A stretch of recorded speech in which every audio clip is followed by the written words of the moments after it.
into your spine to consciously lift you to KAILASA.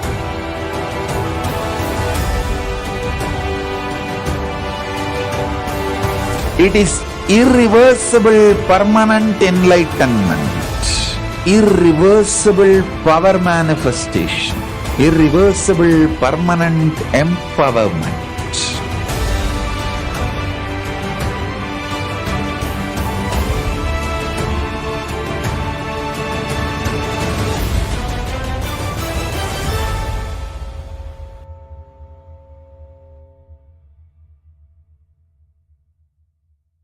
Greater signs of life can be realized with a greater ability to visualize.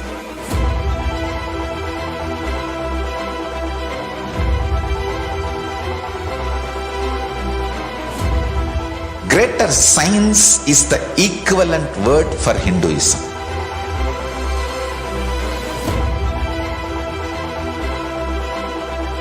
When you understand the greater signs of life, greater courage, more possibility, more fearlessness, more joy, more bliss.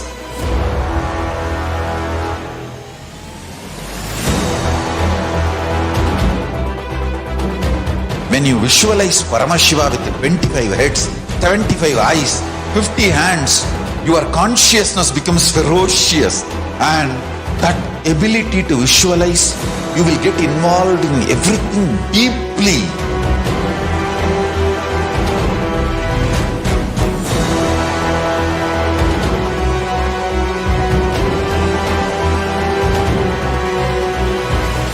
Involved people are the most delicious, most sweet, most beautiful, most juiciest beings of planet Earth.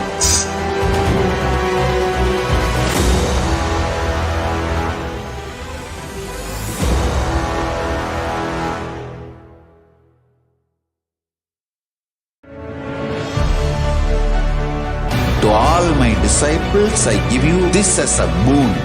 I'll swallow everything with which you are stuck and liberate you all.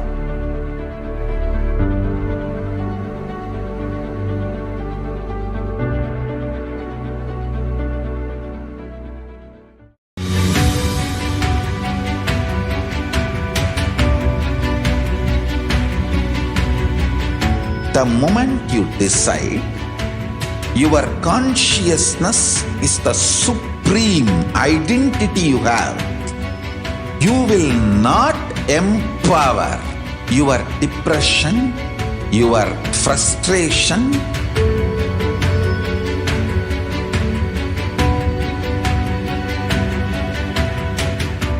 deal your problems, whether it is simple headache or depression, or the worst suicidal patterns, or life negativity, only through consciousness. Don't go for any other solution.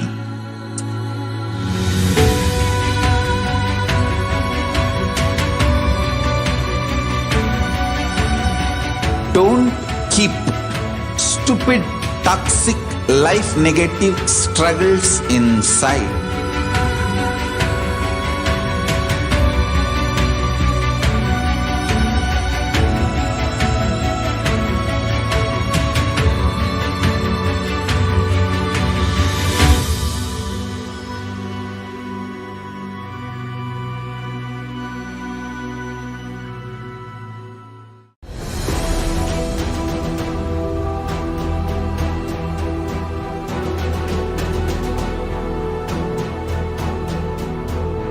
Your consciousness has power at this moment to swallow, digest, clean up all negativity and all toxins.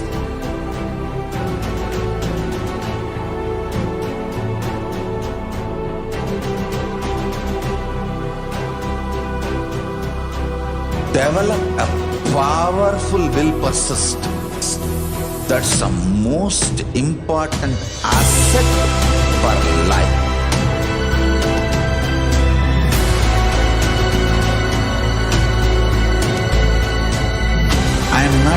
some life positive blah blah. I am giving you the facts of life. I am triggering your consciousness.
KAILASA, the good God country. Hinduism has something great to offer. Hindu God, Paramashiva, is good. We love him not just because he gives us what we want, but because he is good, and he has so much to offer to the world that makes the best nation. Hindu God has life positive, all-inclusive, good, spiritual, social, political, and moral principles.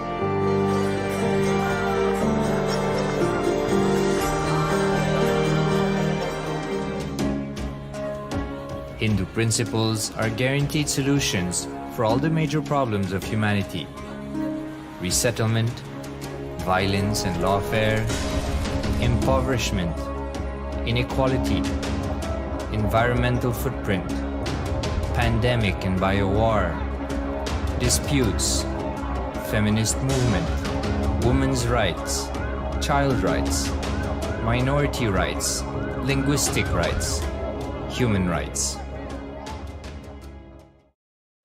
Because Hinduism has the best to offer to the world, KAILASA, standing tall since 1994 for the grand narrative of Hinduism, is the good God's country. Founder of KAILASA, Paramashiva, and his 1008th incarnation, the Supreme Pontiff of Hinduism, Jagadguru Mahasannidhanam, His Divine Holiness, Bhagwan Nithyananda Paramashivam, is the reviver of KAILASA, the enlightened civilization, the greatest Hindu nation.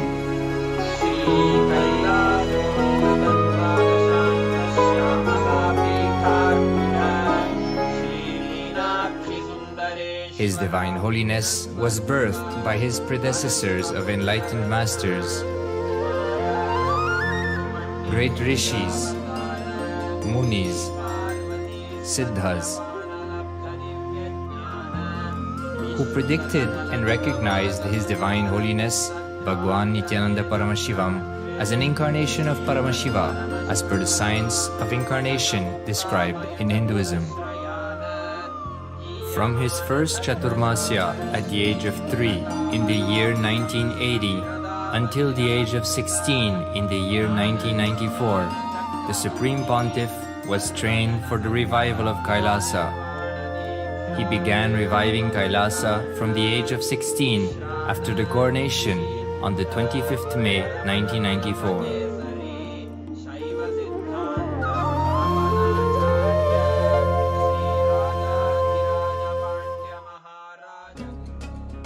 KAILASA that we see today is 26 years of sincere hard work of the reviver and Hindu diaspora all over the world.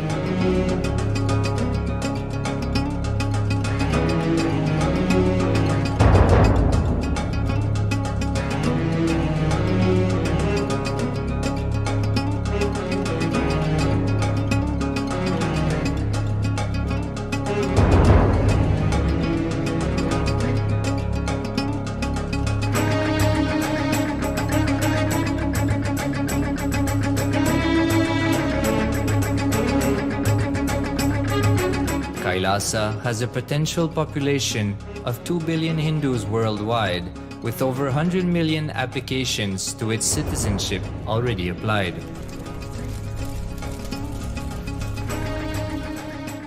Hinduism has stood over 10,000 years as an enlightened civilization, has been a global beacon of spiritual and timeless wisdom, technology, and culture.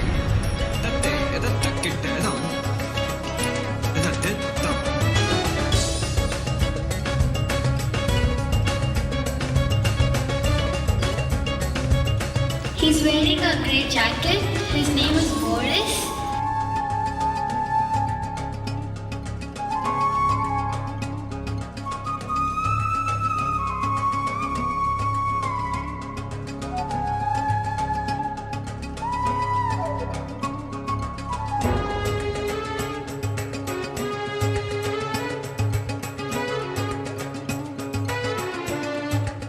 The world's ancient civilization produced more than 40% of the world's GDP.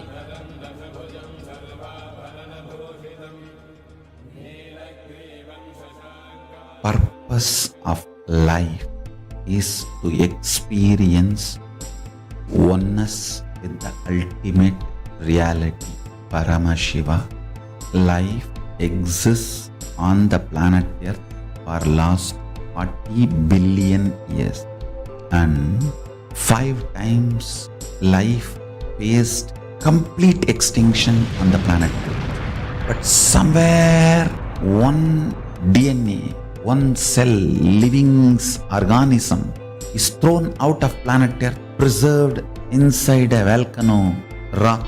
After millions of years comes back to Earth due to gravity or whatever reason, gets into the ocean and starts the life again.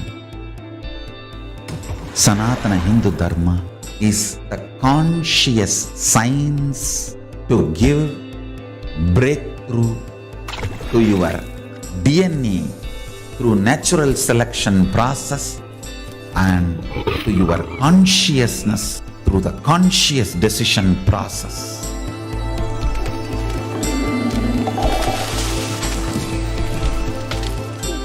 Sanatana Hindu Dharma is a sacred spiritual science. It is not bunch of do's and don'ts. No. Please understand, it is the revelations of sacred truths, cosmic truths, powerful cognition. It is still alive. That science is available, time-tested, foolproof. This science of living enlightenment is the complete solution for all the problems individual or society or modern day humanity is facing. Then you will understand all the problems of the modern day humanity. Sanatana Hindu Dharma is solution. Whether the terrorism or climate change, natural calamities or man-made calamities, for all the problems humanity is facing, the only solution is science of living enlightenment, revealed by Paramashiva from the Vedagamas in the modern day through this body. I am a Hindu revivalist, not by any revolution, but by evolution and setting model communities. Understand? Kailasa is reviving the ancient Hindu enlightened civilization. Paramashiva manifested this Kailasa Mandala, the enlightenment ecosystem and the lifestyle. I am going to revive this whole enlightenment ecosystem, Kailasa, by creating a model Kailasas all over the world.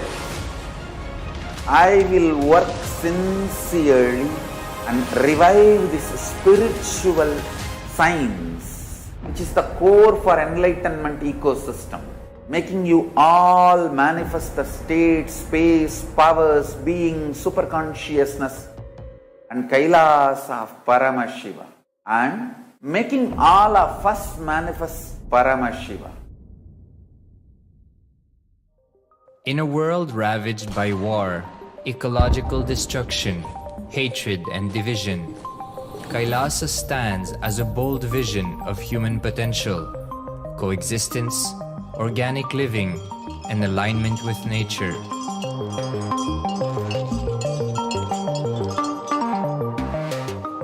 Over the past 50 years, the world has seen the creation of dozens of new countries, and so if anything, it would be odd not to see a new country formed in the 21st century.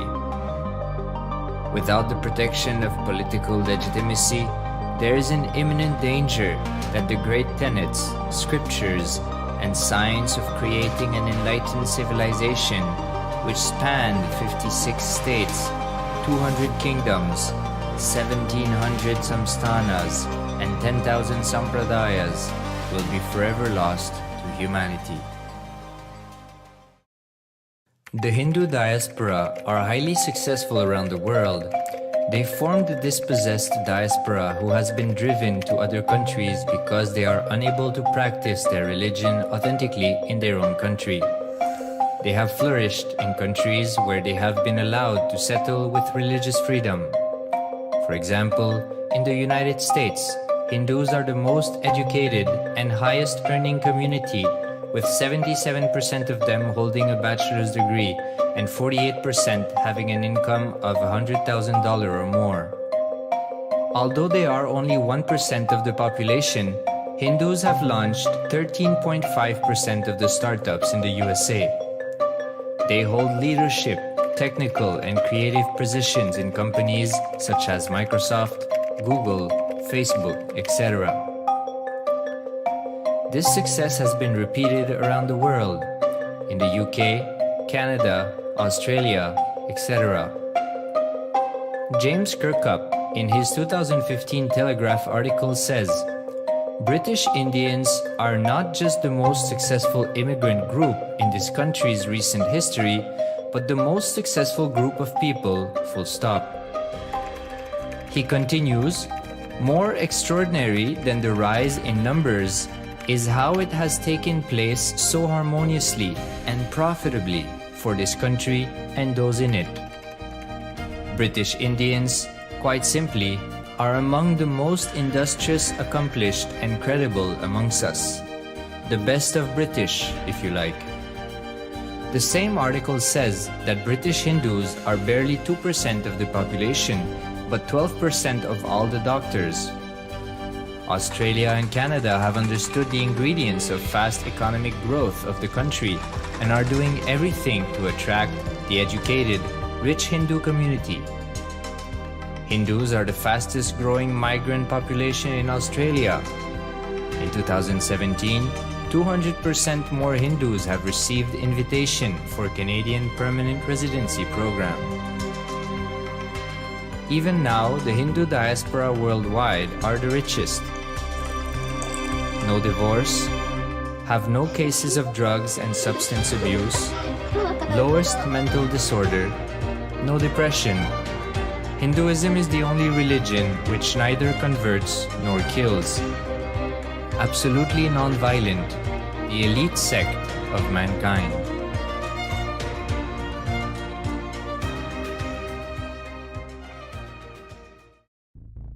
Because the Hindu diaspora worldwide and the Supreme Pontiff are successful in spreading their spiritual Hindu message of openness and inclusiveness against the forces of hatred and exclusivity, they have become the victims of relentless attacks by multi-armed apparatus of state power. Anti-Hindu forces, extremist caste, supremacist militant organization want a one ideology, Hinduism, under their exclusive domain. What they cannot digest into themselves, they systematically delegitimize and exterminate.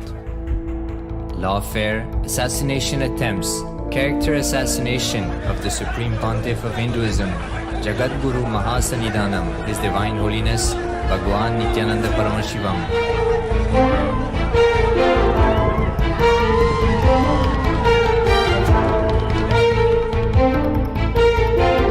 Attempted assassination and assassinated Kailasians.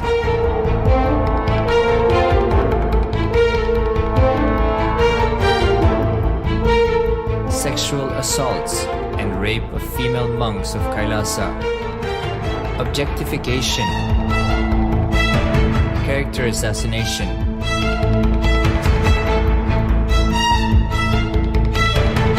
State-funded child abuse and sexual abuse on the children of Kailasa. Then I told I don't want to see a picture. Then I told I don't want to see a picture. Then they showed him a picture. State-operated embezzlement of funds, properties and assets donated by the Hindu diaspora worldwide for the purpose of the revival of Kailasa.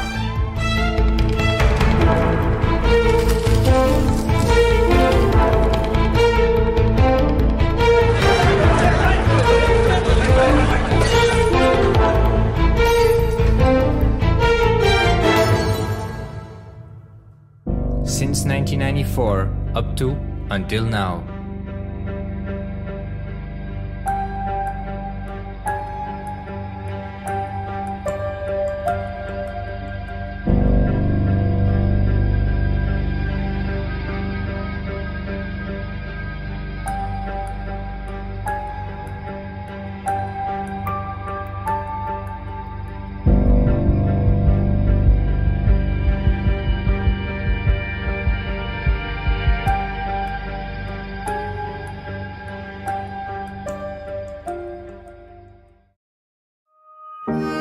Building a nation is not a project accomplished overnight or by virtue of hope. Kailasa is the manifestation of 26 years of sincere hard work, sacrifices, integrity of the Supreme Pontiff of Hinduism, Jagadguru Mahasanidhanam, His Divine Holiness Bhagwan Nithyananda Paramashivam, and the Hindu diaspora worldwide for the past 26 years for the enlightenment of humanity.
Just be alive for next 3 years. Don't die within next 3 years.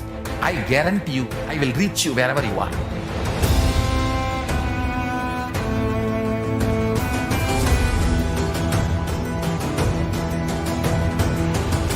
Be alive, somehow be alive for next 3 years.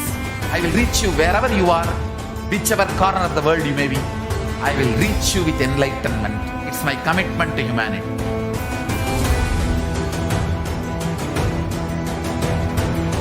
I'm going to empower, enlighten each and every one of you with the fuel and energy of the parallel universe.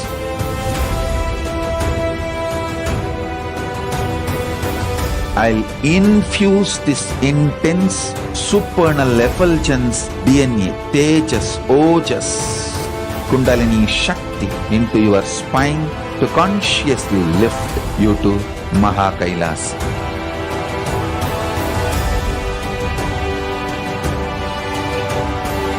It is irreversible permanent enlightenment, irreversible power manifestation, irreversible permanent empowerment.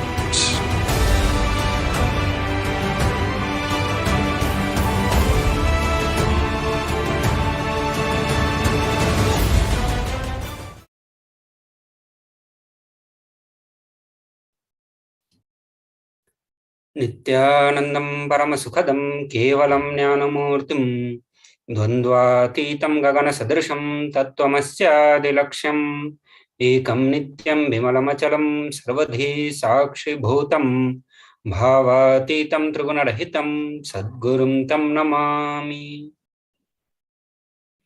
Nithyanandam everyone, we welcome you all to the Bhavasamadhi Darshan of Devi Parashakti. So we are having another Parashakti Akashic reading series. KAILASA National Security Agency would like to have some mandatory security measures, and we request all the viewers to be aware of all these mandatory security measures.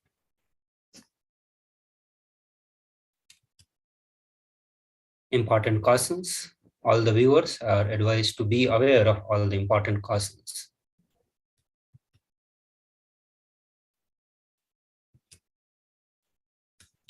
With this, we welcome all the Kailasvasis attending from the Kailasa monasteries, Gurukul, temples, ashrams, and centers from around the world. We welcome all of you to the Facebook. We welcome all the Facebook, Instagram, NTV, Kailasa TV, Hinduism Now TV, Twitter, YouTube viewers, and all those who are blessed to have Nayana Diksha, to a video conferencing who are joining us for today's sacred spiritual program, the Devi Bhavasamadhi Darshan. We'll start the session now. Parashakti will start with the introduction of Devi Parashakti. Parashakti is the ultimate, pure feminine consciousness, the cosmic mother. See the source Shakti. It is her cosmic Brahmanda Yoni, from which billions and billions of universes comes out and goes in. See the source of the Big Bang and black holes. Parashakti, the divine consort of Paramashiva, who is the primordial god of Hinduism. The Supreme Pontiff of Hinduism reveals that the first and foremost relationship is mother. The ability to learn, even the idea to relate, starts with the mother. Mother is an important way to connect with what we think as the life. In Vedic tradition, our rishis were aware that our ability to connect with the mother should be directed towards the cosmos. It should inspire, it should awaken our higher intelligence, higher consciousness, and it should inspire our higher consciousness to express through us. Connecting with the life as mother is the most sweetest, most beautiful, and most easiest form to ever connect. Today, out of his extreme compassion and love, the Supreme Pontiff of Hinduism is manifesting Devi Parashakti herself and gracing us, answering all our questions, attending to our prayers, giving boons, healing us, revealing our past, present, and future, delivering profound spiritual truths, and ultimately giving us the experience of Paramashivoham itself. So let us learn what is Bhavasamadhi Darshan.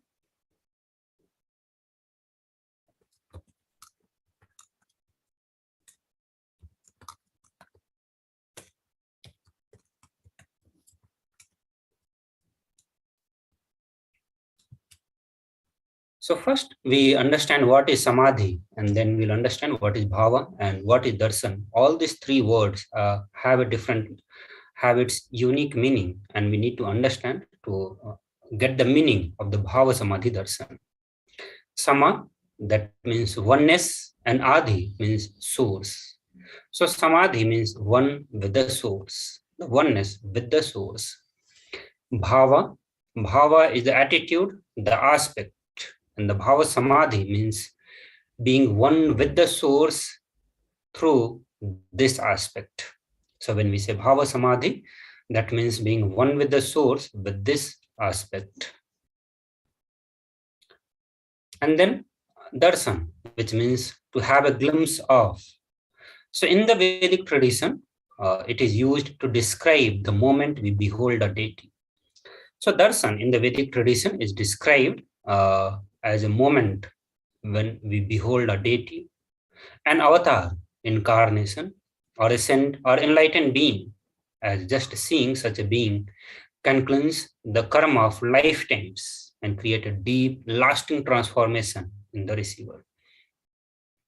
So darshan is a very powerful superconscious vibration that is present around the avatar at all times. He simply radiates darshan just as the sun radiates light continuously.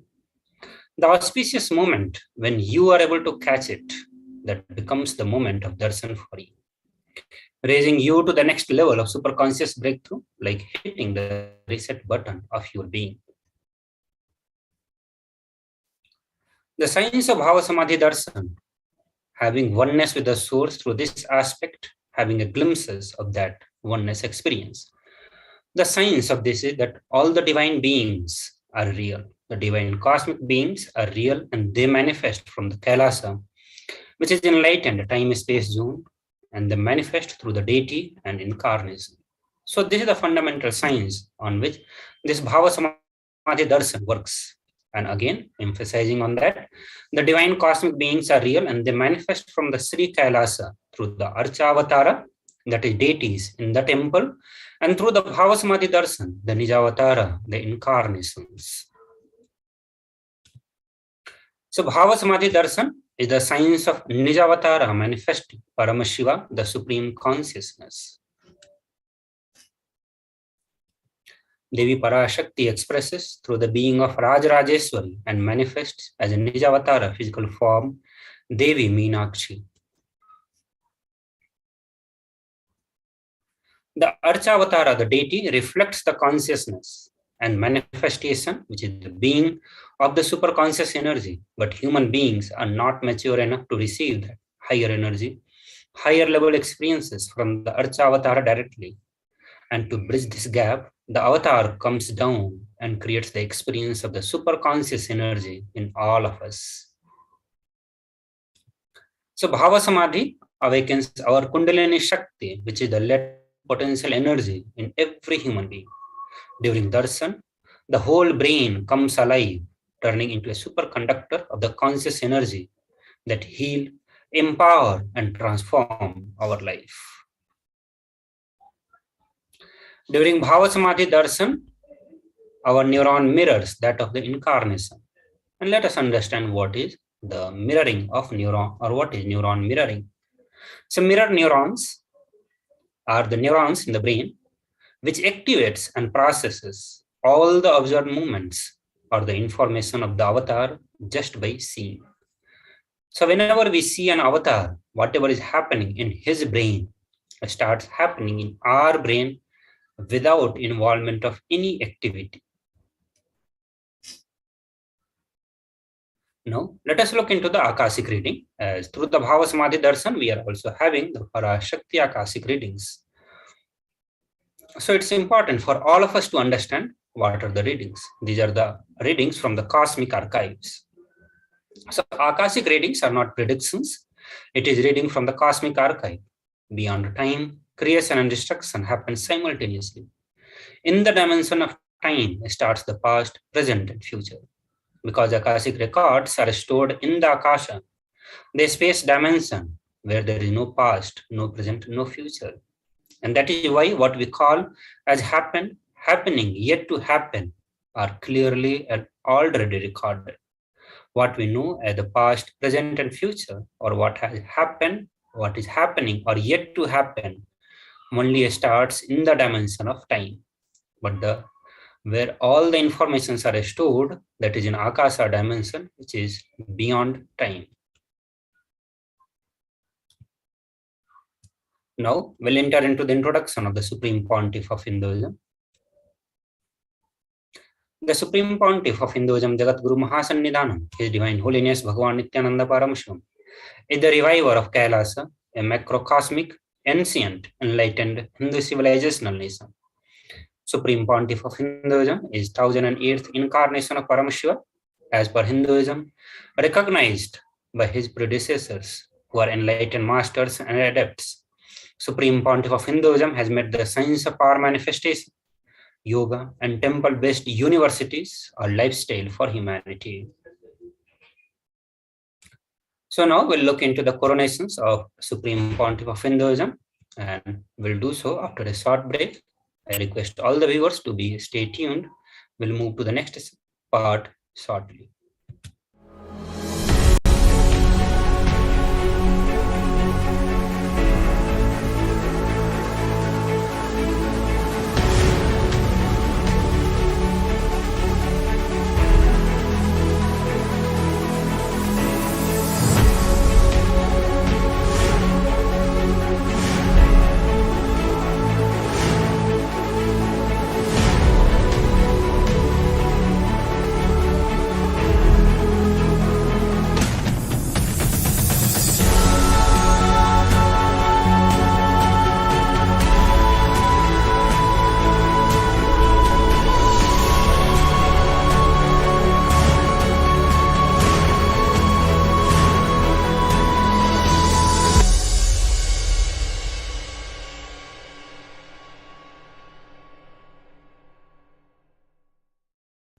Just be alive for next 3 years. Don't die within next 3 years. I guarantee you, I will reach you wherever you are.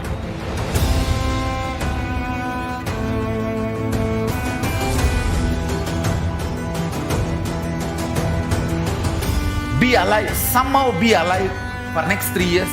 I will reach you wherever you are, whichever corner of the world you may be. I will reach you with enlightenment. It's my commitment to humanity.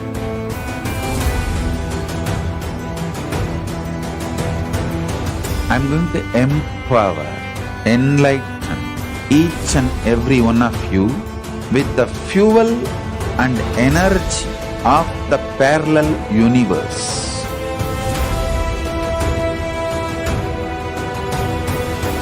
I'll infuse this intense supernal effulgence DNA, Tejas, Ojas, Kundalini Shakti into your spine to consciously lift you to KAILASA.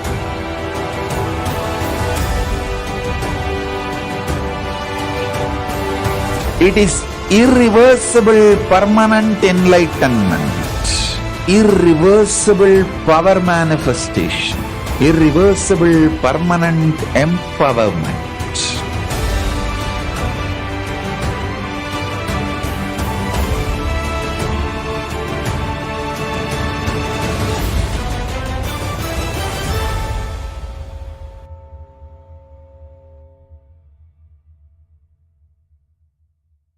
Greater signs of life can be realized with a greater ability to visualize.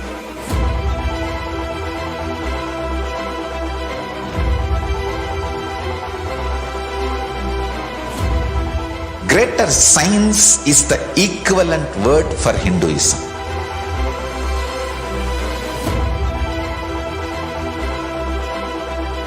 When you understand the greater science of life, greater courage, more possibility, more fearlessness, more joy, more bliss.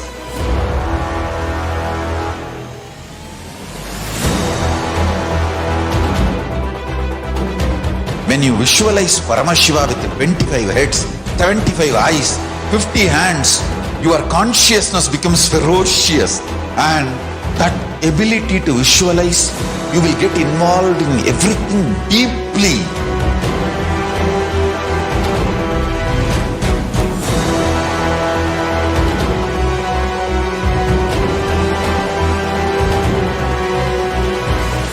Involved people are the most delicious, most sweet, most beautiful, most juiciest beings of planet Earth.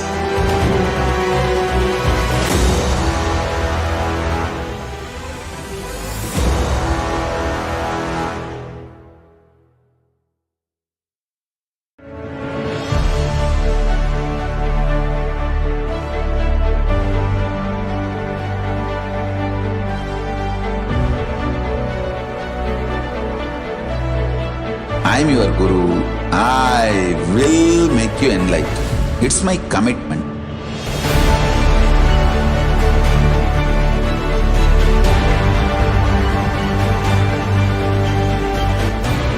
Till you become Paramashiva, I won't rest. Don't worry at all.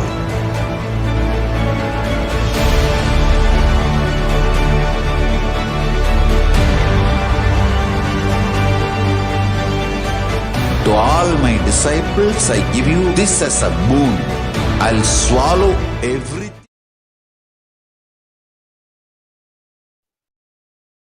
Nithyananda everyone, welcome back to the Bhavasamadhi Darshan. So now we'll move into the coronations of the Supreme Pontiff of Hinduism.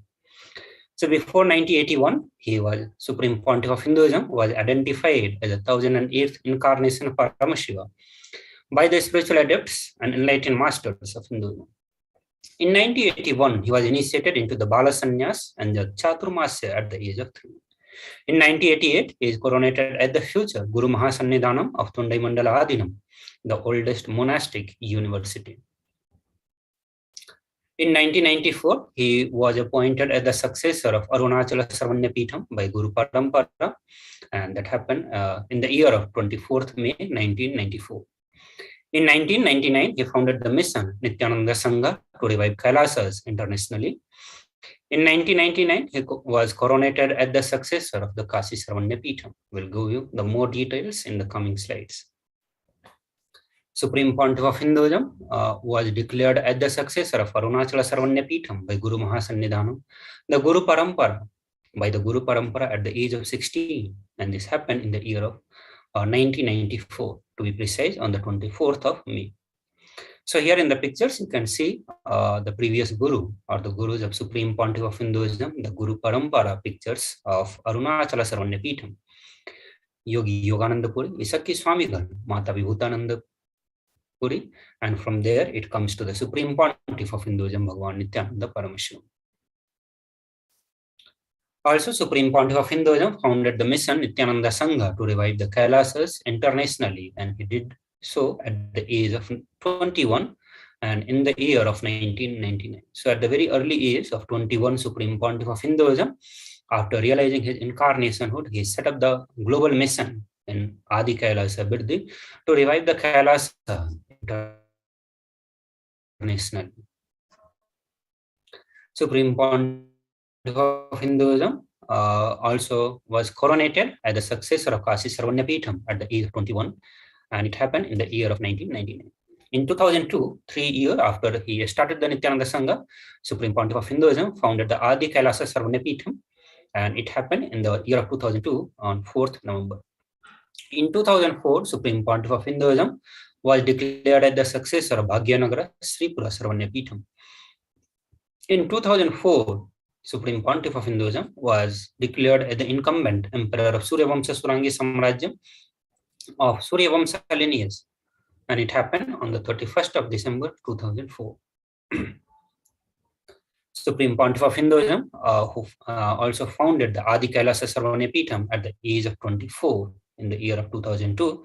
So here he brings, we bring more pictures of the ceremony or the foundation Bhumi Pujan of Adi Kailasa Sarvanya Peetham. So here you can see in the picture Supreme Pontiff of Hinduism himself doing the Bhumi Pujan and putting the first foundation stone, the brick for building the Adi Kailasa Sarvanya Peetham.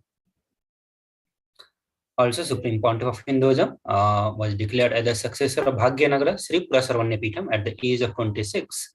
And in the pictures, you can see the coronation ceremony of Supreme Pontiff of Hinduism as the successor of the Bhagyanagara Sri Pura Sarvanyapeetham.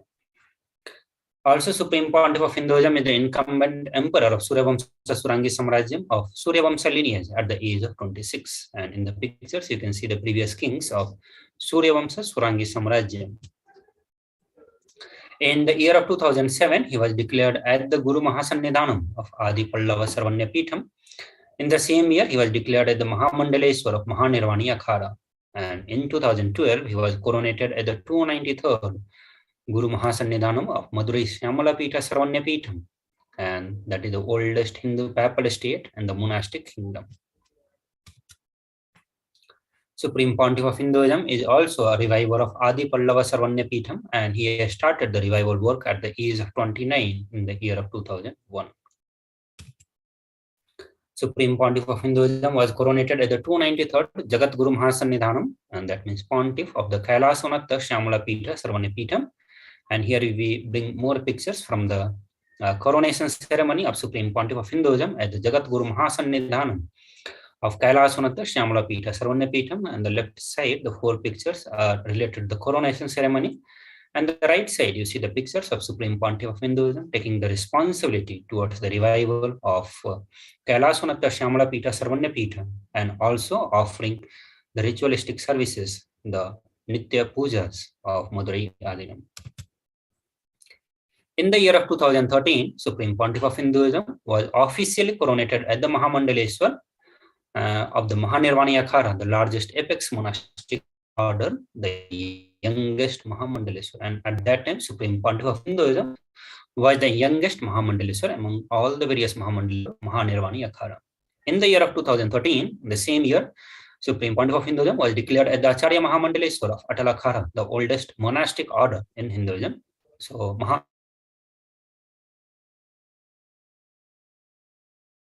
and he was appointed the Acharya Mahamandaleshwar by Acharya Mahamandaleshwar Sukadevanandaji, the then incumbent spiritual head. In the year of 2014, he was declared as the Guru Mahasannidhanam of Tanjavur Adinam. So here we bring more pictures of coronation ceremony, where you can see the Supreme Pontiff of Hinduism being coronated as the Mahamandaleshwar of Mahanirvani Akhada.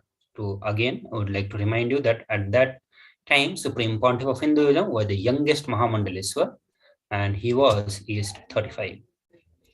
Supreme Pontiff of Hinduism was also coronated as the Guru Mahasannidhanam of Tanjavur Adinam at the age of 36. So here we bring more pictures of Supreme Pontiff of Hinduism taking responsibility towards the revival of Tanjavur Adinam, and also you can see Supreme Pontiff of Hinduism offering the various rituals, the Nitya Puja of Tanjavur Adinam. And also on the bottom right side, you can see Supreme Pontiff of Hinduism into one of the oldest temple of Tanjavur Adinam, that is Somanatha Swami temple, and Supreme Pontiff of Hinduism is taking care of the various revival works there. In the year of 2014, the same year, he was coronated as the Guru Mahasannidhanam of Tiruvarur Adinam, and followed by coronation as the Guru Mahasannidhanam of Vedaranyam Adinam, and in the same year, followed by the coronation as the Guru Mahasannidhanam of Panchanadikulam. So here we bring more pictures of Supreme Pontiff of Hinduism, Guru Parampara of these various Adinams, and this one is specifically Tiruvarur Adinam.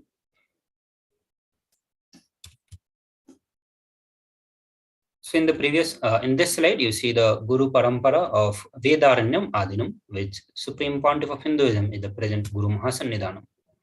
In the year of 2015, Supreme Pontiff of Hinduism was coronated as the Guru Mahasannidhanam of Dharma Mukti Swargapura Adinam. In 2015, coronated as the Guru Mahasannidhanam of Adipita Kolada Math.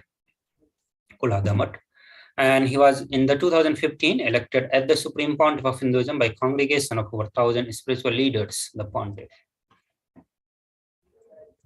So here we bring the more pictures of Guru Parampara of Swargapuram Adinam. Now here we bring the pictures of coronation ceremony of Supreme Pontiff of Hinduism at the Guru Mahasannidhanam of Adipita Kolada Math. Now, Supreme Pontiff of Hinduism was elected as the Supreme Pontiff of Hinduism by congregation of over 1,000 Hindu pontiffs leader at the age of 37. So in the pictures, you see the coronation ceremony of Supreme Pontiff of Hinduism as the Supreme Pontiff. So now we'll look into the various global initiatives taken by the Supreme Pontiff of Hinduism. So 26 years of relentless humanitarian services and initiatives, including the free vegetarian food, medical services, natural disaster relief, women empowerment initiatives, and conflict resolution and peace initiatives. Sustainable Hindu practices through the various international agencies and bodies. So these are the various activities, the global initiatives taken by Supreme Pontiff of Hinduism towards a revival of Sanatana Hindu Dharma and the various global issues faced by the humanity. Also, Supreme Pontiff of Hinduism has authored more than 300 books, 10,000 articles in 3 languages, which is English, Tamil, and Sanskrit, and it has been translated into 50 languages with over 1,000 titles. And all these books, the over 20 million copies of the books and articles has been sold, read, and downloaded till date. Supreme Pontiff of Hinduism has also established the largest Hindu library with over 1 million books and 1 million palm leaf scriptures and over 20 million digital books. He is revered as the most prolific, most viewed guru in the digital world, read and watched by 1 billion plus followers of Hinduism. Over 10,000 hours of discourses, over 1 million views on the social media. Supreme Pontiff of Hinduism is respected as the commentator of all the sacred scriptures such as Upanishads, Bhagavad Gita, Shiva Sutras, Yoga Sutras, Ashtavakra Gita, Jnana Sutras, Patanjali Yoga Sutras, and various other scriptures of Sanatana Hindu Dharma. He is also honored as the leader of Hinduism, the most awarded, internationally recognized Hindu leader. He is acclaimed as one of the top 100 spiritually influential living personality by Watkins Mind, Body, Spirit magazine. The Sovereign Order of KAILASA, led by the Supreme Pontiff of Hinduism, Nithyananda Paramashivam, and Nithyananda Order of monks, nuns, and Hindu diaspora, are working for the global peace and to give superconscious breakthrough to the humanity. He is the establisher of the largest Hindu university in the world, with the satellite campuses in 150 countries. He is also the establisher of 1,000 plus KAILASA's Enlightenment ecosystem. So with this, we will move to the next segment where we are going to be presenting the science of power manifestation, and also will be doing the demonstration of power body scanning to the viewers. So I request all the viewers who are watching us through the live YouTube, you can put your comment, your request for body scanning, and we'll do the body scanning and share the result with all of you. So we'll do so after a short break. Please stay tuned.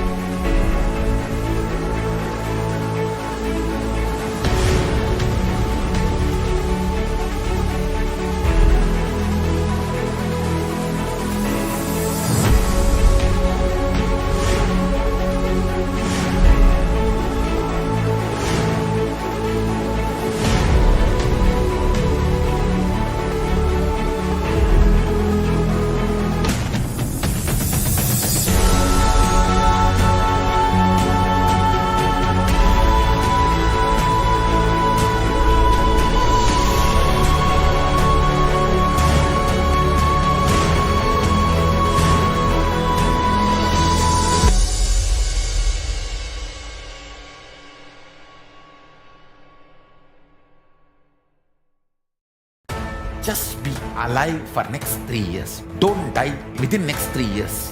I guarantee you, I will reach you wherever you are.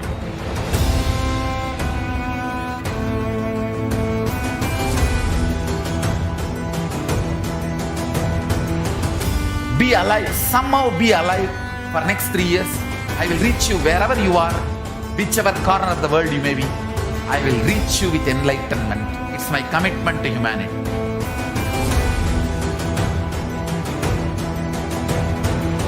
I'm going to empower enlighten each and every one of you with the fuel and energy of the parallel universe.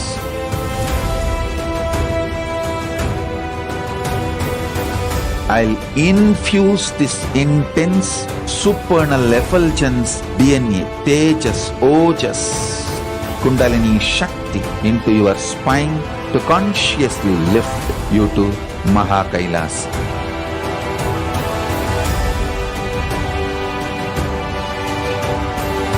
It is irreversible permanent enlightenment, irreversible power manifestation, irreversible permanent empowerment.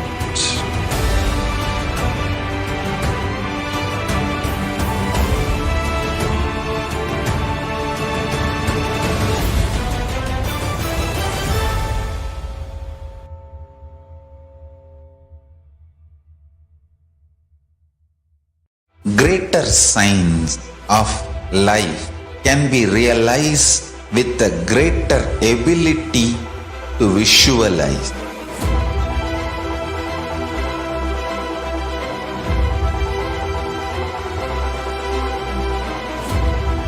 Greater science is the equivalent word for Hinduism.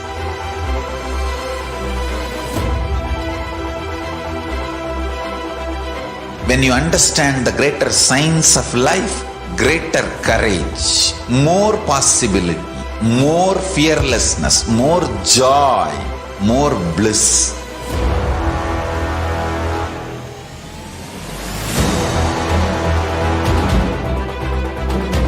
When you visualize Paramashiva with 25 heads, 75 eyes, 50 hands, your consciousness becomes ferocious, and that ability to visualize, you will get involved in everything deeply.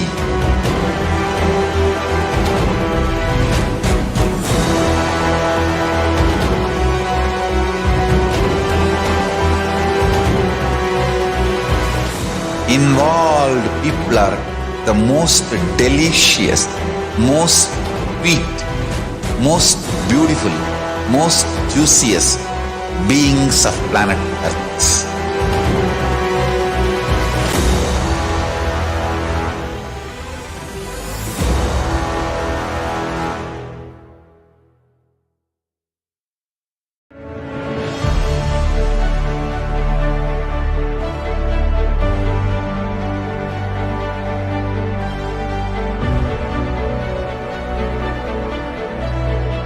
I'm your Guru. I will make you enlightened. It's my commitment.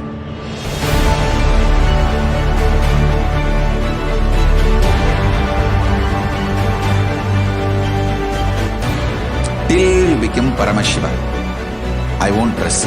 Don't worry at all.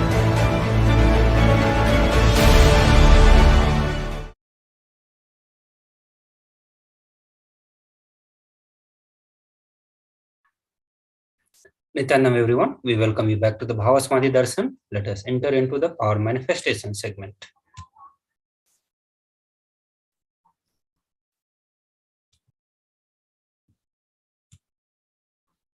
So the Balasans, Nithyananda yogis, the initiated disciples of Supreme Pontiff of Hinduism, will now be demonstrating the powers of third eye and sharing with all the experiences and results of the extraordinary manifestation of the divine powers awakened in us through the Diksha, that is initiation.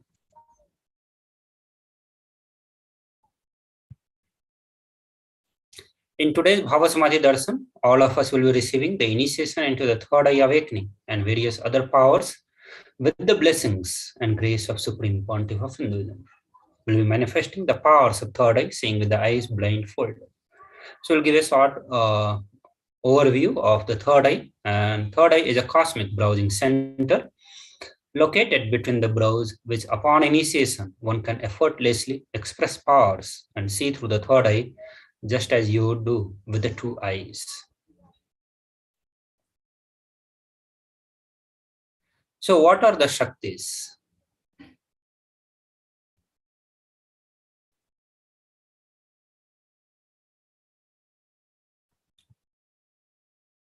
So in the Vedagamas, the source scriptures of Hinduism, Paramashiva reveals in elaborate detail that every human being is hardwired to be able to manifest 463 plus extraordinary Shaktis, the divine powers. Manifesting powers are described as a system, method, and science for human beings to explore the various possibilities, powers, and have the access to the various states of consciousness.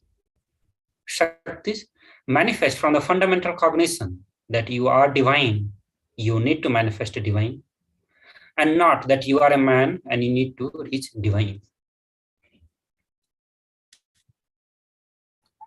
So let us understand some of the fundamental differences between the Shaktis and the Siddhis.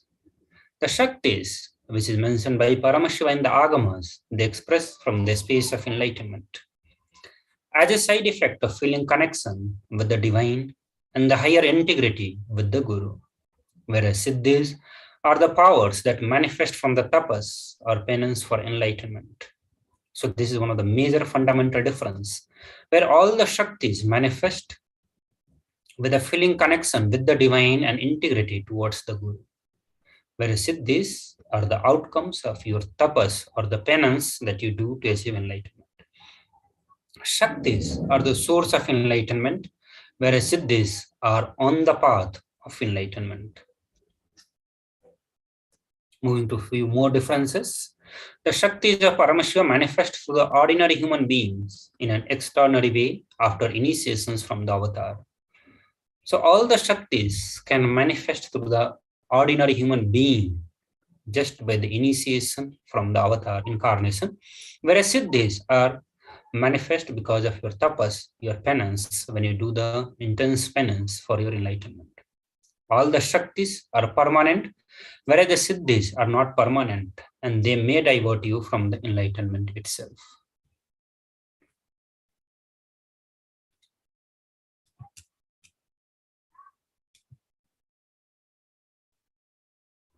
So Paramashiva is the primordial divinity in Hinduism, the ultimate reality and the cause, which is self-effulgent, Swayam Prakasha, all-pervading, unchanging, beyond time, space, form, and causality. At the fundamental base of Avyakta, the unmanifest, and Vyakta, the manifest existence, he performs the Panchakritya, or the five cosmic acts of Srishti, which is creation, Sthiti, which is sovereign rulership and maintenance, Samhara, the rejuvenation, Tirobhava, pulling out of delusion, Anugraha, liberation, liberating grace for all living entities. So Paramashiva is the source of all the powers that we are going to be looking here. Now we'll look into the avatar, the supreme pontiff of Hinduism, Bhagavan Sri Nithyananda Paramashivam, as the 1008th living incarnation of and a representative of Paramashiva, the reviver of KAILASA, the ancient enlightened Hindu civilizational nation, the great cosmic borderless Hindu nation. Ever since the beginning of the civilization, the Sanatan Hindu Dharma has been cradle of enlightenment, beings, and highly advanced sciences. It was where the science of enlightenment and the powers was lived, taught as a lifestyle. For the very first time in the modern days, Supreme Pontiff of Hinduism is reviving these yogic sciences and transmitting it to the world at a record-breaking, never accomplished before.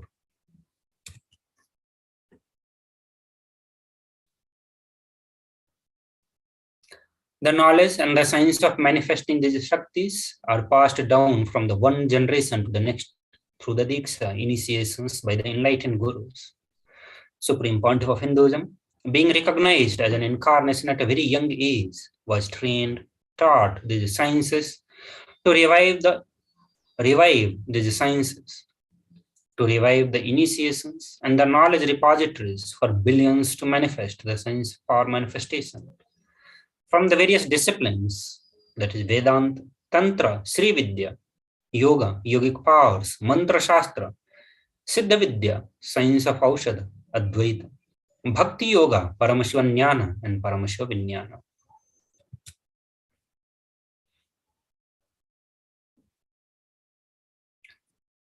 So how do we awaken these divine Shaktis in us?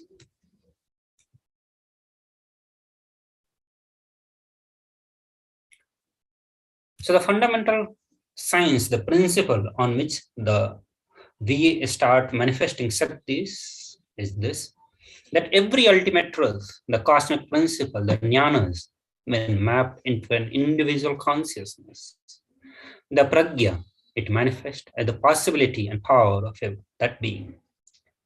So when the cosmic truth is mapped into our consciousness, it manifests as the possibility and power of every being. And this is the fundamental science, the principle on which the manifesting Shaktis takes place.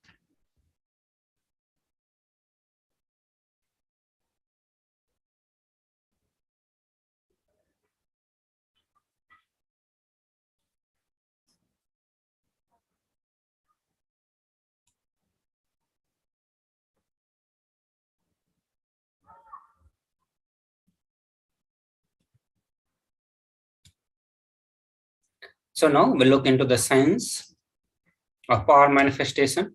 All the sciences of power manifestation is authenticated through the four aspects of evidences or the pramana.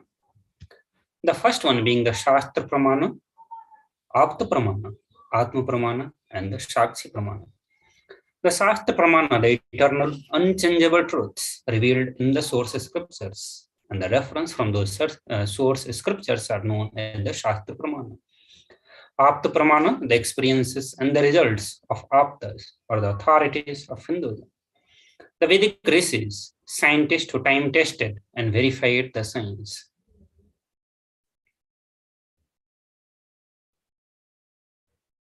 Atma pramana, or the account of Supreme Pontiff of Hinduism, Jagat Guru Mahasannidhanam, His Divine Holiness, Bhagavan Nithyananda Paramashivam. This millennium's avatar personal experience of the power manifestation, Prataksha pramana, are the empirical evidences from the observations of the scientific experimentations.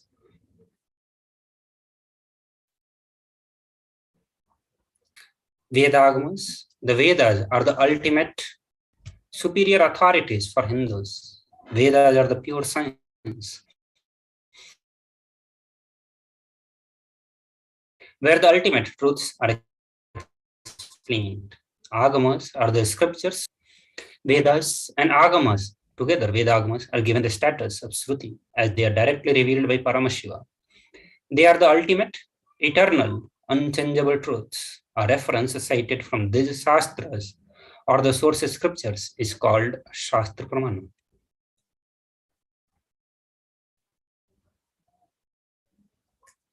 So let us get ready to witness a very unique and exciting demonstration of power of the body scanning.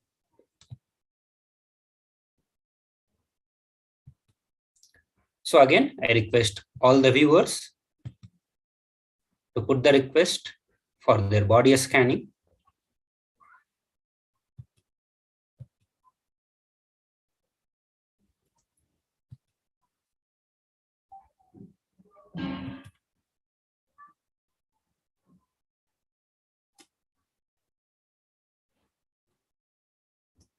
So let's start the demonstration of the body scanning after a short break. So request all the viewers by the time to go to YouTube Live and put your request for the body scanning.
Just be alive for next 3 years. Don't die within next 3 years.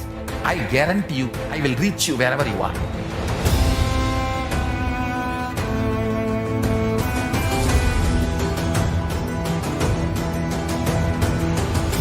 be alive, somehow be alive for next 3 years. I will reach you wherever you are, whichever corner of the world you may be. I will reach you with enlightenment. It's my commitment to humanity.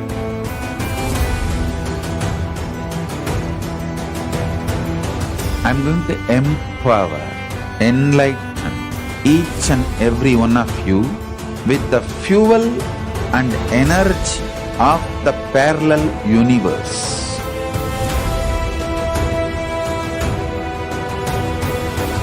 I'll infuse this intense supernal effulgence DNA, Tejas, Ojas, Kundalini Shakti into your spine to consciously lift you to KAILASA.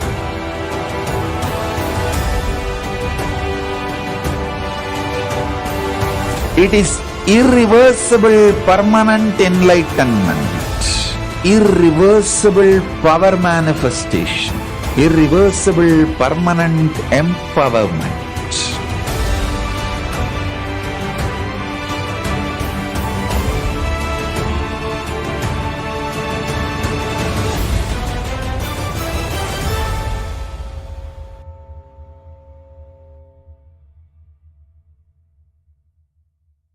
Greater signs of life can be real.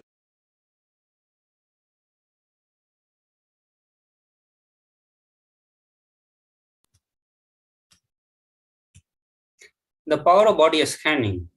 In this power, the body scanning, one awakens to the ability to scan illnesses, diseases, medically diagnosed issue, and provide solutions through the third eye, through the awakened third eye.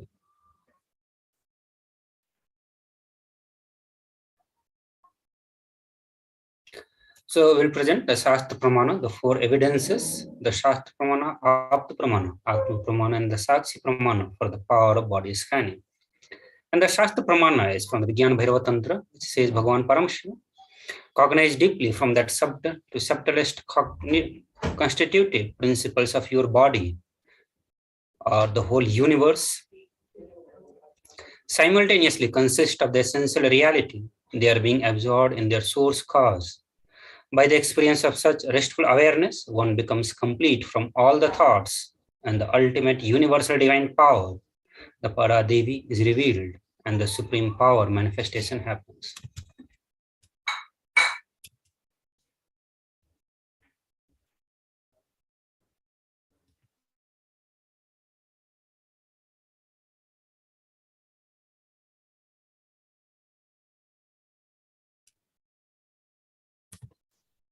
The next is Apta Pramana, and the Apta Pramana is from one of the great Siddha, Agastya Rishi. So Therayya was a Siddha and one of the prominent disciples of Agastya. One day, a man suffering from the severe headache comes to Agastya for healing. Agastya uses the power of body scanning and identifies the root cause of the headache. He reveals that there is a small Theraya sitting in the person's brain. Agastya immediately instructs Therayya, his disciples, to perform an open-hand surgery and remove the frog. After the surgery is completed successfully, the person is healed and cured of the headache. Thus again the name Therayya.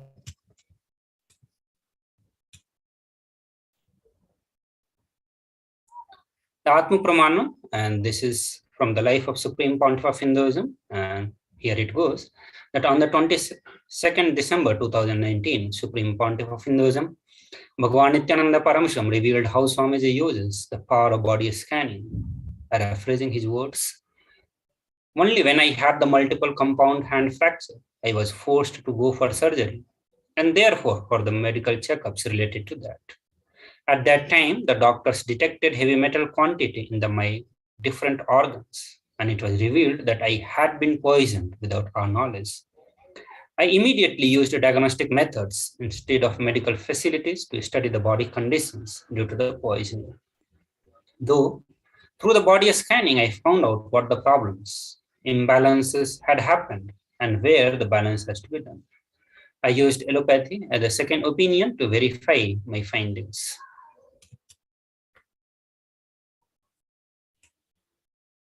So here, some of the Sakshi Pramana that we can see, where the various participants of the various programs have experienced the power of body scanning, and they are sharing their experiences at the body scanning.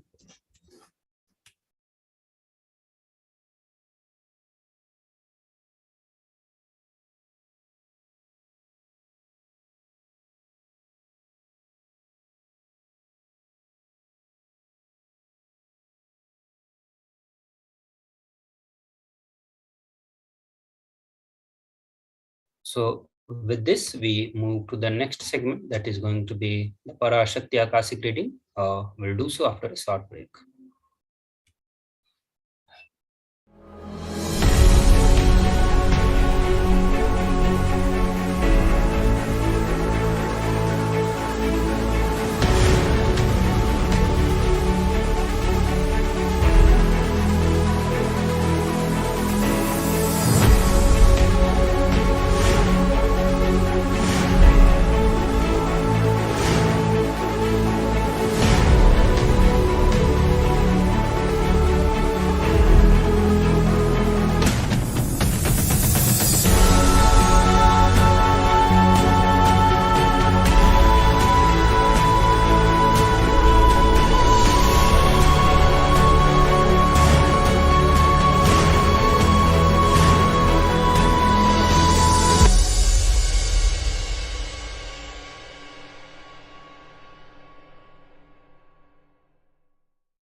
Just be alive for next 3 years. Don't die within next 3 years. I guarantee you, I will reach you wherever you are.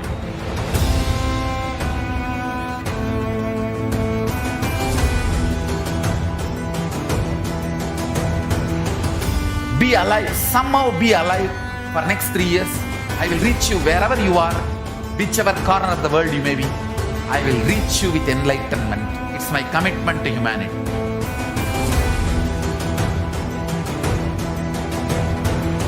I'm going to empower, enlighten each and every one of you with the fuel and energy of the parallel universe.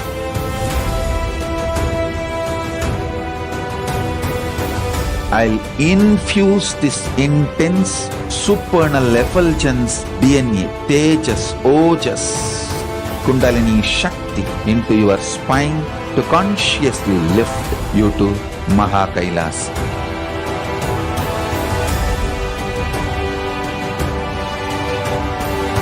It is irreversible permanent enlightenment, irreversible power manifestation, irreversible permanent empowerment.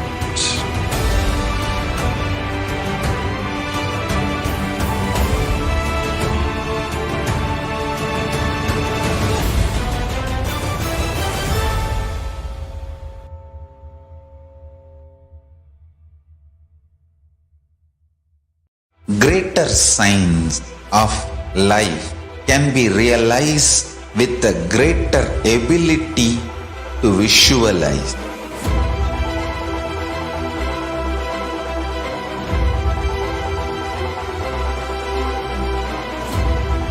Greater science is the equivalent word for Hinduism.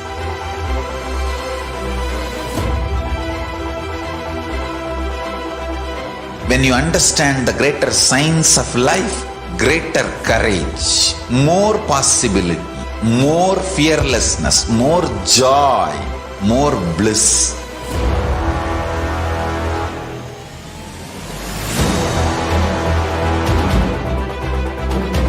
When you visualize Paramashiva with 25 heads, 75 eyes, 50 hands, your consciousness becomes ferocious, and that ability to visualize, you will get involved in everything deeply.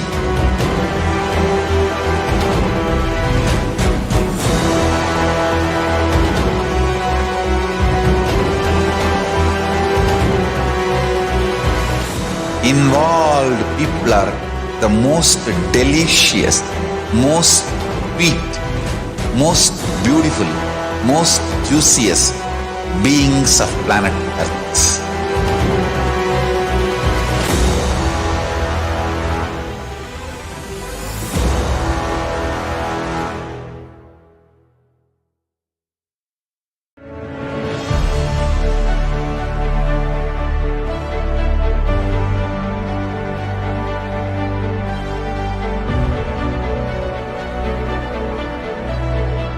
I'm your guru. I will make you enlightened. It's my commitment.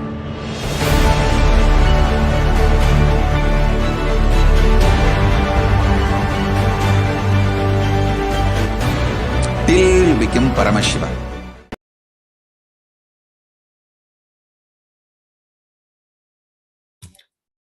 Nithyananda everyone, we welcome you back to the Bhavasmadhi Darshan. Let us enter into the next segment where we look into the revelations from Devi Parashakti and also we look into the current state of the world. So the unique contribution to the spiritual consciousness from the Vedic tradition is sacred feminine worship.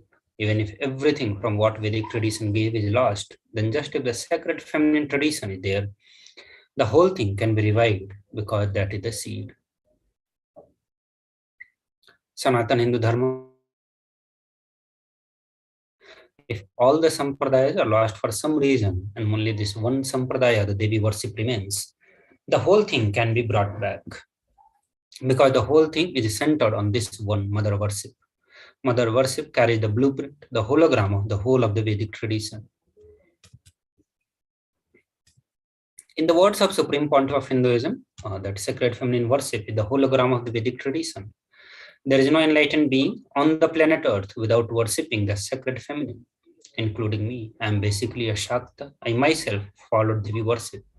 From the beginning, if you see my biography and all the deities I carved, the darshans I had, all mother-based, Devi-based.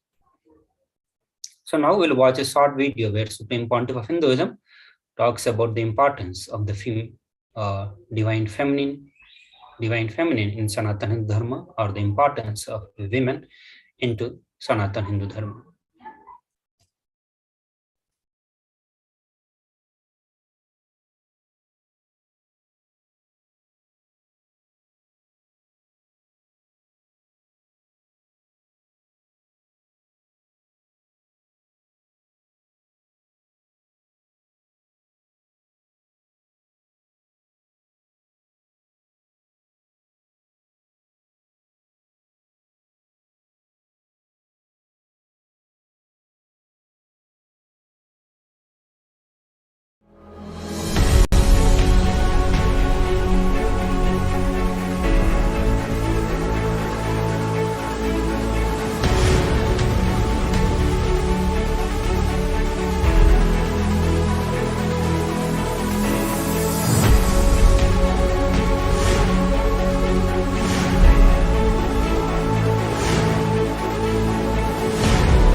Just be alive for next 3 years. Don't die within next 3 years.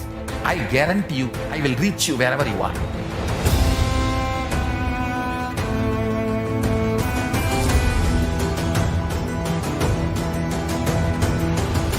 Be alive, somehow be alive for next 3 years. I will reach you wherever you are, whichever corner of the world you may be. I will reach you with enlightenment. It's my commitment to humanity.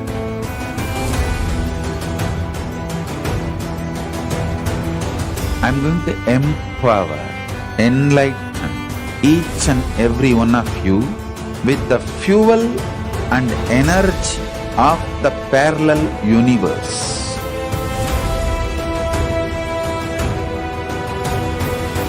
I'll infuse this intense supernal effulgence DNA, Tejas, Ojas, Kundalini Shakti into your spine to consciously lift you to KAILASA.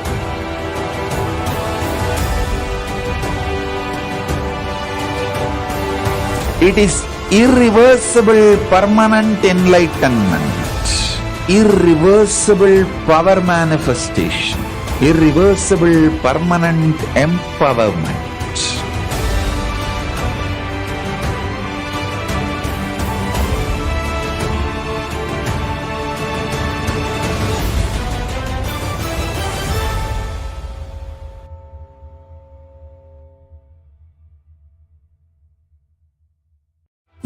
signs of life can be realized with a greater ability to visualize.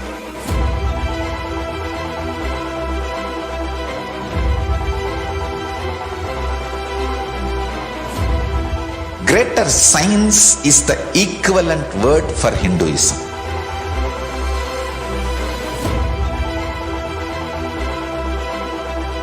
When you understand the greater signs of life, greater courage, more possibility, more fearlessness, more joy, more bliss.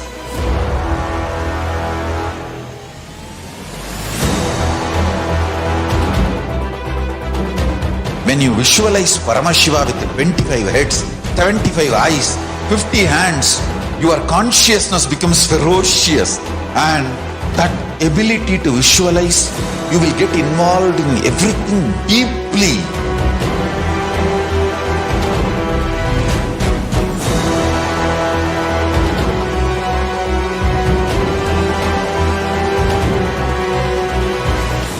Involved people are the most delicious, most sweet, most beautiful, most juiciest beings of planet Earth.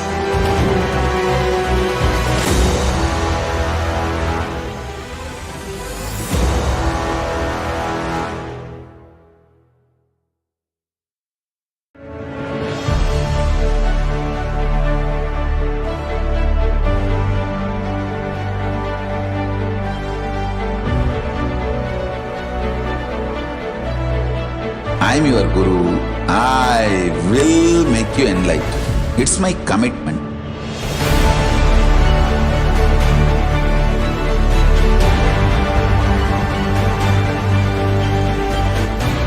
Till you become Paramashiva, I won't rest.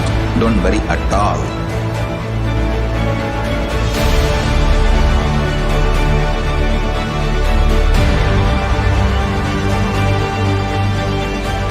To all my disciples, I give you this as a boon. I'll swallow everything with which you are stuck and liberate you all.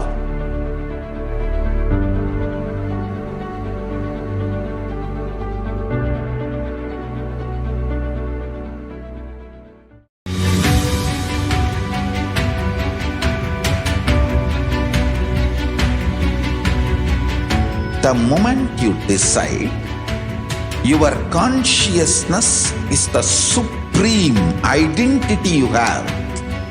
You will not empower your depression, your frustration,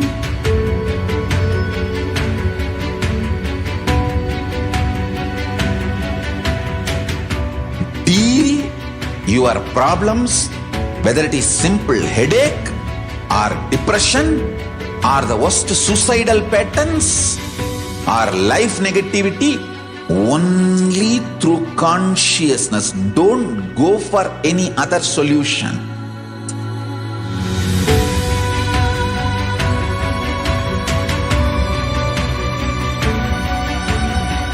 Don't keep stupid, toxic, life negative struggles inside.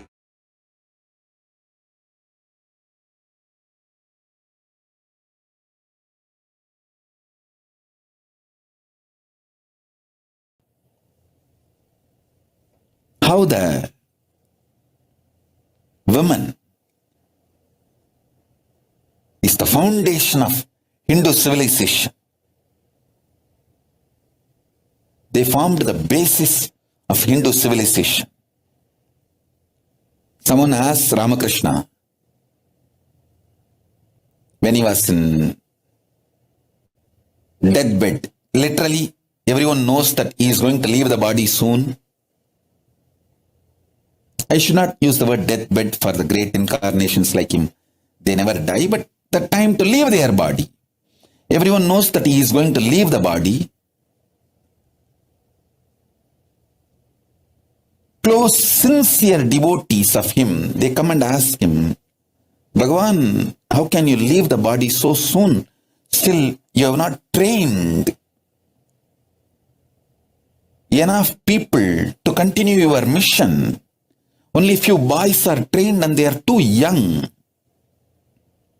He smiles and says, one woman is enough to carry my mission. She is already trained. Sharada Devi. She is trained enough. She will be the foundation from which this Ramakrishna Sampradaya, this whole civilization, revival will start. And that's true.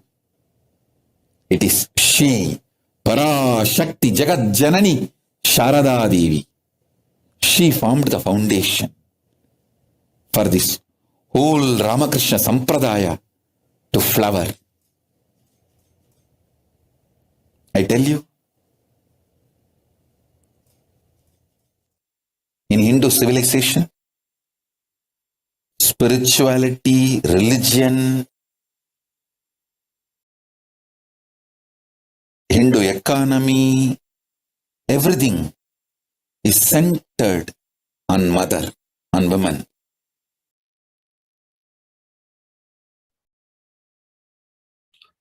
Sri Ramakrishna Paramahamsa, a great avatar who lived from 1836 to 1886, says, Paramashiva is the Brahman, but the Devi has the key to reach Brahman. Unless she opens, nobody can reach. Very beautifully, it describes a house scene and says, even though husband is the owner, the key to the house will be on the hip of mother. Either you have to fall at the feet of mother, or these are small sons of the mother, only they can touch that place and remove the key. Nobody else can touch. So either surrender to the mother, or people who are closer to the mother, they can only reach. So now we present the Shastra Pramana of Devi Parashakti. And the first Shastra Pramana is from the Devi Upanishads. And it says, Devi says, I am essentially Brahman. From me, the world comprising Prakriti and Purusha, the void and plenum. I am the bliss and non-bliss, knowledge and ignorance are myself. Brahman and the non-Brahman are to be known, say the scriptures of the Atharvan. In the next verse, Devi Parashakti says, I am the five element, as also what is different from them. I am the entire world, I am the Veda, as well as what is different from it. I am the unborn, I am the born, below, above, and around I am. Devi, who is the ultimate pure feminine consciousness, Parashakti, the cosmic mother. It is her cosmic womb from which billions and billions of universes comes out and goes in. See the source where the Big Bang and the black holes goes on. Parashakti, the source Shakti, source energy, source power from which all of us came, in which all of us are even now, in which all of us are going to merge. Out of her extreme love and compassion, Parashakti herself is manifesting through the embodied form as the Nijavatar of Supreme Pontiff of Hinduism, Jagat Guru Mahasannidhanam, His Divine Holiness Bhagavan Nithyananda Paramashivam, gracing us, answering all our questions, attending to our prayers, giving boons, healing us, revealing our past, present, and future, delivering profound spiritual truths, and ultimately giving us the experience of the Paramashivoham itself. So through this short video, we'll go through the introduction of Devi Parashakti as she herself introduces through the Nijavatara of Supreme Pontiff of Hinduism.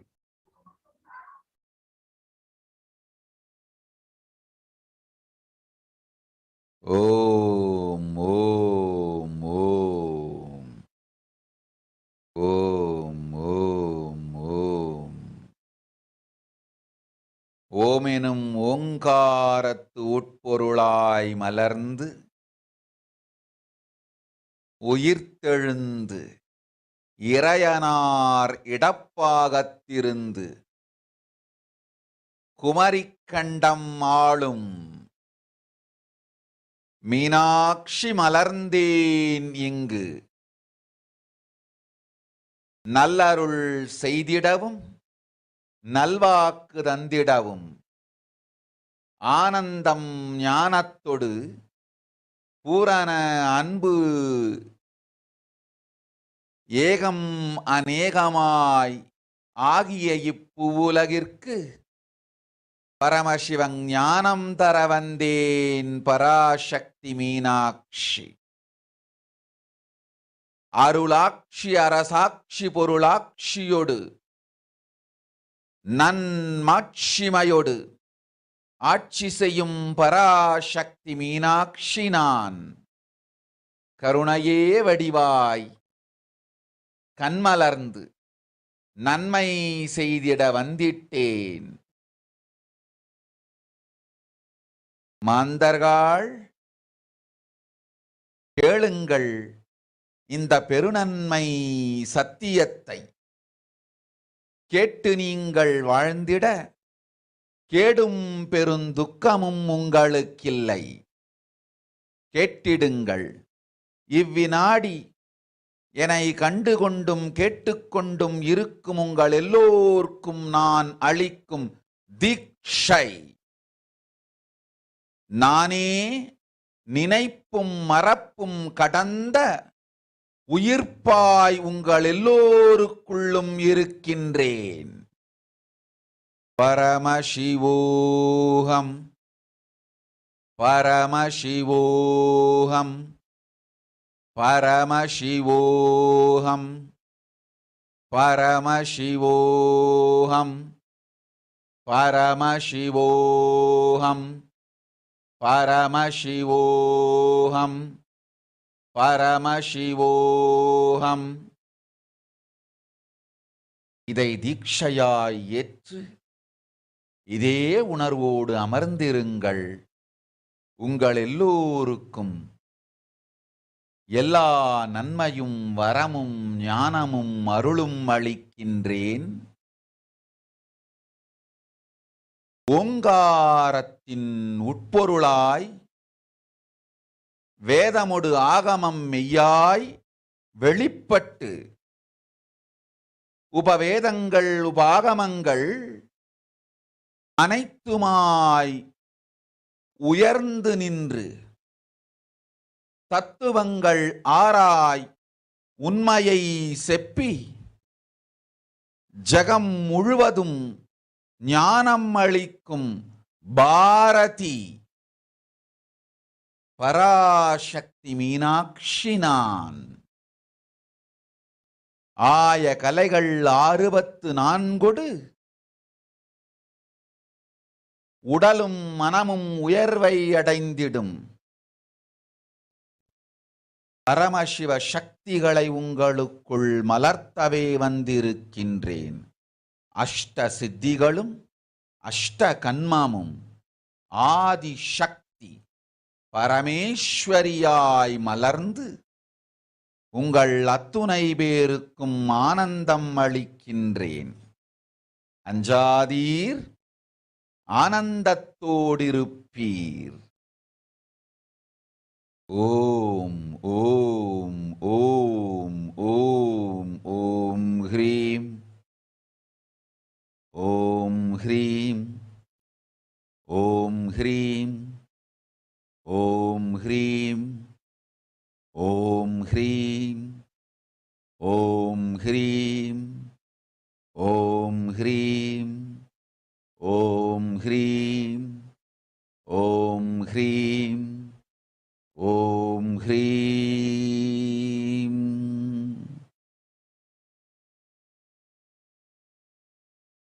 Om Om Om.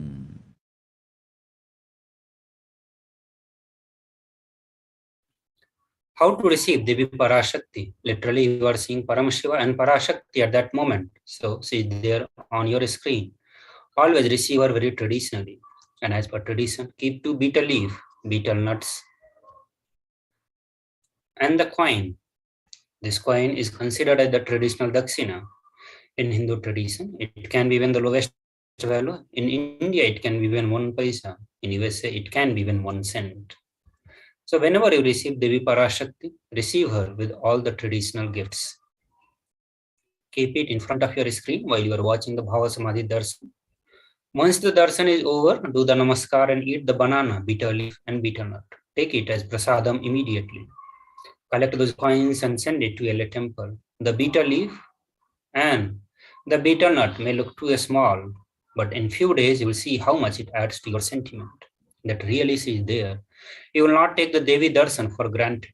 These rituals will break your monotonous, unconscious mentality, lifestyle, and raise you to the powerful cognitions. It will break your unconscious behavior. So now we'll watch a short video where Supreme Pontiff of Hinduism gives us the guidance, the Pancha Mahabhuta Yoga technique to prepare our body to receive the blessings of Devi Parashakti. Let us watch this video.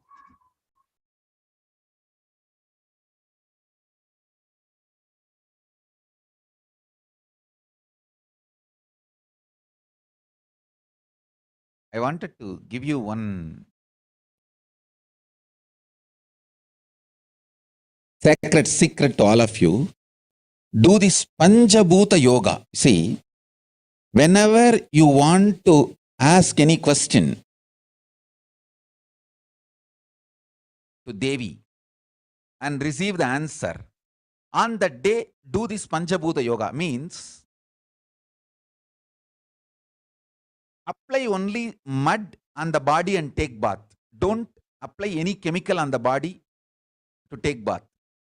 Just that Puttuman means that anthill mud.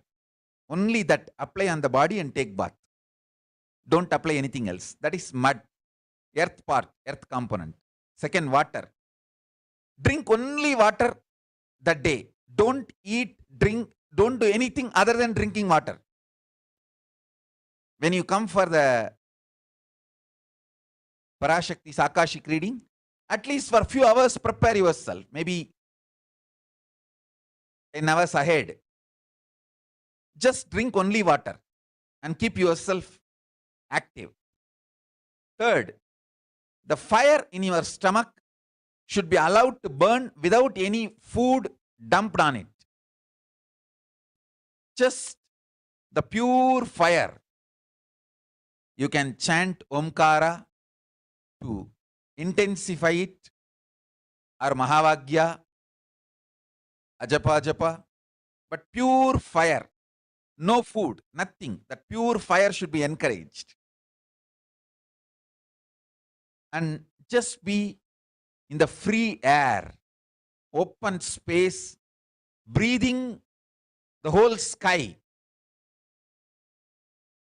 at least few hours before. And intensely unclutch to get the power of the space. Akasha.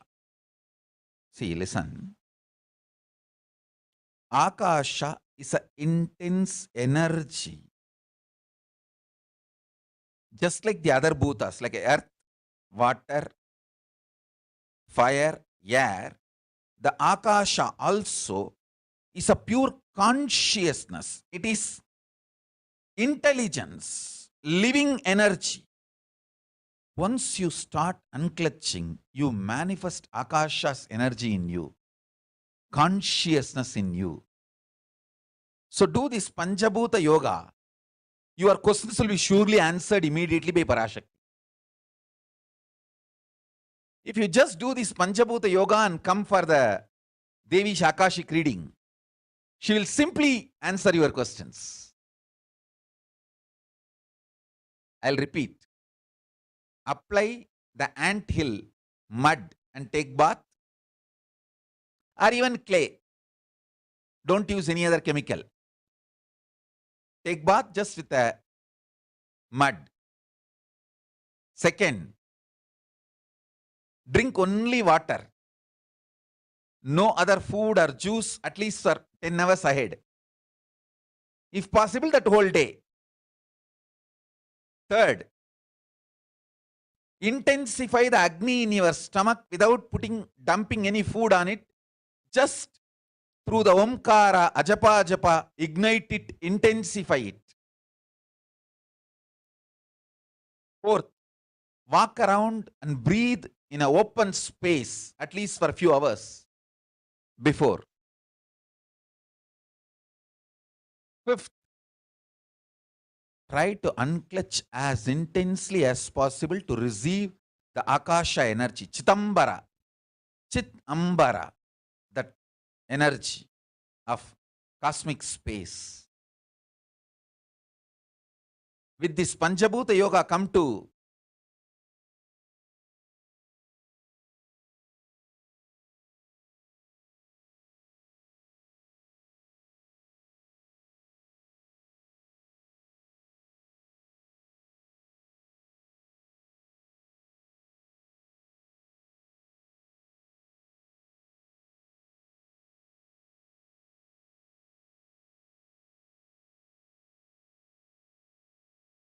Parashakti's Akashic reading.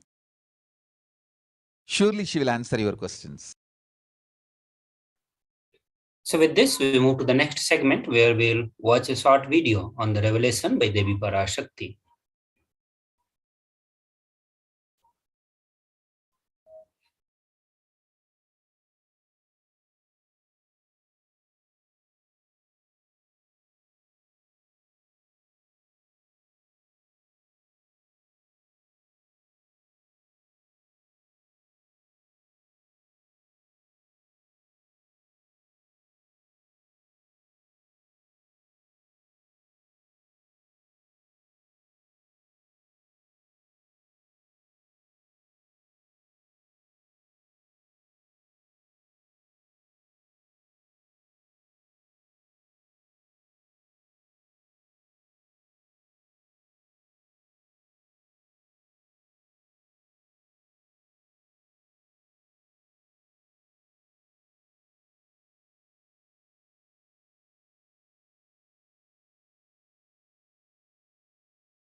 Om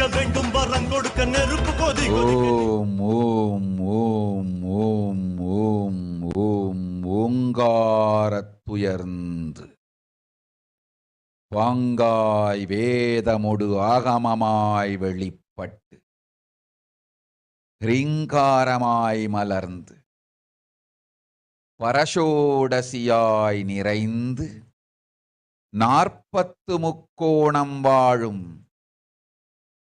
கையிலை ஸ்ரீபுரச் சிந்தாமணி கிருகத்தில் இருக்கும் கைலாச சுவாமினி பரஷோடசி பரமசிவன் பாகம் அமர்ந்து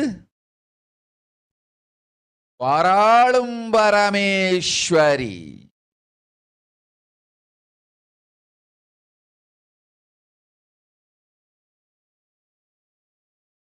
பரமசக்தி மனோன்மணி மீனாட்சி நித்யானந்தனாய் நிஜாவதாரம் கொண்டேன் இங்கு எல்லோர்க்கும் நல்வரம் தந்திட எல்லா நன்மையும் அருளிட ஹிரண்ய கர்ப்பஸ்வரூபிணி பிரம்மாண்டயோனி சாம்பவி சந்திரமௌலி ரபலா அபர்ணா உமா பார்வதி சாவித்ரி நவயவனா சாம்ராஜ்யலக்ஷ்மி பரமேஸ்வரி பரஷோடசி மீனாட்சி நித்யானந்தனாய் உருக்கொண்டு இங்கு நிஜாவதாரமாய் வந்தேன். அருட்பெருங்கருணையினால் அருளுகின்றேன் கேளுங்கள். மக்களே, உங்கள் எல்லோருக்கும் நன்மை செய்யவே நாம் இங்கு நித்யானந்தன் வடிவு கொண்டு நிஜாவதாரமாய் இறங்கி வந்தோம். இந்திய நாட்டு மக்களே, கேட்டுக்கொள்ளுங்கள், நன்றாய் கேளுங்கள். காலம் காலமாய் அவதார புருஷர்கள் வந்து மலர்ந்து உலகிற்கு நன்மை செய்யும் மிக பெரும் ஞான பூமி பாரதம். இருக்கின்ற ஒரு பாரதத்தை இழக்க இயலாது மக்களே.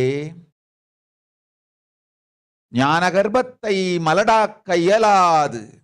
வாழையடி வாழையென ஞானிகளும் அவதார புருஷர்களும் வந்தே தீர வேண்டும், வாழ்ந்தே தீர வேண்டும், மலர்ந்தே தீர வேண்டும்.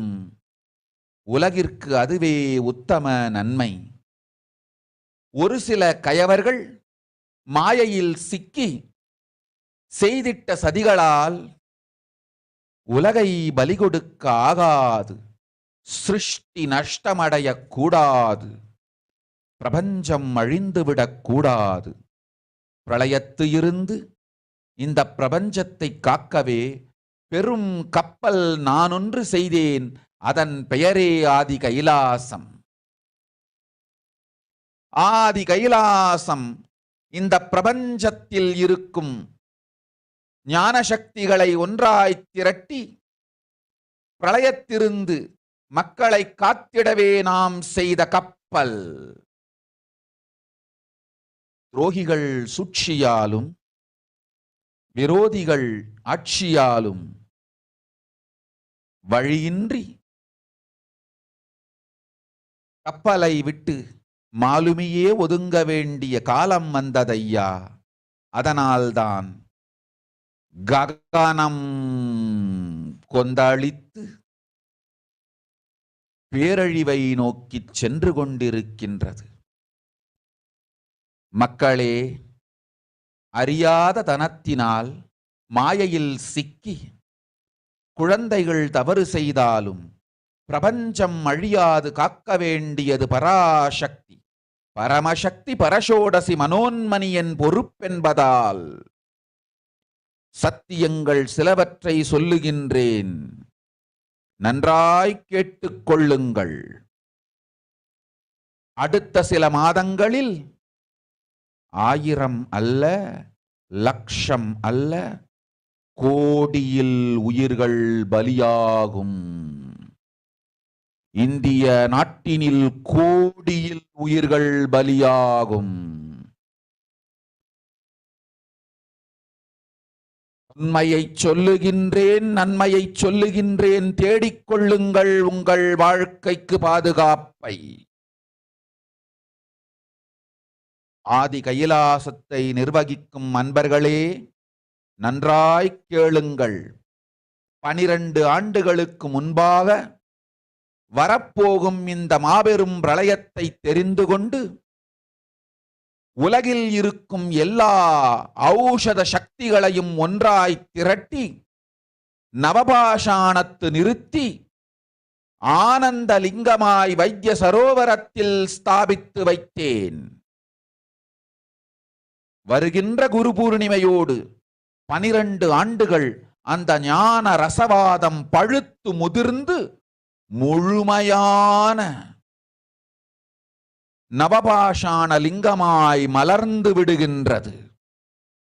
வருகின்ற குரு பௌர்ணமியில் இருந்து வருகின்ற எல்லோரும் அங்கு வந்து நவபாஷாண தீர்த்தத்தில் தீர்த்தமாடிச் செல்ல அனுமதியுங்கள்.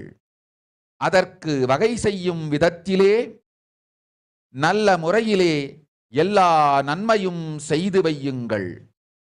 இந்த தீர்த்தத்தில் தீர்த்தமாடியோர்க்கும் அந்த தீர்த்தத்தை அருந்தியோர்க்கும் கொரோனா கொடுந்தொற்று வராது, மரணம் இல்லை, துக்கம் இல்லை.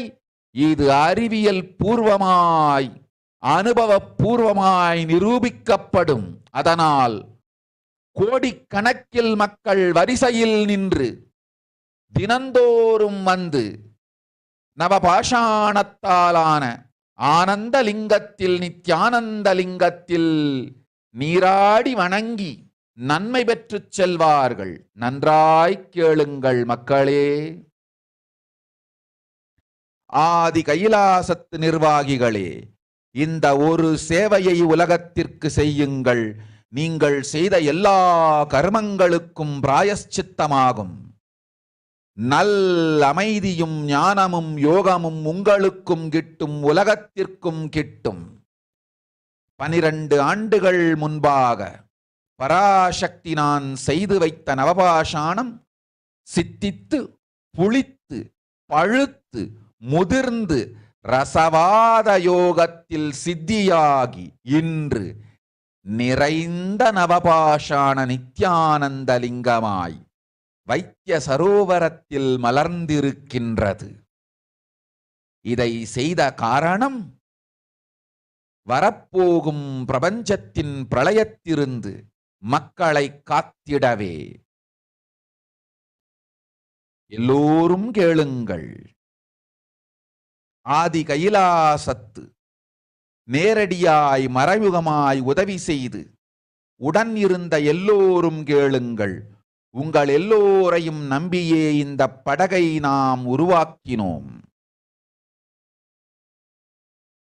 இந்த பெரும் சேவையில் எல்லோரும் வந்து பாகமாயிருந்து கொரோனா வராதவர், வந்தவர், வந்து நீங்கியோர் இவர்கள் எல்லோருக்கும் மாபெரும் மருந்து நவபாஷாண நித்யானந்த லிங்கத்து தீர்த்த விருந்து. எல்லோரும் வந்து நல் நீராடி தற்காப்பும் பெற்று நோய் கண்டவர் நோயும் தீர்ந்து நன்மையெல்லாம் அடைந்திட இந்திய நாட்டு மக்களே, உங்களால் இயன்றதை செய்திடுங்கள். உங்கள் எல்லோர்க்கும் நல் பாதுகாப்பும் உண்டு, நல்லதும் உண்டு. என்னை இழந்தாலும் என்னை நீங்கள் மறுத்தாலும் உங்களை நான் காப்பேன். அஞ்சாதீர்கள். பெருங்கருணை பேரருளால் நான் செய்து வைத்த கப்பலை உபயோகித்து இந்த ஆழிப் பிரளயத்தின் பெருங்கூத்து ஊழிக்கூத்திலிருந்து உங்களை காத்துக் கொள்ளுங்கள். உண்மையை சொல்லிவிட்டேன், நன்மையை சொல்லிவிட்டேன். பிராயஷ்சித்தம் வேண்டுமென்றும் காப்பாற்ற வேண்டுமென்றும் கதறிய பக்தர்கள் எல்லோருக்கும் பெருங்கருணையினால் தீர்வை தந்து விட்டேன். அன்பர்களே, பக்தர்களே, சீடர்களே, என் சொல் கேட்கும் நேர்மையான தொண்டர்களே, புயல் என புறப்படுங்கள். ஆதி கைலாசத்திற்கு தேவையானதெல்லாம் உடனடியாய் செய்து வரப்போகும் மக்களுக்கெல்லாம் அன்னதானம் செய்து அவர்கள் நல்லபடி வைத்திய சரோவரத்தில் தீர்த்தமாடி நவபாஷாண மருந்தையே விருந்தாய்க் கொண்டு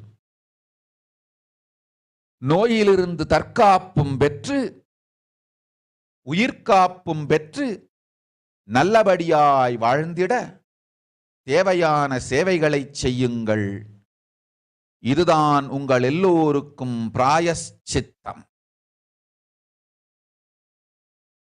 நித்யானந்தன் வடிவு தாங்கி நிஜாவதாரமாய் நான் இந்திய நாட்டில் வந்தபொழுது என்னை வைத்து வாழாத பெருங்குற்றத்திற்கு பிராயஷ்சித்தம் இதுவே உங்களுக்கு. இதை யாவது செய்து, இது ஒன்றையாவது செய்து உங்களையும் காத்துக்கொள்ளுங்கள், நாட்டையும் காத்திடுங்கள்.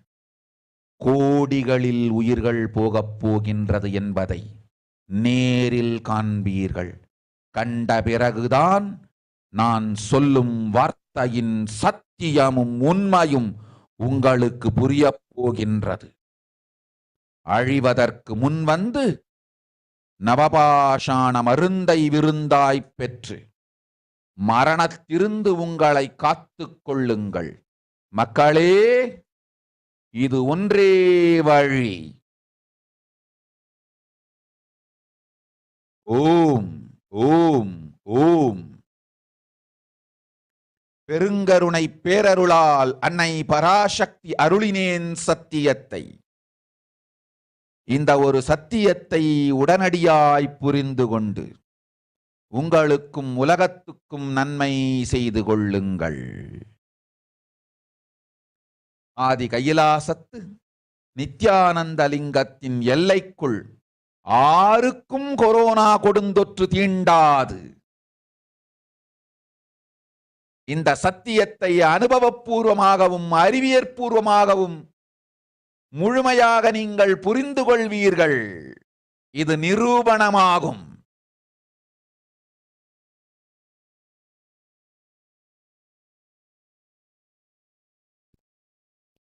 அன்னை பராசக்தி 12 ஆண்டுகளுக்கு முன்பாக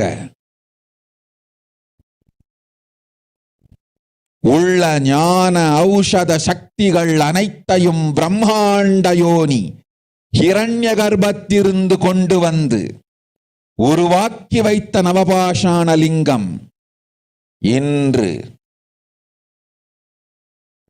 பிரளயத்திலிருந்து காக்கும் பெரும் கப்பலாய் உங்களுக்கு ஊதாவும்.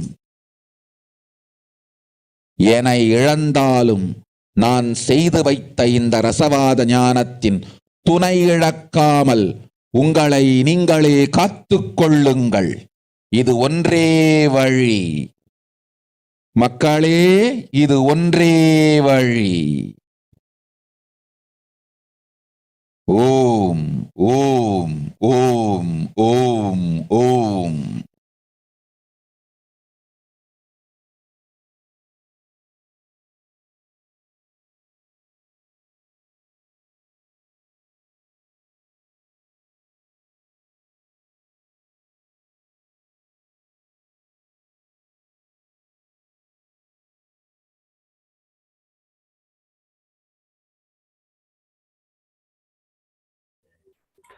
So now we'll move to the next segment, that is looking into the current state of world, and this is with regard to COVID-19 pandemic that the world has been facing for last 2.5 years.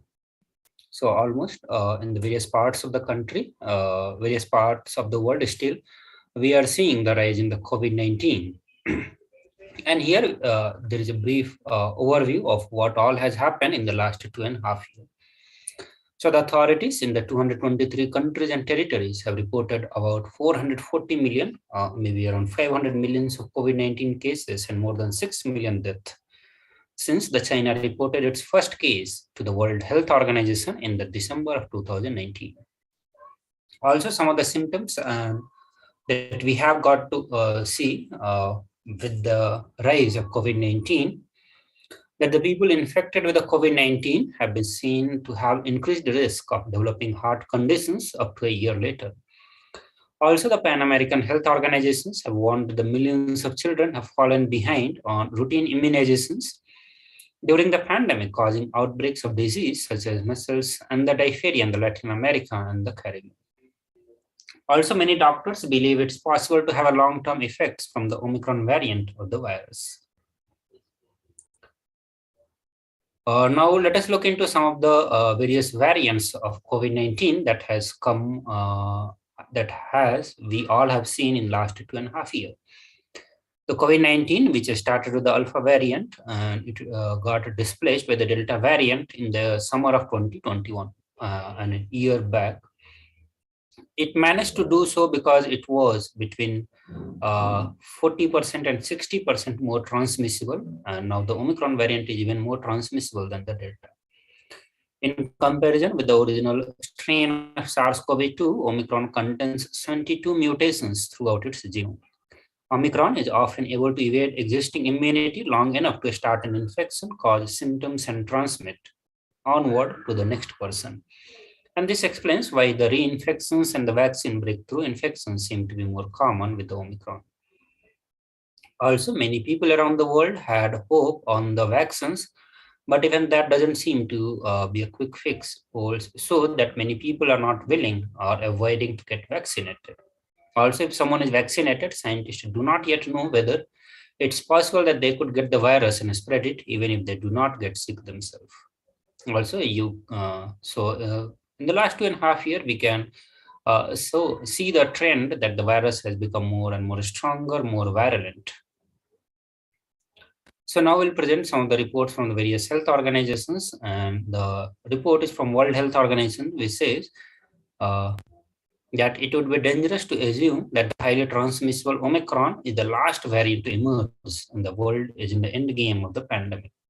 Since Omicron, it was discovered few months ago in the southern Africa, and from that we have seen more than 100 million cases reported to United Nations agencies.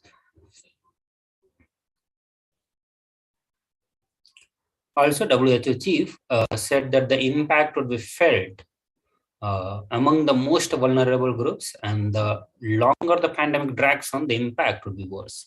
And WHO had warned that as the virus evolves, vaccine may need to evolve as well, and variants of SARS-CoV-2 may continue to escape neutralizing antibodies induced with the vaccines against prior variant.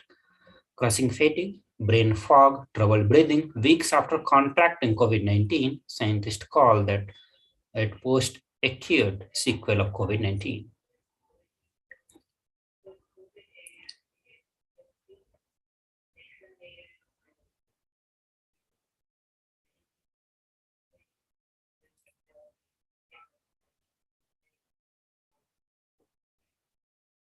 The next study says that the SARS-CoV-2, the virus that causes COVID-19, can infect a person for more than 200 days in an atypical case. And the recent study detected this one. The study served as an alert regarding the risk of limiting quarantine for COVID-19 patients to 7, 10, or even 14 days after they test positive, initially prescribed by the protocols to combat the disease. About 8% of people infected by SARS-CoV-2 may be able to transmit the virus for more than 2 months without necessarily manifesting any symptoms during the final stage of infection. So now let us watch a short video where Devi Parashakti is revealing the sacred secrets on how to protect ourselves from the deadly impact of COVID-19. Devi Parashakti is giving 8 different ways for all of us to protect from the COVID-19. So let us watch this short video.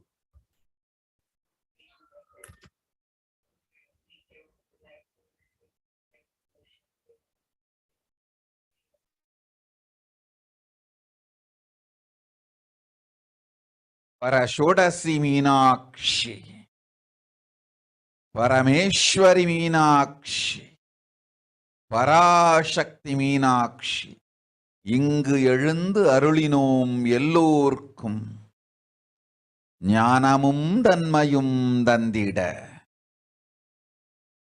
நன்மையெல்லாம் அளித்திட நாமே வந்தோம் இங்கு கைலாசத்தின் சுவாமினியாய் பரமசிவன் கிரகத்திருந்து நம் அனுக்கிரகத்தினால் நித்யானந்தன் விக்கிரகமாய் மலர்ந்தோம். உங்கள் எல்லோருக்கும் நல்லதை செய்திட, நன்மையை சொல்லிட, தர்மார்த்த காம மோக்ஷம் எனும் புருஷார்த்தங்கள் நாளும் பொங்கி மலர்ந்திட வந்தேன் இங்கு. மாந்தர்கள் கொடுந்தொற்று கொரோனா கண்டு அஞ்ச வேண்டாம். 8 வழியின் மூலமாகவும் எண்ணத்தில் தியானித்து என்னை பிரார்த்தித்தல் 1, சமூக வலைதளங்கள் மூலமாய் என்னை சரணடைதல் 2, எங்கெல்லாம் என் மகமாரி வடிவத்தில் நான் குடிகொண்டிருக்கின்றேனோ அங்கெல்லாம் பூமிதித்து என்னை வழிபடுவது 3, நெஞ்சில் மஞ்சள் தடவி வேப்பம் சாரருந்தி தினந்தோறும் என்னை தியானிப்பது 4, நிர்விகல்ப நிலையிருந்து நித்யானந்தத்தை நிறைத்து உயிர்வது 5, சிவ சிவ சிவ எனும் பிரபஞ்ச பெரும் நாதத்தை அஜபா ஜபமாய் நிகழ்த்தல் 6 நிறைவான பூரண மனத்தோடு வாழைப்பழத்தோலும் வெங்காயமும் குதிகாலில் வைத்து பத்திட்டு நித்திரையில் அடங்குவது 7 பூரணமாய் பரிபூரணமாய் அருணாச்சல ஸ்மரணையில் நினைப்பும் மறப்பும் அருந்த உணர்வு ஸ்மரணையில் அகம் அகம் என ஸ்புரிக்கும் அருணாச்சல ஸ்மரணையில் ஆனந்த ஸ்புரணத்தில் இருப்பது 8 எனும் 8 முறையிலும் என எண்ணியோர் அத்துணை பேருக்கும் இல்லை கொரோனா கொடுந்தொற்றின் தாக்கமும் கொரோனா கொடுந்தொற்றின் பயமும் கொரோனா கொடுந்தொற்றின் மயக்கமும் வாழ்வீர்கள் வளத்தொடு நல் ஞானம் யோகத்தொடு நாமே நிம்மோடு நானே நீயாய் நீயே நானாய் நல்வாழ்வு வாழ்வீர்கள் 8 1 செய்தாலும் கொரோனா உங்களை எட்டவிடாது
Just be alive for next 3 years.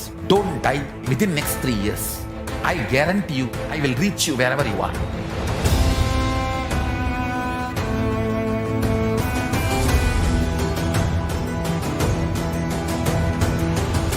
Be alive, somehow be alive for next 3 years. I will reach you wherever you are, whichever corner of the world you may be. I will reach you with enlightenment.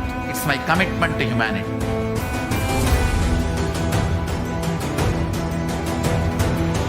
I'm going to empower, enlighten each and every one of you with the fuel and energy of the parallel universe.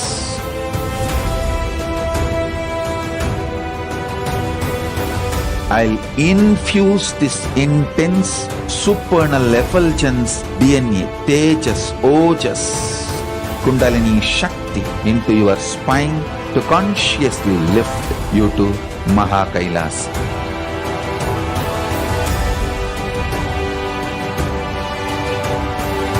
It is irreversible permanent enlightenment, irreversible power manifestation, irreversible permanent empowerment.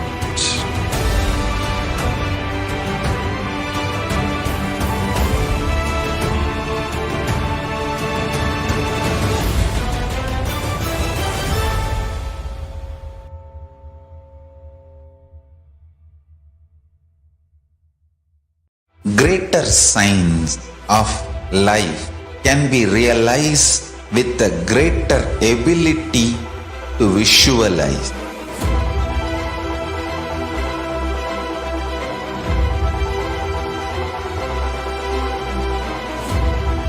Greater science is the equivalent word for Hinduism.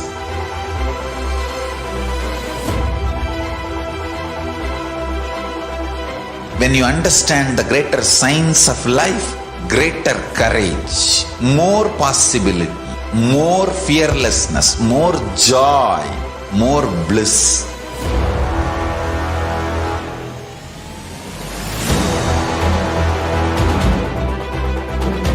When you visualize Paramashiva with 25 heads, 75 eyes, 50 hands, your consciousness becomes ferocious, and that ability to visualize, you will get involved in everything deeply.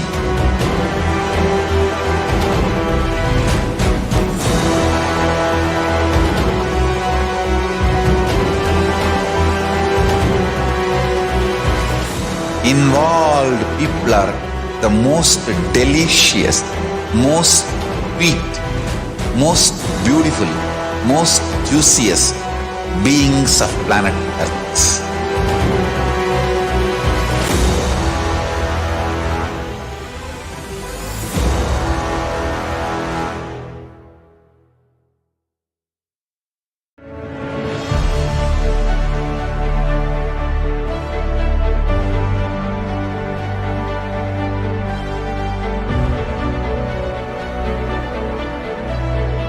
I am your Guru. I will make you enlightened. It's my commitment.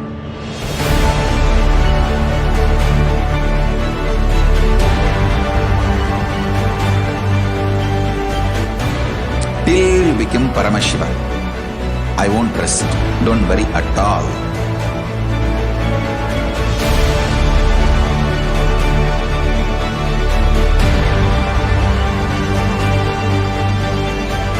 To all my disciples, I give you this as a boon.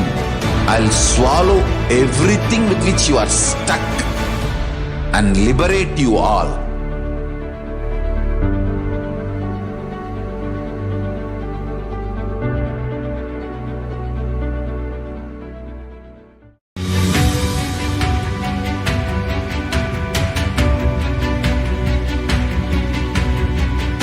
The moment you decide, your consciousness is the supreme identity you have.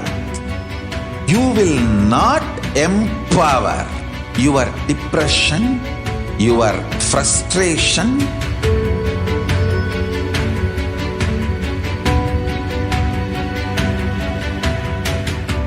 deal your problems, whether it is simple headache or depression, or the worst suicidal patterns, or life negativity, only through consciousness. Don't go for any other solution.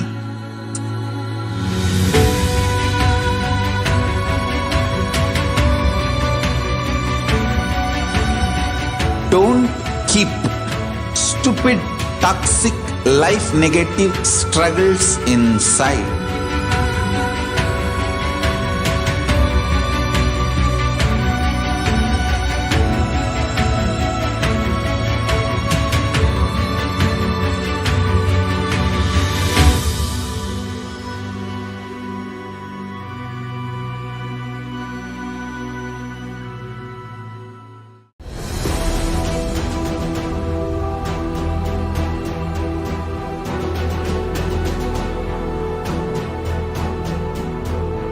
Your consciousness has power at this moment to swallow, digest, clean up all negativity and all toxins.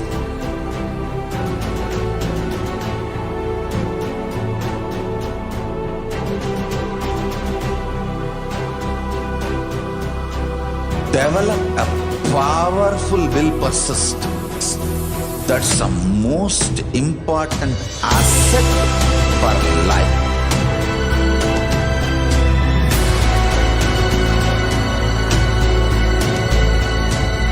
I am not giving you some life positive blah blah. I am giving you the facts of life. I am triggering your consciousness.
Time itself is nothing but your decision to struggle with the same rut.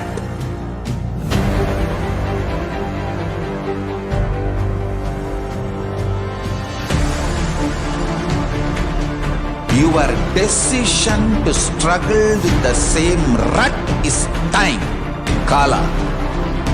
Your decision to swallow time is Kala Bhairava.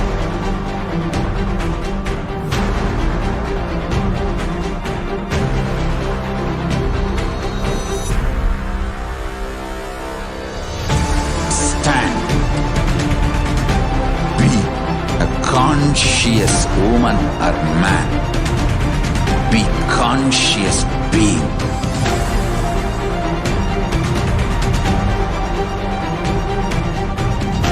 Shrink the time through conscious will persistence. Make the future into present by being ferocious with yourself.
Just be alive for next 3 years. Don't die within next 3 years. I guarantee you, I will reach you wherever you are.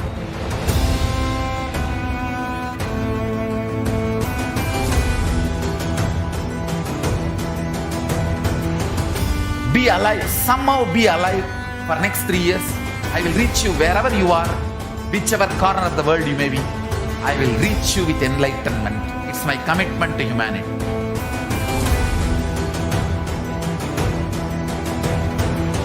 I'm going to empower, enlighten each and every one of you with the fuel and energy of the parallel universe.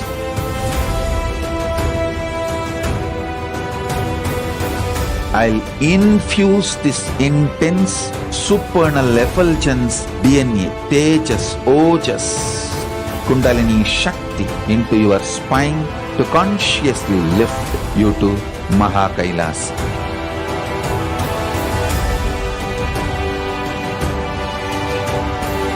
It is irreversible permanent enlightenment, irreversible power manifestation, irreversible permanent empowerment.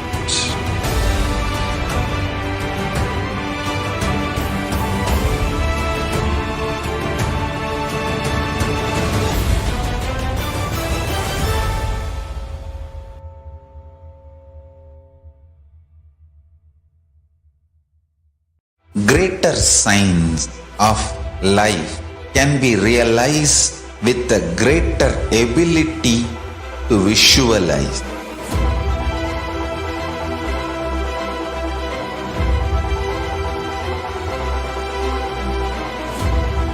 Greater science is the equivalent word for Hinduism.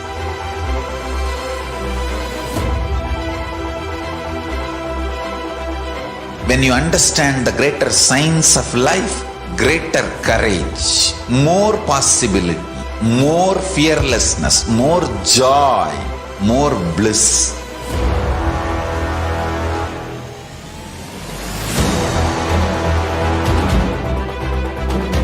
When you visualize Paramashiva with 25 heads, 75 eyes, 50 hands, your consciousness becomes ferocious, and that ability to visualize, you will get involved in everything deeply.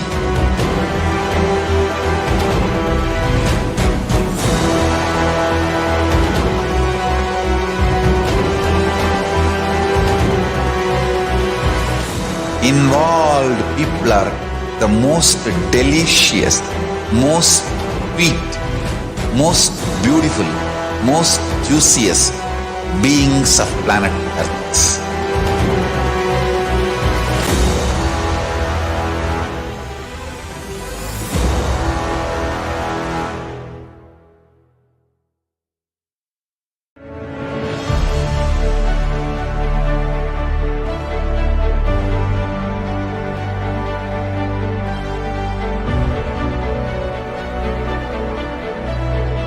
I am your Guru. I will make you enlightened. It's my commitment.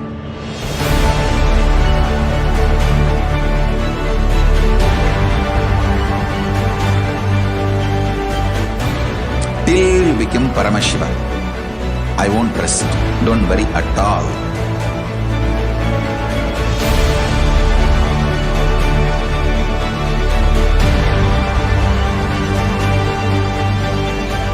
To all my disciples, I give you this as a boon. I'll swallow everything with which you are stuck and liberate you all.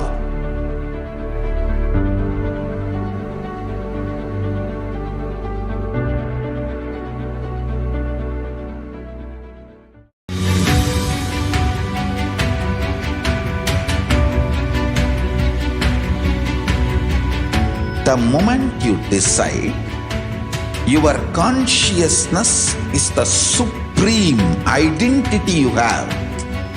You will not empower your depression, your frustration,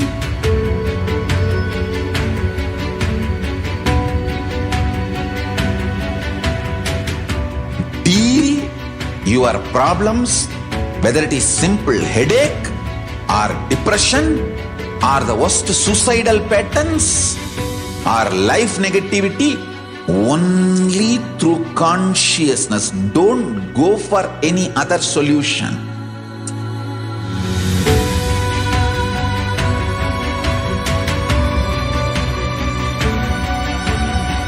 Don't keep stupid, toxic, life negative struggles inside.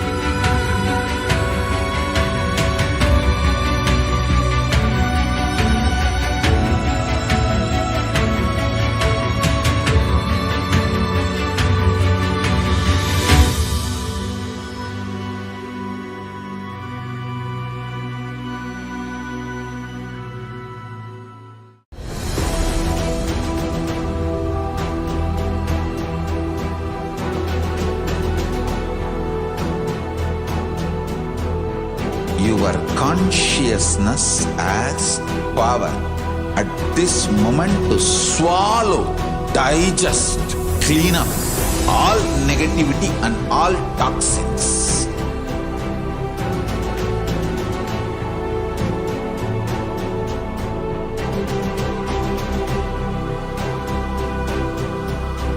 Develop a powerful will persistence. That's the most important asset for life.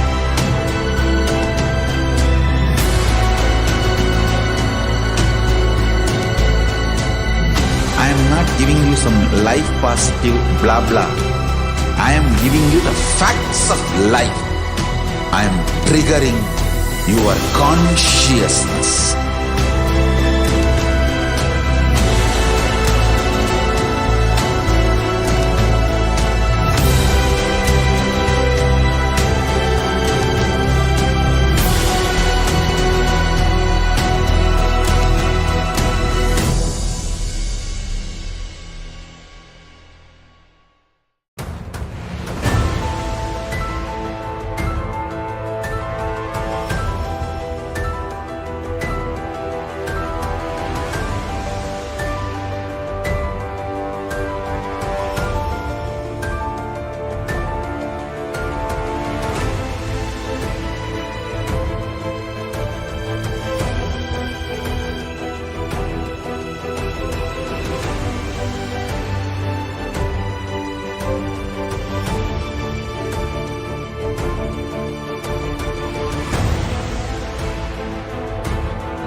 Time itself is nothing but your decision to struggle with the same rut.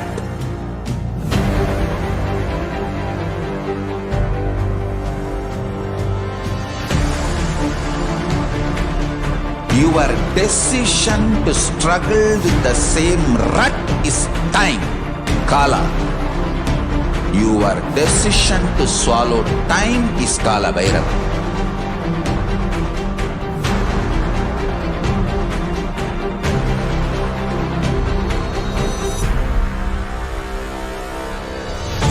Stand. Be a conscious woman or man. Be conscious being.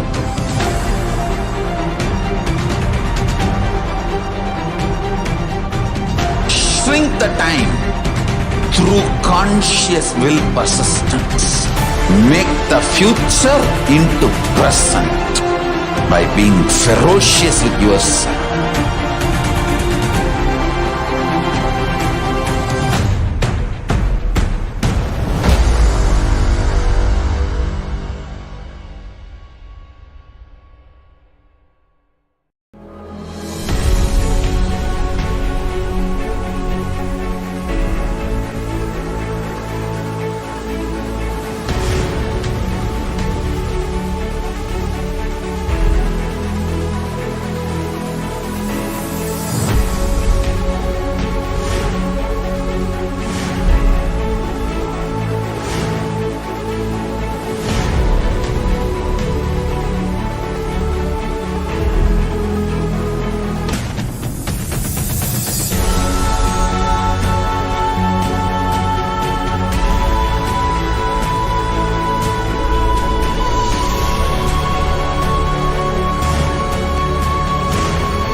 Just be alive for next 3 years. Don't die within next 3 years.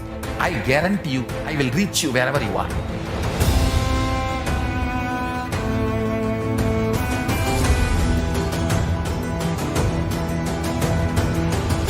Be be alive, somehow be alive for next 3 years. I will reach you wherever you are, whichever corner of the world you may be.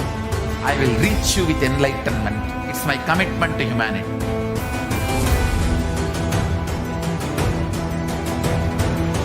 I'm going to empower, enlighten each and every one of you with the fuel and energy of the parallel universe.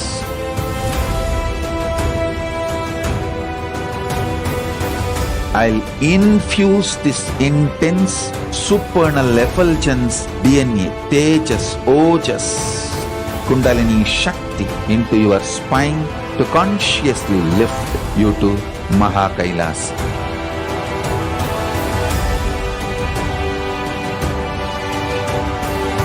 It is irreversible permanent enlightenment, irreversible power manifestation, irreversible permanent empowerment.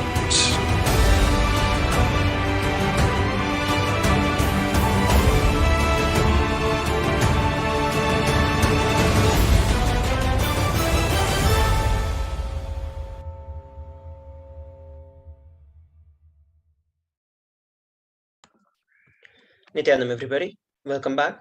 Let us now move on to the next segment.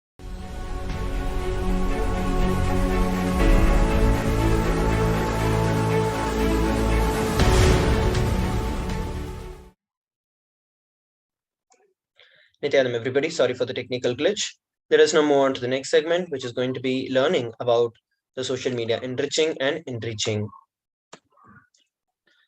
So let us look at the various methodologies through which you can receive the blessings of Devi Parashakti.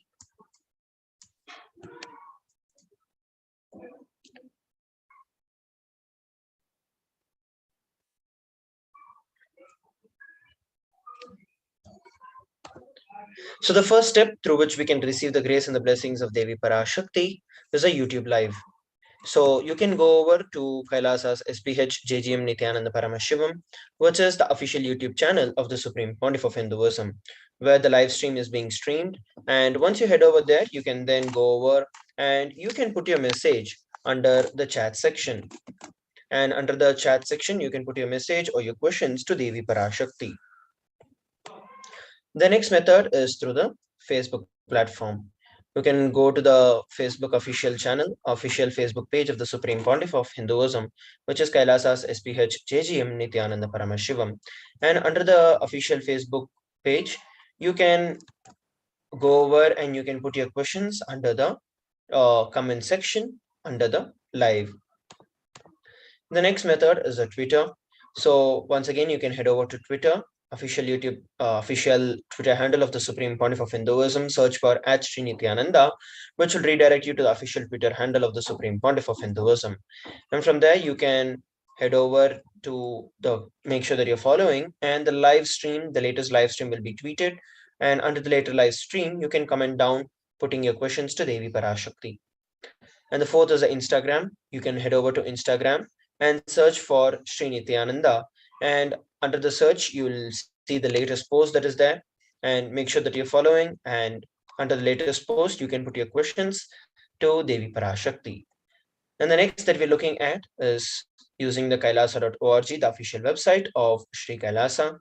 So head over to kailasa.org, and on the left side, you will see the chat option that is available, which is chat on WhatsApp. So you can post your questions on your WhatsApp there. So let us now move on to the next segment, where we're going to be looking at the offerings to Devi Parashakti. There are various pramanas, references that speak about how we need to offer various different things as dana.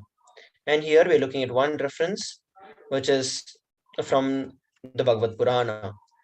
Dharma yesha setaya kamaya swajanaya cha panchagna vibajan vittam yahamutra cha modate. One part should be used for dharma, second for yasha, third should be used for reinvesting and generating more wealth, and the fourth should be used for kama, and the fifth should be used for the family and friends. So the Bhagavad Purana very specifically says that 20% of what you generate should be offered as dana. The next that we're looking at is another reference from the Dharma Shastra. Grihe dashagunam danam goshte chaiva shatadikam punyatirteshu sahasram anantam shiva sannidau. Dana at the home yields 10 times as much merit as when made elsewhere, 100 times when made in a Goshala, 1,000 times when made in sacred places, and an infinite number of times when made in the premises of a Shivalinga, such as the Shiva temples. And next, we are looking at another reference that has been given in the Brahmanda Purana. Danam trividam anishtam jeshtam adhyamam tatra naishwaryam jeshtam anishtam swartha siddhaye karunyat sarvabhuteshu samvibhagastu madhyamaha. So this is a very beautiful reference that speaks about the offering to Devi. It says dana given in order to achieve moksha is considered as the most valuable form. Dana given out of pity or kindness is considered of the medium, and it's also called as the daya dana. Dana given to achieve one's own selfish ends is known as the least valued of all. So let us look at the offerings to Devi Parashakti. The first offering we're looking at is the Ihundi, the offering of the Ihundi to Devi Parashakti. Bhakti Priya Bhakti Gamya Bhakti Vashya Bhayapaha Shambhavi Sharada Radhya Sharvani Sharmadayini. Devi is fond of true devotion and is realized through true devotion. She can be worshipped through true devotion and she removes all the fears. So this is a reference of Devi Parashakti. If there are any fears in the minds of the devotees, Devi will surely remove those fears. It is stated that Devi likes to be worshipped in the autumn, and here the autumn means the autumn of our mind, when the thoughts turn inward, and the role of the divine becomes known and understood clearly in us. Shambhavi means consort of Lord Shambhu, who is Paramashiva, and Sharadharadhya means the one who is worshipped by Sharada, who is Saraswati. Sharvani is the wife of Lord Shiva. Sharmadhaini means the Devi who bestows happiness on devotees. You can offer your gratitude and devotion to Devi Parashakti by offering your kanika, and your name shall be chanted out during the puja to Devi Parashakti. The next reference that we have, the next offering is the offering of the Sankalpa chanting, which is $1. Taya tanmohyate vishwam saiva vishwam prasuyate saya chittacha vijnanam tushtariddim prayachate.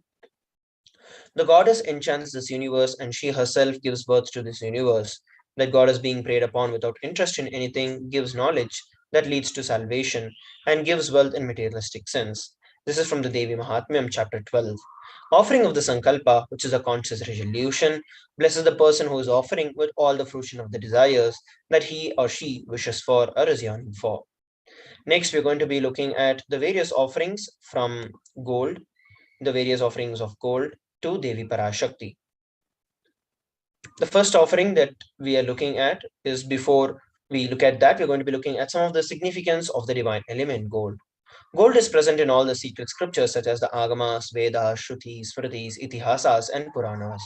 In all the Hindu scriptures, it is abundantly displayed that gold is the most auspicious and the purest metal, which purifies our very being. In Hindu civilization, everything was built in gold, exchanged in gold, and ritual fees were offered in gold. When one was to be saved from life-threatening illnesses, gold was offered as a ritual fee. Gold was in abundance and used for weighing equivalent amounts of commodities, including cows. Kingdoms were built with huge doors of gold. Streets would have huge columns and archways made of gold. Horses and cows were dressed in gold. The Hindu civilization thrived on the banks of the rivers of gold. The Indus River was called as Hiranmaya in the Rig Veda, and the river Saraswati was called Hiranyavartini in the Atharvana Veda. The gold is a supreme element for offering gifts to the ones who you love and revere. Temples are constructed and paved in gold, deities are made in gold, digged in gold, adorned in gold, because it preserves the enlightened energy forever.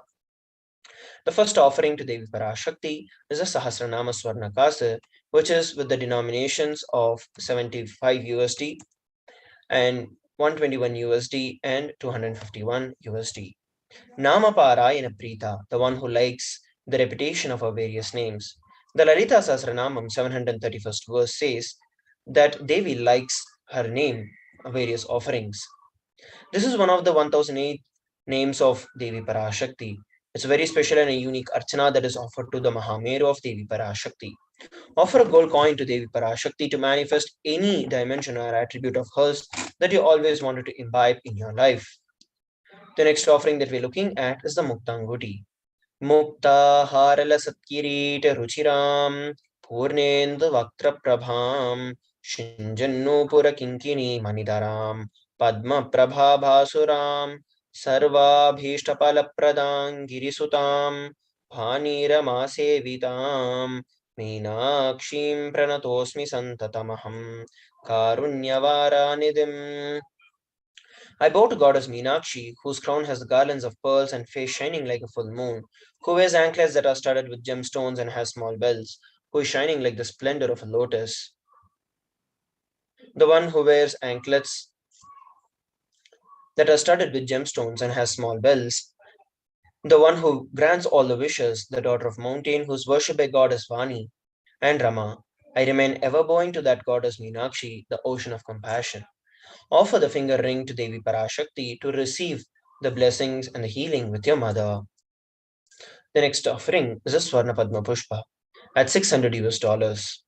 Ashta Vidyeshwaropeta Kumbhavarana Samyutam Sarvasa Sutra Vastradhya Hema Pankaja Bhushita Sapidasa Chukrascha Pakabilva Phalaprabha Snapanadhyaya Samsiddha Pramanena Samanvitaha. All the kalashas should be wound around with suitable thread and covered with new cloth. They should be adorned with a lotus flower made of gold.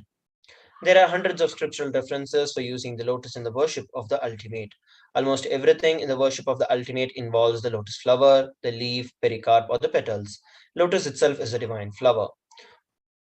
Whether it is for the consecration of the deities or the object of meditation or the mudras, asanas that are used, in every dimension, the lotus is involved. Offer the golden lotus of any size that you wish to express gratitude to the Tyaga and the sacrifice of Devi Parashakti. The next offering is the Swarnameti, the golden touring, at $750. Nakadhiditi Sanchanna Namajjanna Tamoguna Padadvaya Prabhachala Parakrata Saroruha. You whose brightness from toenails destroys the darkness of ignorance from the minds of your devotees who prostrate at your feet. You whose brightness from your 2 feet overpowers that of the lotus flower. The 83rd verse of the Saundarya Lahari states that Devi's Parashakti's nails have been sharpened by constantly being touched by the crowns of the celestial beings who always prostrate before Devi Parashakti. Tamoguna is darkness. In this verse, tamas is indicative of ignorance in the minds of devotees, and by constantly prostrating before Devi Parashakti, their ignorance is removed and they attain knowledge. Offer the touring to Devi Parashakti, adorning her sacred feet to be in constant gratitude for receiving her blessings even during the most difficult times of your life. The next offering is the Swarnamankika, Sudha Sarabhivarshini, the one who makes the nectar flow in all our nerves from the Sahasrara, she who gives the very pleasant experience of the ultimate.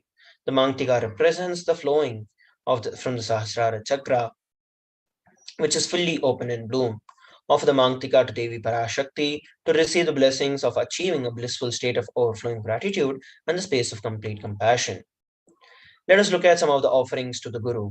Napaduka paro manyo nadeva Shri Guru paraha nahi sakshat paradiksha na punyam kula pujanat. There is no mantra higher than Paduka, no God higher than Guru, no initiation higher than Shakti, and no merit higher than Kula worship. रिक्तहस्तश्च नोपेयत् राजानां देवताङ्गुरुं फलपुष्पाम्बरादीनि यथा शक्या समर्पयेत् एवं यो न चरद्देवी ब्रह्मराक्षसतां व्रजेत्. One should not approach the loyalty, the deity or the guru empty-handed. He should offer fruits, flowers, cloth and the likes according to his capacity. One who does not do so becomes a Brahmarakshasa. कोटि कोटि मंत्र जापात कोटि तीर्थावगाहनात् कोटि देवाचना देवी parashi paduka smritihi. O Devi, remember this paduka which yields infinitely greater merit than billions and billions of mantra japa, billions and billions of pilgrimages, and billions of worship. The Kularnava Tantra mentions this. The first offering that we can offer to the Supreme Pontiff of Hinduism is the Vastra Seva at $1,080. So head over to gateway.nithyanandeshwara hindu temple.org kailasa.org/NHTLA, where you can register yourself to offer any of the sevas that we looked at to Devi Parashakti. And next, we also have the very awaited Paramashivoham Level 3 program. After 3 years, we had the first batch the previous month, and here we're going to be entering into the next batch, the level 2, and especially the Supreme Pontiff of Hinduism has been in Samadhi almost over the last complete month, and he's going to be directly giving us the initiations and the various power manifestations during the Paramashivoham Level 3 program. So make sure that you're registering for this program at kailasa.org/Paramashivoham and do not miss it. So let us now move on to the next segment of today's Bhava Samadhi Darshan after a short break. Please stay tuned.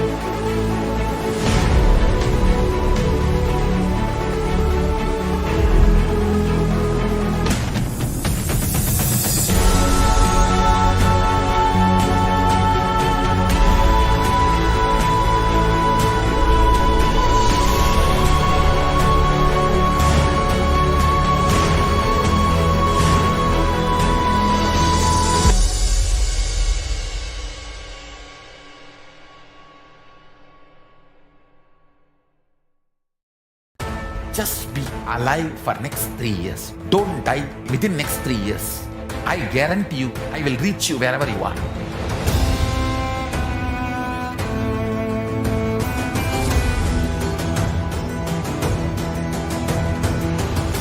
Be alive, somehow be alive for next 3 years. I will reach you wherever you are, whichever corner of the world you may be. I will reach you with enlightenment. It's my commitment to humanity.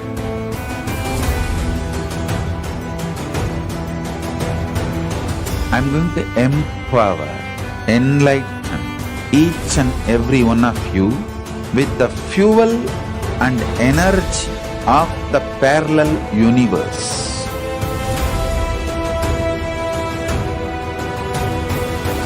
I'll infuse this intense supernal effulgence DNA, Tejas, Ojas, Kundalini Shakti into your spine to consciously lift you to KAILASA.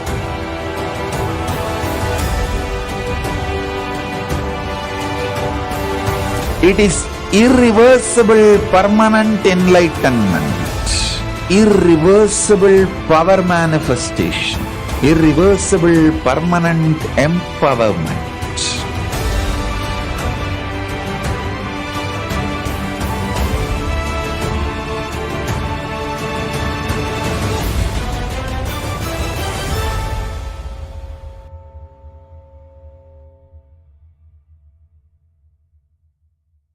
Greater signs of life can be realized with a greater ability to visualize.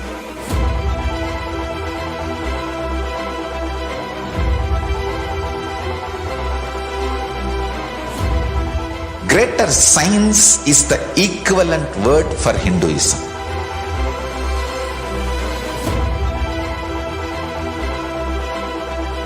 When you understand the greater science of life, greater courage, more possibility, more fearlessness, more joy, more bliss.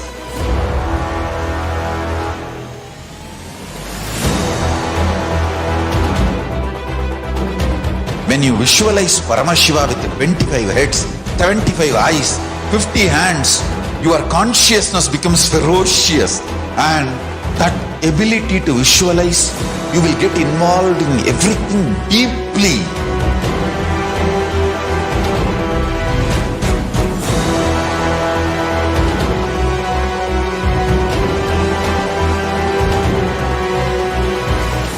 Involved people are the most delicious, most sweet, most beautiful, most juiciest beings of planet Earth.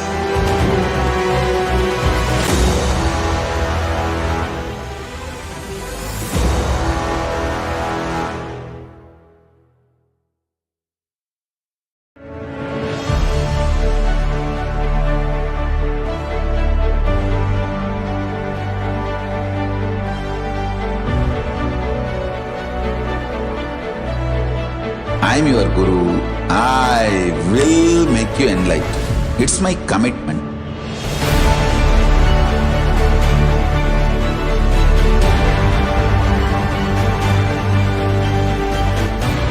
Till you become Paramashiva, I won't rest. Don't worry at all.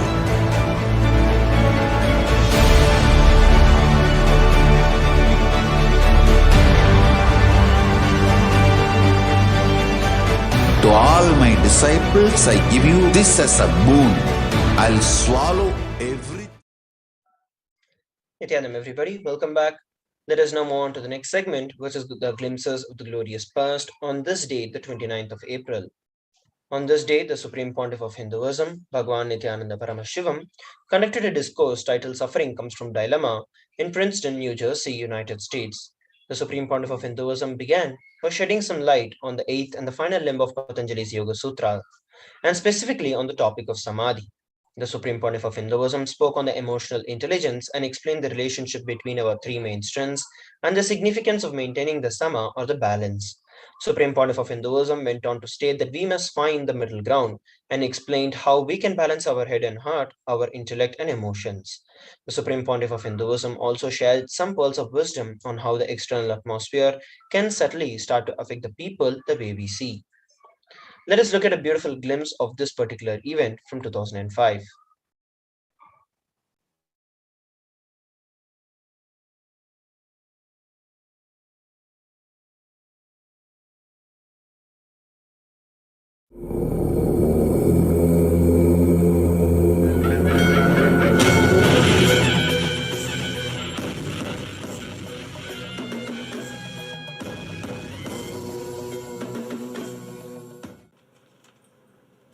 ब्रह्मानन्दं परमसुखदं केवलं ज्ञानमूर्तिं द्वन्द्वातीतं गगनसदृशं तत्त्वमस्यादिलक्ष्यम् एकं नित्यं विमलमचलं सर्वदी साक्षिभूतं भावातीतं त्रिगुणरहितं सद्गुरुं तं Namami.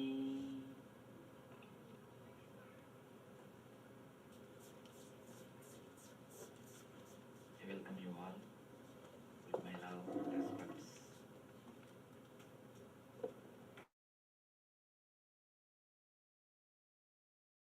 Parts. 8-step means usually we understand one after the other, one after the other, the one after the other. But it is not 8 steps, it is 8 parts.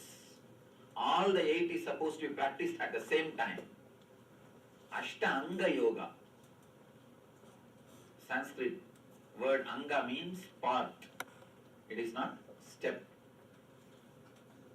Today we are going to see the 8th step, important step. 8th part, important part. Samadhi.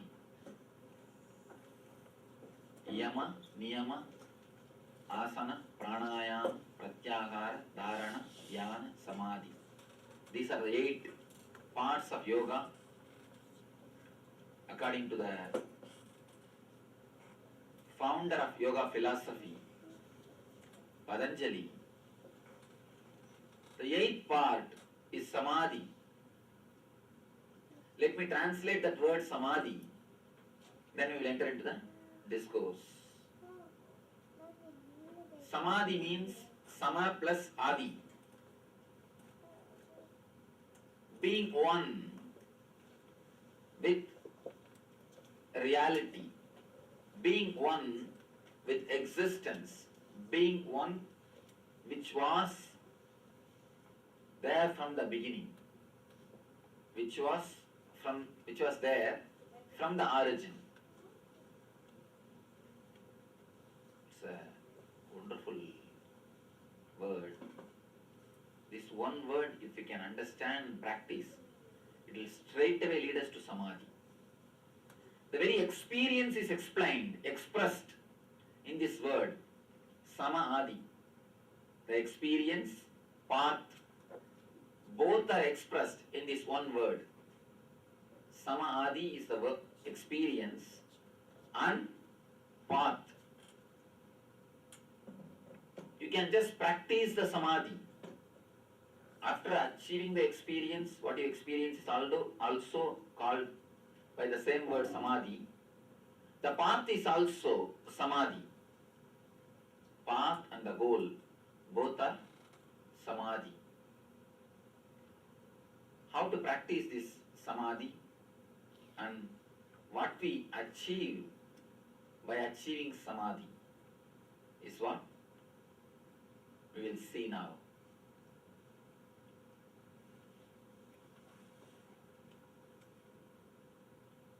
Usually, always people are either intellectual or emotional. They don't have the sama, balance in their being. People who are too much intellectual, they create trouble to themselves and to others. Logic always decepts. Too much of intellect creates too much of problem. Mahabharata beautifully says there are three kinds of bala, strength. One is bahubala, means physical strength. Another one is buddhi bala, intellectual strength. Third one is atma bala, strength of your being, compassion, love, and all these things. A man who has got only physical strength without spiritual strength, he will become a rowdy criminal. A man, if he has got only physical strength without spiritual strength, he will become a rowdy, gunda, criminal. His philosophy will be might is right. If somebody has got only intellectual strength without spiritual strength, he will become politician.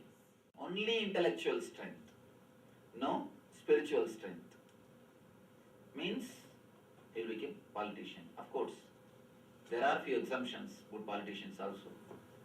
He will control them by making them feel that they are below him. And one important thing, when I said the word politician, it doesn't mean only people who are sitting in chairs and ruling, people who are in the party, people who are in the administration. People who are in the religious field also can become politicians. The so-called priests who create guilt in people and rule them, even they are politicians. People who have got just intellectual strength without spiritual strength, they start ruling the others either by creating fear or guilt. Politicians rule by creating the fear, priests rule by creating guilt. They create guilt. Again and again you are taught you are a sinner. This is sin, that is sin. One thing, if you look little deeply, whatever you enjoy, suddenly you will feel that you are doing something wrong. See your life. If you are enjoying something, suddenly you will feel that you are doing something wrong. As if something is wrong. From the beginning, you are taught all your joy is corrupted with guilt. From the beginning, the guilt is implanted in your being. From the beginning, you are taught anything joy, blissful means you are doing something wrong. Sad, morose face is okay. Just be sad, depressed, nobody will bother you. If you simply start laughing, everybody will go, what happened? What happened to you? Why? Why are you laughing? What is that laugh? Usually people inquire if you are laughing and jumping and dancing. But if you are morose, sad, that is considered as a natural state. If you are sad, depressed, it is considered as a natural state. If you are ecstatic, joyful, laughing, naturally people will ask you, what happened to you? Why you are laughing? What's wrong with you? We don't understand. Life is ecstasy. Of course, if you are allowed to believe life is ecstasy, you can't be slave, you can't be exploited. People who have got only intellectual strength, who don't have spiritual strength, they rule you by creating guilt in you. And one more thing, even the people who sell cosmetic products, they create a guilt in you that you are not beautiful. No, it's true. Unless they create a guilt in you that you are not beautiful, how can they sell their products? They can create market only by creating guilt in you that you are not beautiful. See, that is why they again and again do these shows, fashion shows, and Miss Universe, all these programs. What do you think they do? Unless you have a deep guilt that you are not beautiful, you will not go for all these products. Again and again yoga declares. The commentators of yoga philosophy, they say beautifully, you are beautiful unto yourself. There is no scale. How can you have scale? Where is the scale? No scale.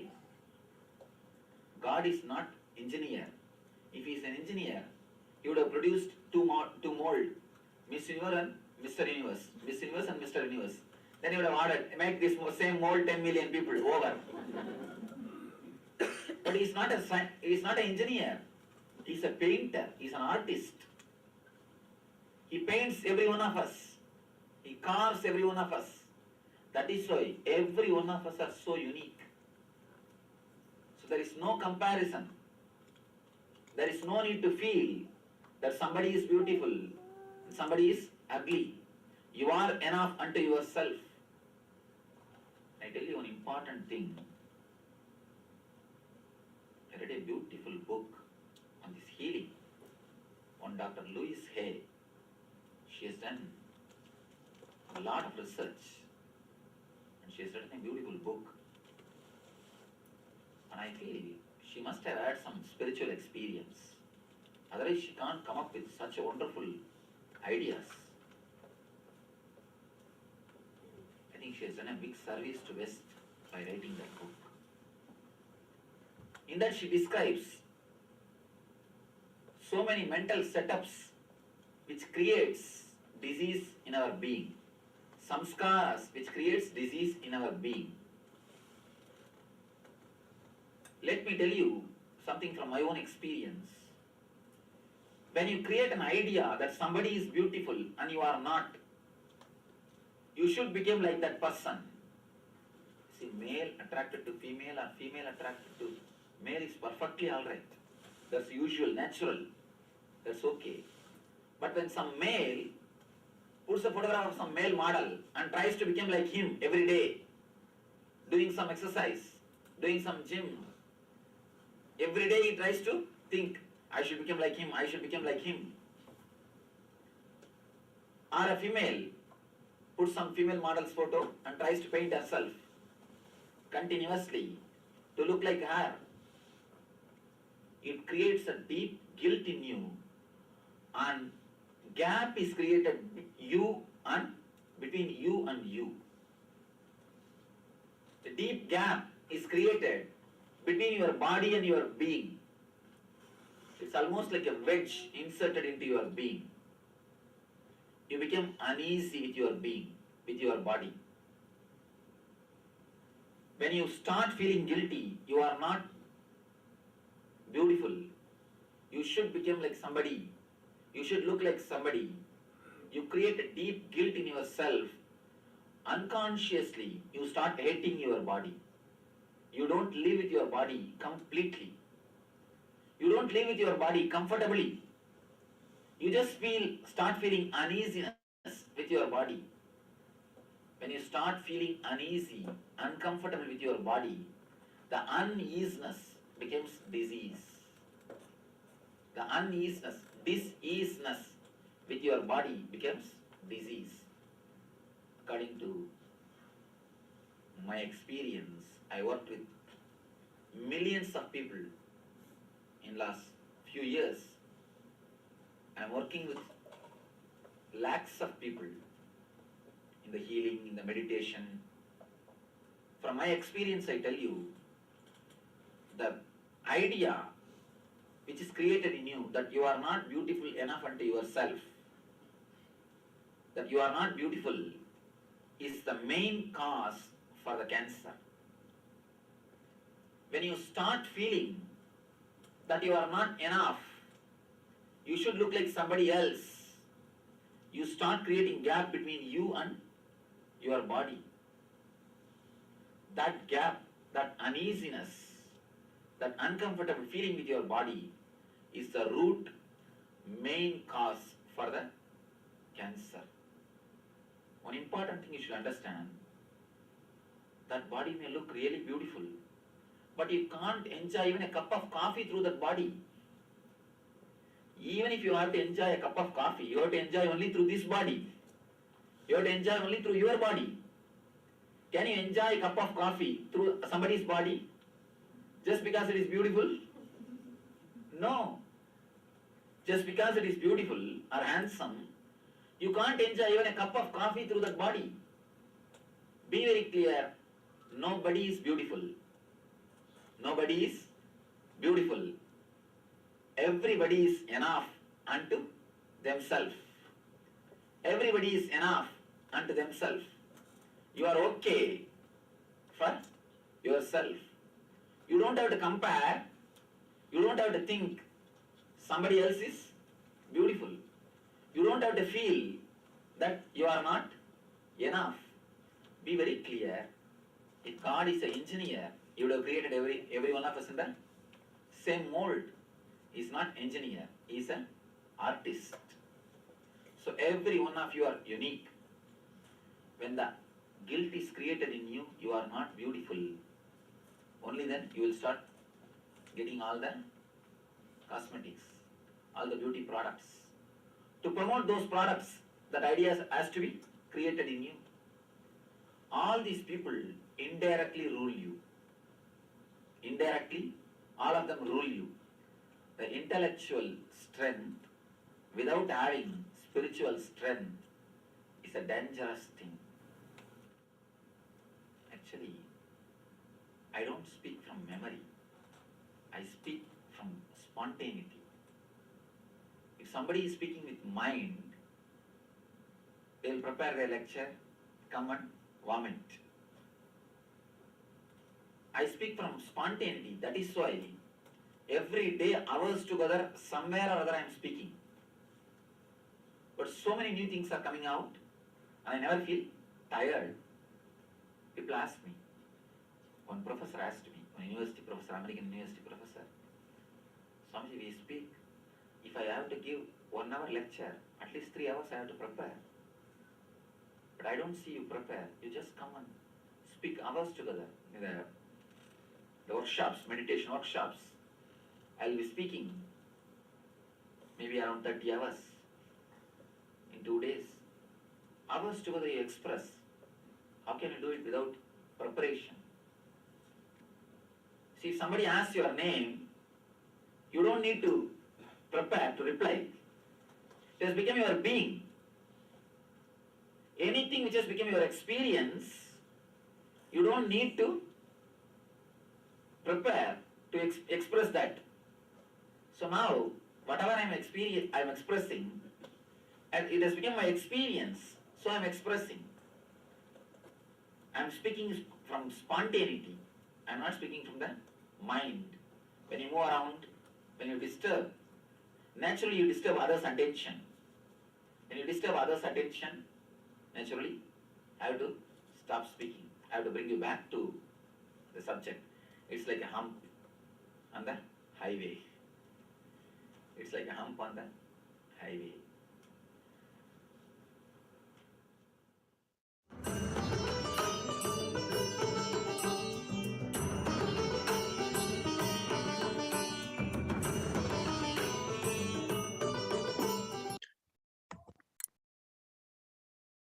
Well, isn't it beautiful?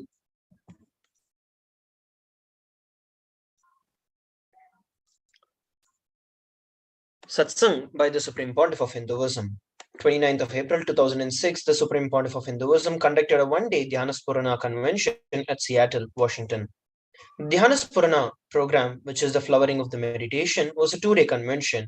The meditation techniques that the Supreme Pontiff of Hinduism taught through this convention were made for the purpose of helping the delegates to unclutch from the shaft of thoughts and to create a space for the meditation to flower.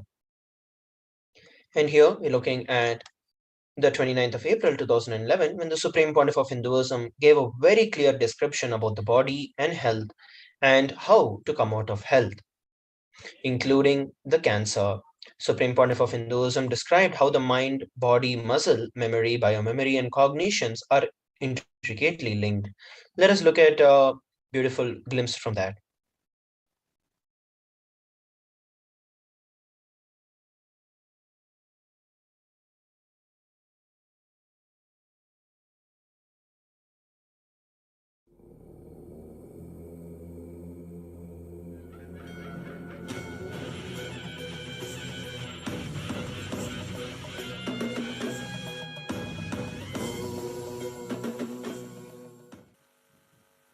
We'll work on the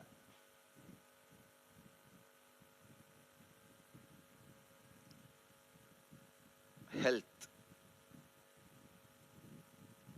After the initiation, I wanted first thing to be done is write concepts about health should get into your system. Please understand, I am defining your body. Your body is the vehicle for your dreams and your ornament. That's all. Just these two statements. Your body is vehicle for your dreams. For all your dreams. The dream may be related to relationships or luxury, comforts, joys, experiences, or enlightenment, whatever it may be. Your body is your vehicle for all your dreams and ornament. This is the definition of body.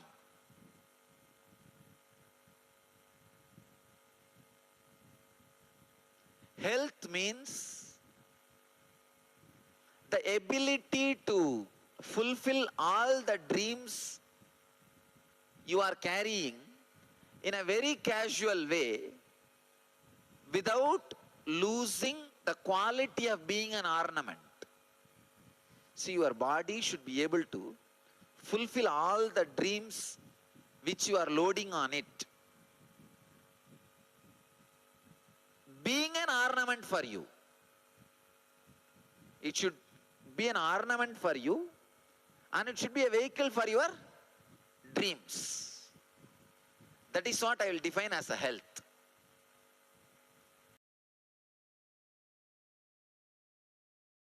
I can say that this is the most crystal clear definition on health I have ever given. Just in two words, two statements. Your body is vehicle for all your dreams and an ornament for you. If it can fulfill all your dreams, being an ornament means undamaged. If it is fulfilling all your dreams, but it got damaged, it's not health. It should fulfill all your dreams undamaged. That's what I call health. Now, we will dig out all the health engrams you have. Engrams related to health, beauty, grace, or disease, sickness, illness, all that we will dig out. I want you to know basic few facts. Your body gets dismantled and assembled every day. Your intestine replaces itself once in, I think, 3 months. Your liver replaces itself once in 9 months. Even your brain replaces itself is once in a year. Practically once a year, our whole body replaces itself. Your body gets dismantled and gets assembled every day. First truth. Please listen, later on you can write. This is the first truth. And second, the ideas you carry about you plays a major role in reconstruction of your body. Please understand. Every idea you carry about you plays a major role in reconstruction of your body. Every day, if you feel you are a wrestler, you don't need to do any workout. I challenge. Within 3 months, the body measurements will be different. I'm telling you, lazy man's way to build body. You don't need to do anything. Just contemplation. Only thing, one corner of your mind will be barking like a dog. No, how can this happen? I am not a wrestler. I can't even move on tumbler. What do you mean by wrestler? Wrestler means, you need to punch people. I only get punched every day. Just shut that dog. You say, that may be fact, but that is not truth. It may be fact now. That does not mean that is going to be truth for tomorrow. I know tomorrow this is going to be the truth. The ideas you add every day about you directly plays a role on your assembling.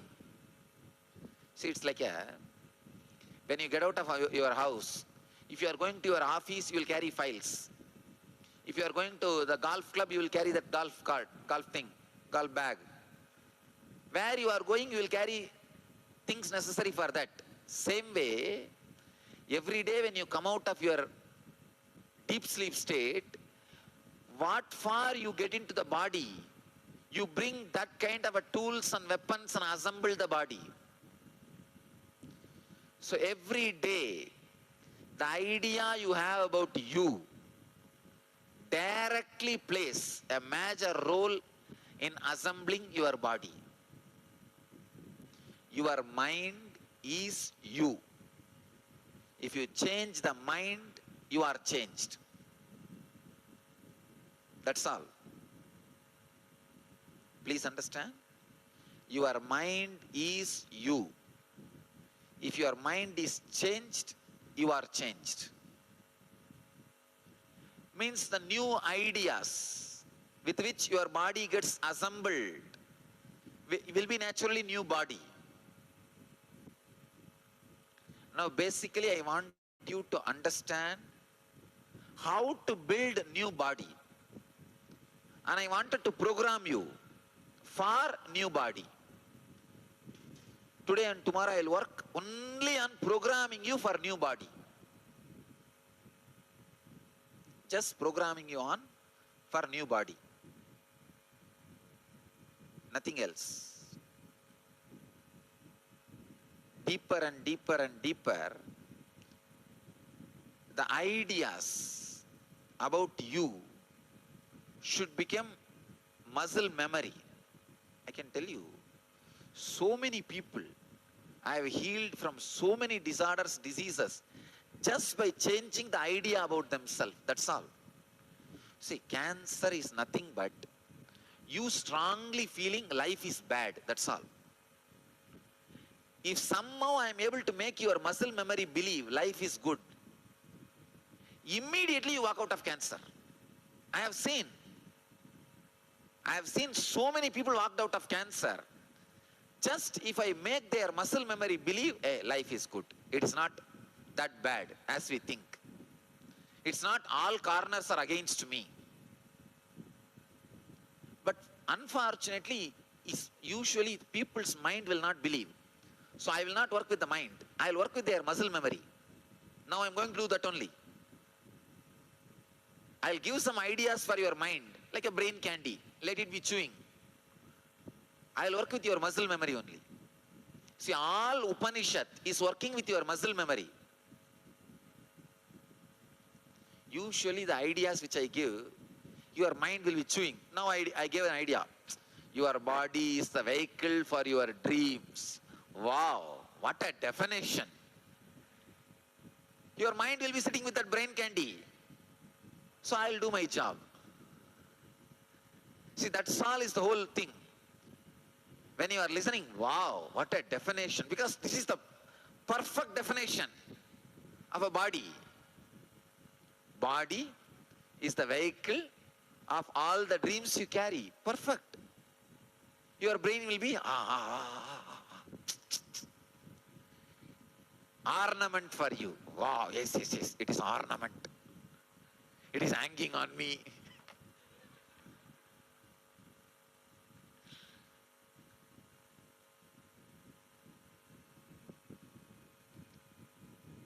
This is just working with the brain. That is not really what I am doing. That's a brain candy. Really what I wanted to do is, this idea should become your muscle memory. Part of you. So that even while you are sleeping, in the dream, if a ghost comes and catches you, you should think, this body is vehicle for my dreams and my ornament. What this ghost can do? See, at those critical crisis, dangerous moments, if you remember these ideas, this has become your muscle memory. How many of you had a very shocking, shivering nightmare or a situation, automatically remembered me in your life, once at least? Then for you guys, I have become muscle memory. Then you don't need to be afraid at all about anything in your life. Already I have been rolled inside you. Like how they, inside the roti they keep the potato and roll it. Means I have been rolled inside you. See, during some nightmare, or some snake chasing you in the dream, or some tiger chasing you in the dream, or some ghost pressing your chest, at that moment, if you are able to remember me, for solution, for rescuing you, saving you, I have become your muscle memory. Where unconsciously, even unconsciously, you turn. Same way, these ideas which I am talking now should become your muscle memory. Even in unconscious, you pick up these ideas only for your life. You are able to catch it? Especially these kids. These guys are fortunate because all these ideas will get into their system. Now only they are going to build their body. Best thing is, these ideas should get into the system when you build body. I can say, if you have brought your kids for the engineers, understand, you have done a best thing for your child. You have done a best thing for your child. Because all these ideas will be injected into their biomemory. If you notice, they will not use their name. Did you notice? They are going through a special game. You see, just not using the name, they will start witnessing their body. Now what I said, your body is the vehicle for all your dreams. They will be able to realize it.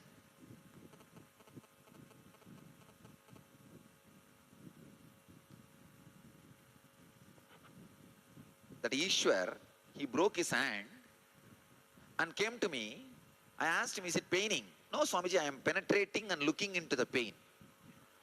No, I promise, he told me. He did not cry. We could not imagine it is fracture because he did not cry. Our Advait's son, Advaits were shaken because the hand is falling separately. It's a full fracture. That fellow did not cry. But in the hospital, the doctors have put the fear. You may have pain. Then he asked me, will I have pain, Swamiji? I said, do you have now? He said, no. Then how will it come after that? Nonsense. He is telling, I don't have pain. Why are you forcing pain on him? But finally the doctors have forced pain on him. Means he did not have pain, but they put the fear. When he came back, again I have to work with him 2-3 times to remove that idea.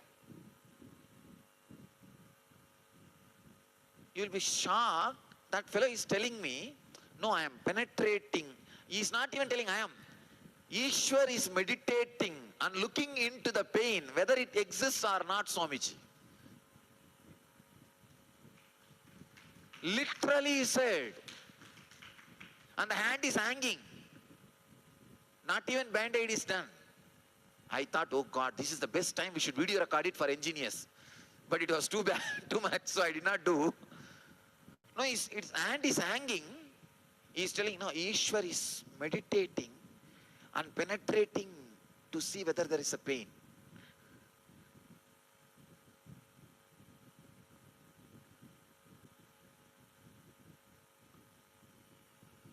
The idea about body, right idea about the body should become biomemory.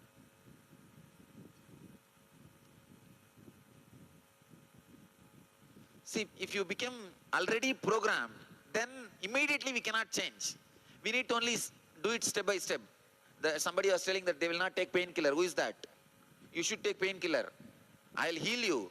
But you should go through the treatment because you are already programmed for that. Immediately I cannot change you. It takes little time for me. You understand? Ma, tell her to take all the medical care, whatever is required.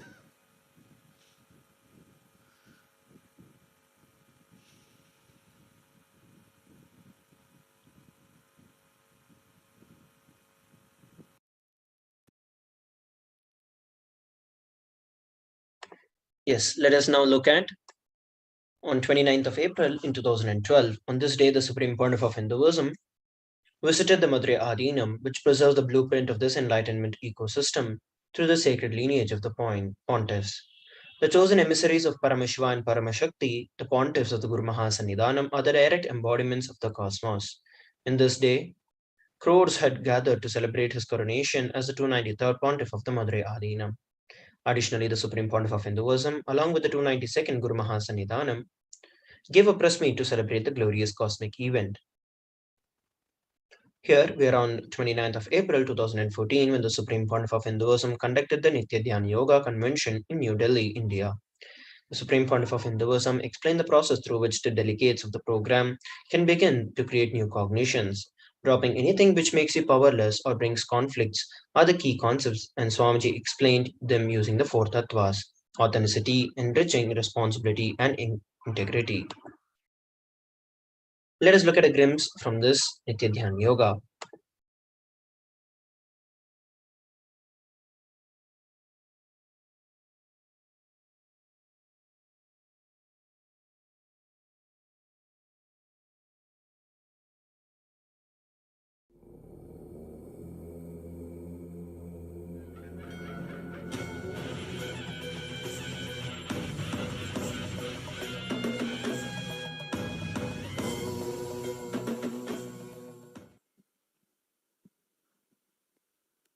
We'll start the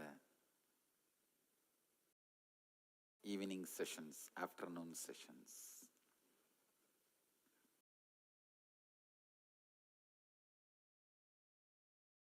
Next, we will work on the upper 4 chakras.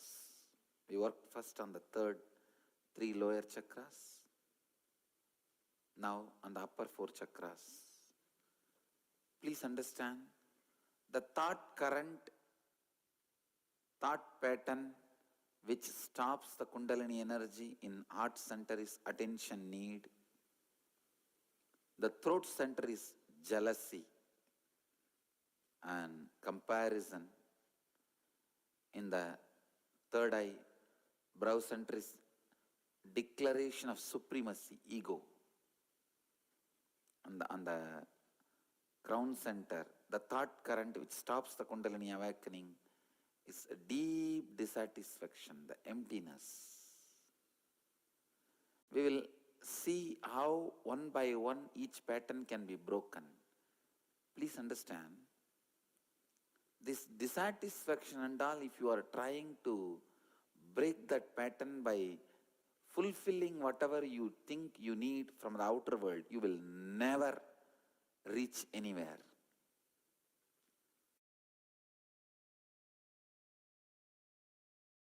One day morning, wife started screaming at the husband, "As usual, you idiot, you came drunk yesterday night."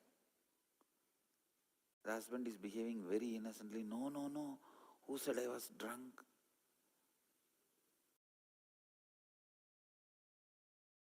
No, I know. Yesterday, when you entered the house, you fell here, there, hurt your face, hurt your hands.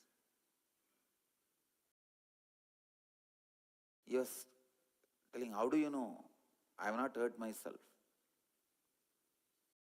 No, go and see the bathroom mirror. You have put the bandage on the mirror.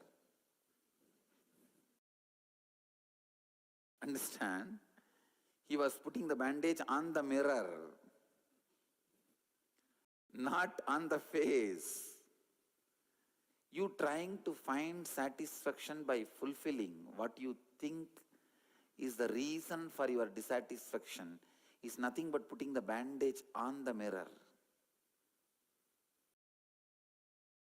Most of the time, instead of breaking the pattern of dissatisfaction, you try to bring satisfaction by fulfilling all the reasons your mind shows as a dissatisfaction. Your mind says, because I don't have this, I don't have this, I don't have this, I am dissatisfied.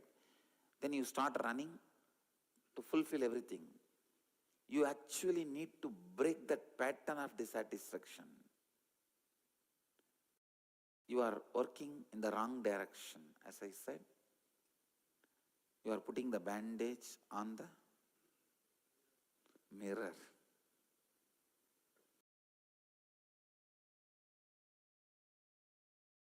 Let us internalize how integrity, authenticity, responsibility and enriching can break these four patterns also.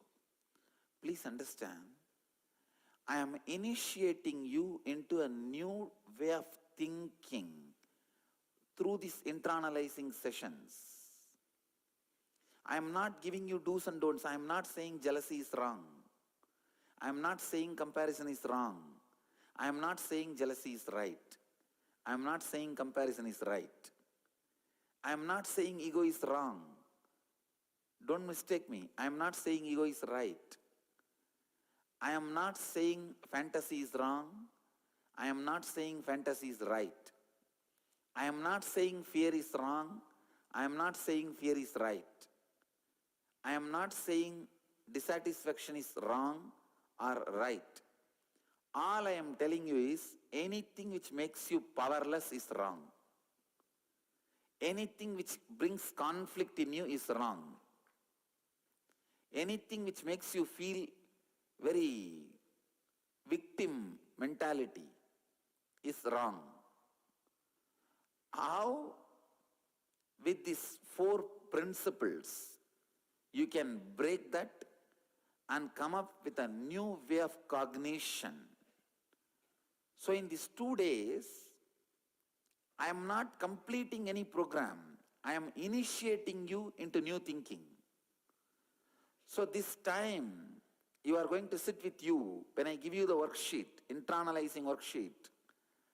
That is the time, actually meditation time. If you are sitting and talking to somebody, neighbor, making friends at that time, please understand, you are missing the essence of the program. You are going to sit with you when I give you the worksheet, internalizing worksheet. That is the time, actually meditation time. If you are sitting and talking to somebody, neighbor, making friends at that time, please understand, you are missing the essence of the program. Through these questions, I am guiding you into certain type of cognitive shift. Understand how this problem can be handled by integrity without uttering the wrong words, wrong commitments. If I live, will this problem be solved? If I become authentic to myself, will this problem be solved? If I become responsible, if I take up responsibility, how can I sort out this issue? If I start enriching myself and others with these principles continuously, will this problem be solved? How I can solve this problem? By enriching myself and others, by not giving up on me and others. Please understand, bringing you the cognitive shift is the purpose of this internalizing process. Otherwise, if I go on, sit and talk, it's like a Bhagavad Gita. People are very happy. Why do you think lakhs of people gather for Bhagavad Gita, but very few gather for meditation programs? Because in Bhagavad Gita, you don't need to do anything. And it is punya. You go and just park your body there, switch off, and mind goes somewhere. Think, you sit and just mind goes wandering where it wants and you are lost in some thinking. When that Bhagavatkara Vyas, who sits in the Vyasapita, when he sings the Arti song, Jai Jagadish Hare, you wake up and you wave with the Jai Jagadish Hare and the nice prasad, come back. Please understand, now the whole difficulty is I am pushing you to think in new language. I am pushing you to think in new cognition. If I can make you think to solve everything you carry, please understand, when you start living these four principles, you will have extraordinary powers. After that, I don't need to inspire you to live them. Just first 10 days only I need to push you to live integrity. After 10 days, you will start having Vaksiddhi. Your words will becoming reality. Then suddenly, you will have so much of interest, power over the integrity. When you start living the authenticity, first 10 days only you need to go on expanding your possibility. And you have to take the responsibility of fulfilling what others expect from you. After 10 days you will see, whatever you think, just your inner space is making it as possible. It is just becoming possible. Understand, this whole organization I have created in last just 10 years. In 2003, I came to public life.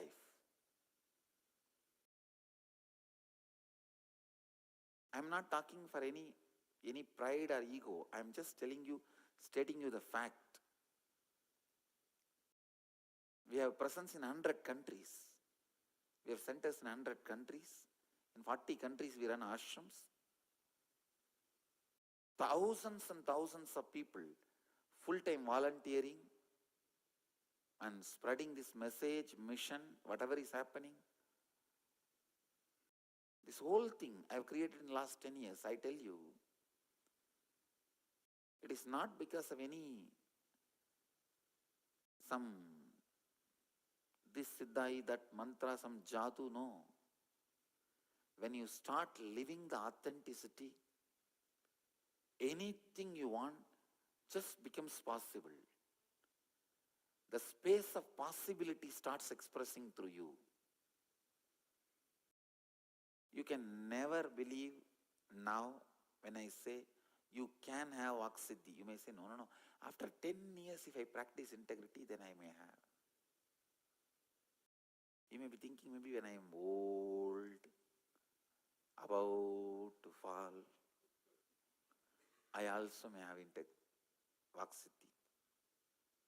No. It is simply possible. Vaksiddhi means the words you utter will become reality. If you create the completion in you, by completing with all the commitments you gave it to you and to others, next 10 days, go around and call everyone with whom you have incompletions. Complete with them.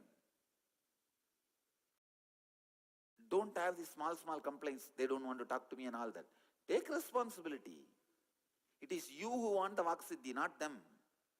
When the Vaksiddhi comes, you are going to enjoy it, not them.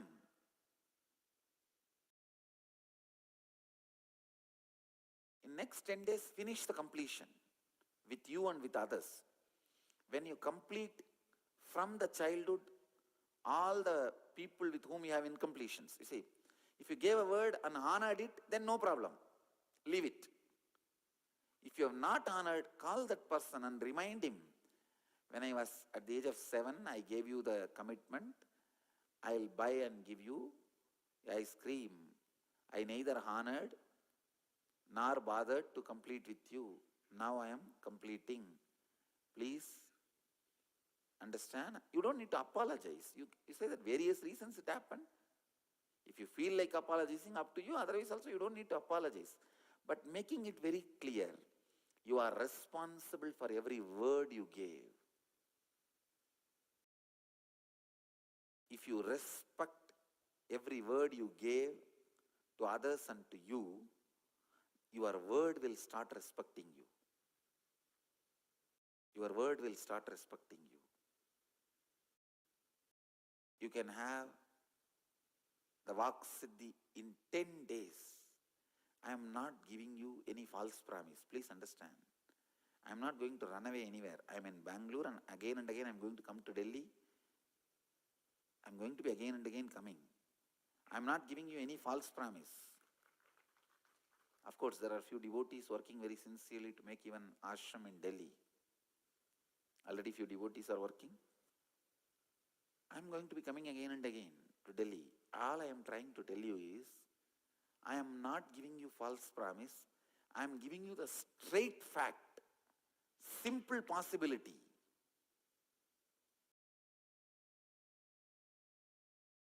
When you bring the authenticity, your very muscles will start expanding and responding to your command.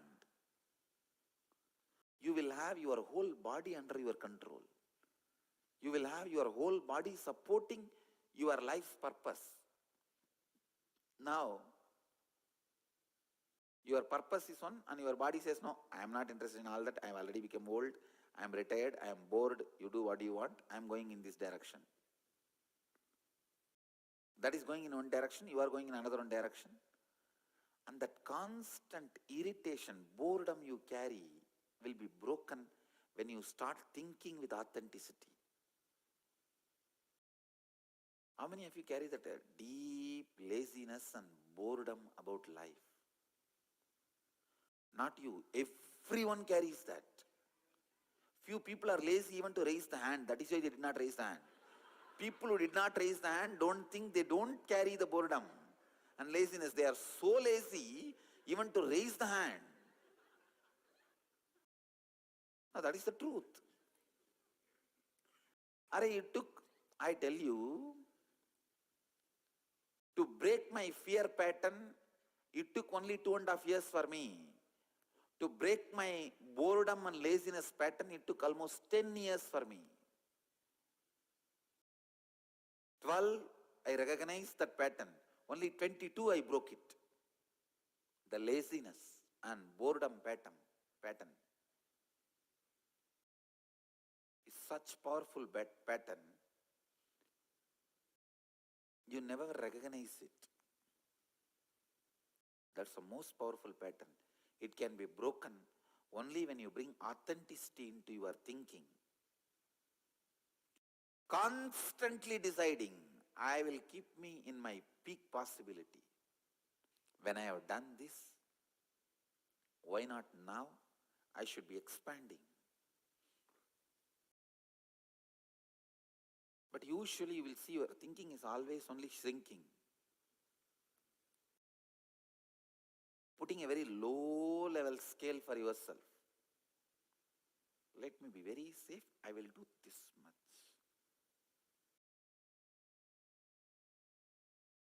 Inauthenticity continuously keeps you as a slave. Authenticity makes you as a leader. So basically, the time I ask you to spend with each question paper, internalizing sheet, is to create a new cognition in you, new way of thinking in you. So please don't waste the time in talking to others or making friends. For that, separate time is there. It's the end of the day, finally, everything boils down to the words you utter to you and to others, and the way you perceive you and show it to others. That is where so much of serious transformation is required. When that is transformed, everything changes around you. We listen from the Supreme Pontiff of Hinduism how the fear and guilt is what are deep hurdles in our life, and how the four tattvas can bring us out of these problems.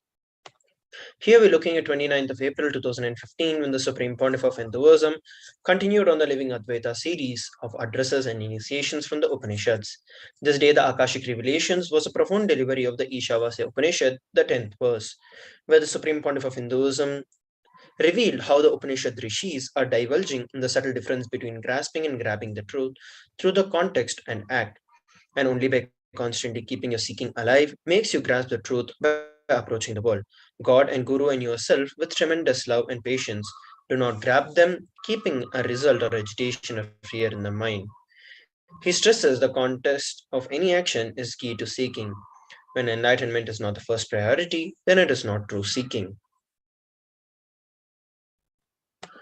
Let us look at a beautiful Nithyananda Times video from the 29th of April 2015.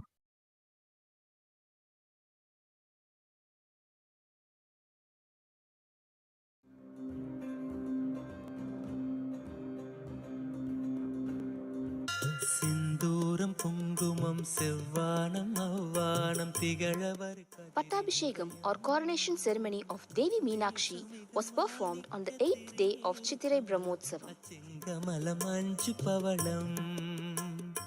മന്ദാരം മണിനാളിൽ വരും ഇന്ദ്രകോപം അവണ്ടൂരു മലയിൻ നരവം മാൻമദം സെങ്കുരുതി പോൽ മലരും മാതുളം മാതുളം സിതറും മുത്തം செந்தியின் வண்ணமெனவே சொல்லும் மேனியும் செப்பரிய அழகு வடிவும் சிங்காதனத்திலும் சிவனார் மனத்திலும் சீர்கொண்டு இலங்கும் எனினும் ஈண்டாய் நின் பேர் சொல்லும் Puja was offered and then Devi was coronated.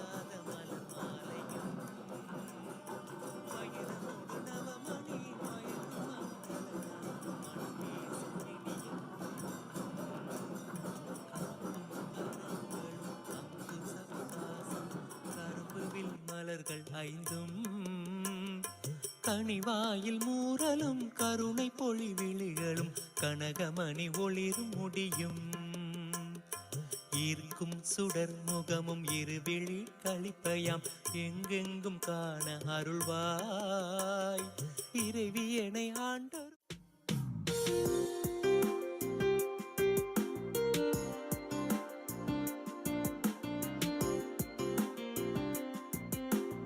Swamiji blessed the new building of Nithyananda Goshala.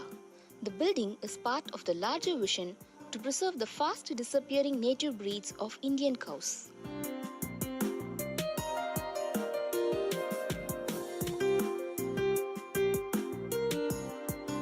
The Goshala follows traditional practices of nurturing sacred animals. All temples and ashrams have Goshala where people offer Godan to gain punya. Nithyananda Dhyanapitham also follows this time-honored Hindu tradition of honoring Gomata and provides opportunities for devotees to wash away their karmas by offering Godan. Swami Govind Ramanujam from Srirangam, Tamil Nadu, who was visiting the ashram, also was present during the ceremony. He also visited the Nithyananda Sacred Arts University.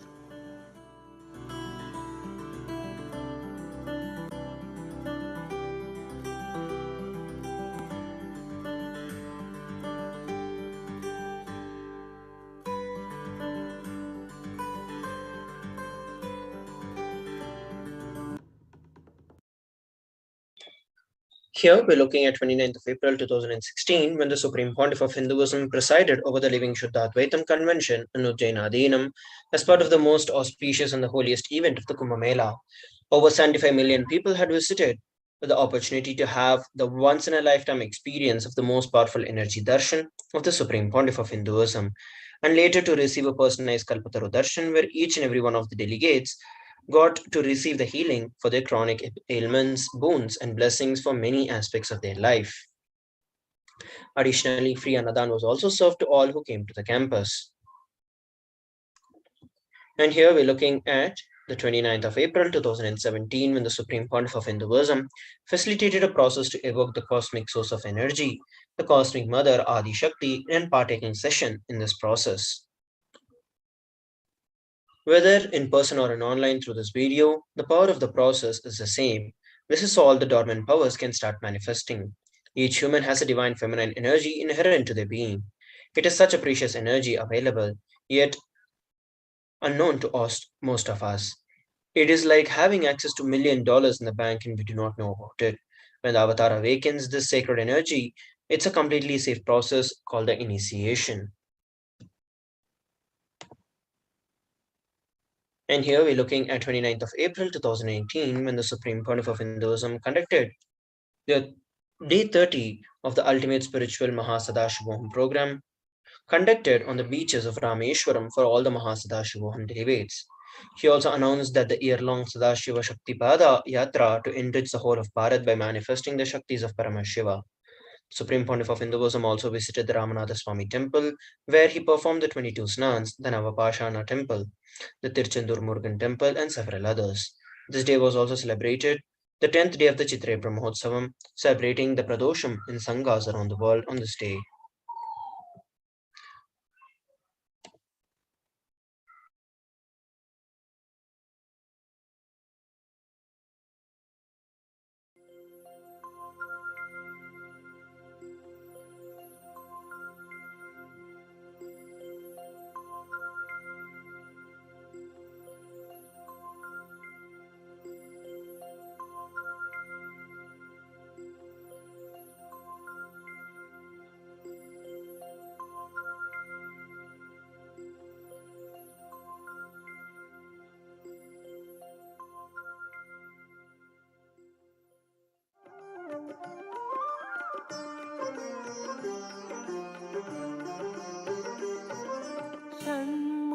Shanmukha नित्य सुन्दर षण्मुख नित्य सुन्दर षण्मुख नित्य सुन्दर षण्मुख नित्य सुन्दर नित्य शरवण भव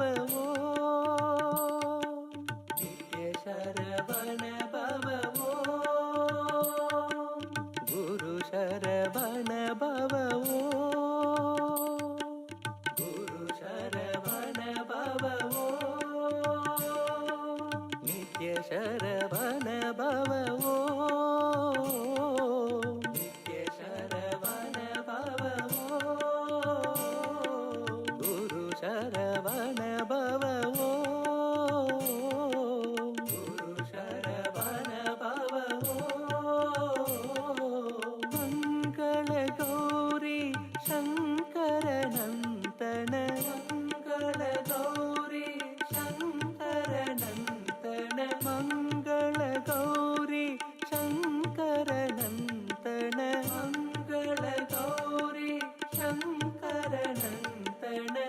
नित्य शरवण भव ॐ नित्य शरवण भव ॐ गुरु शरवण भव ॐ गुरु शरवण भव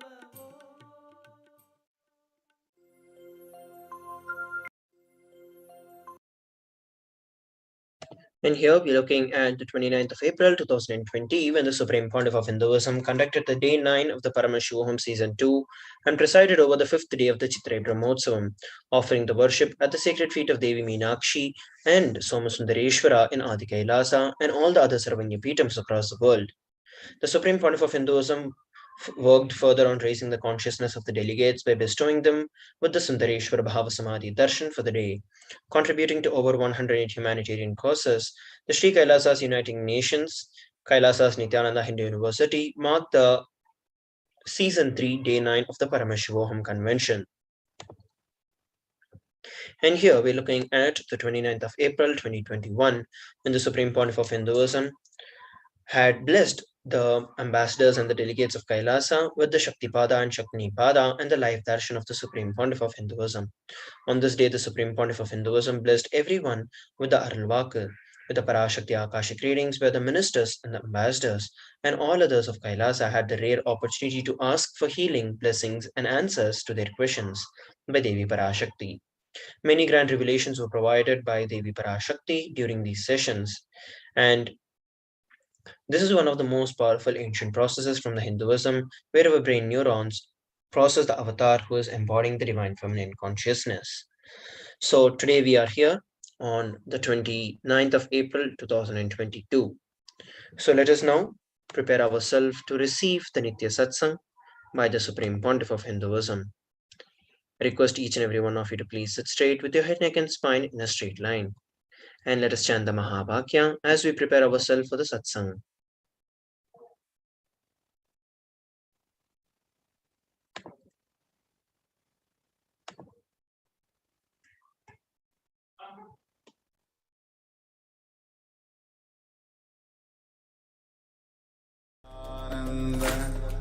Paramashivoham.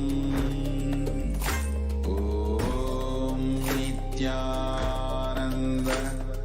Paramashivoham. Om Nithyananda Paramashivoham. Om Nithyananda Paramashivoham. Om Nithyananda Paramashivoham. Om Nithyananda Paramashivoham. Om Nithyananda Paramashivoham. Om Nithyananda Paramashivoham. Om Nithyananda Paramashivoham.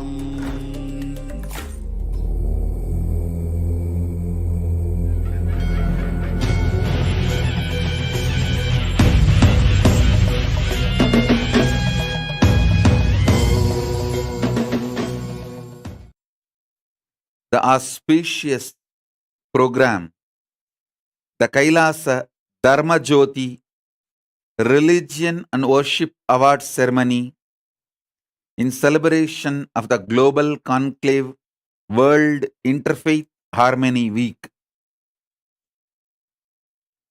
I welcome all of you for this wonderful program. Today, we are recognizing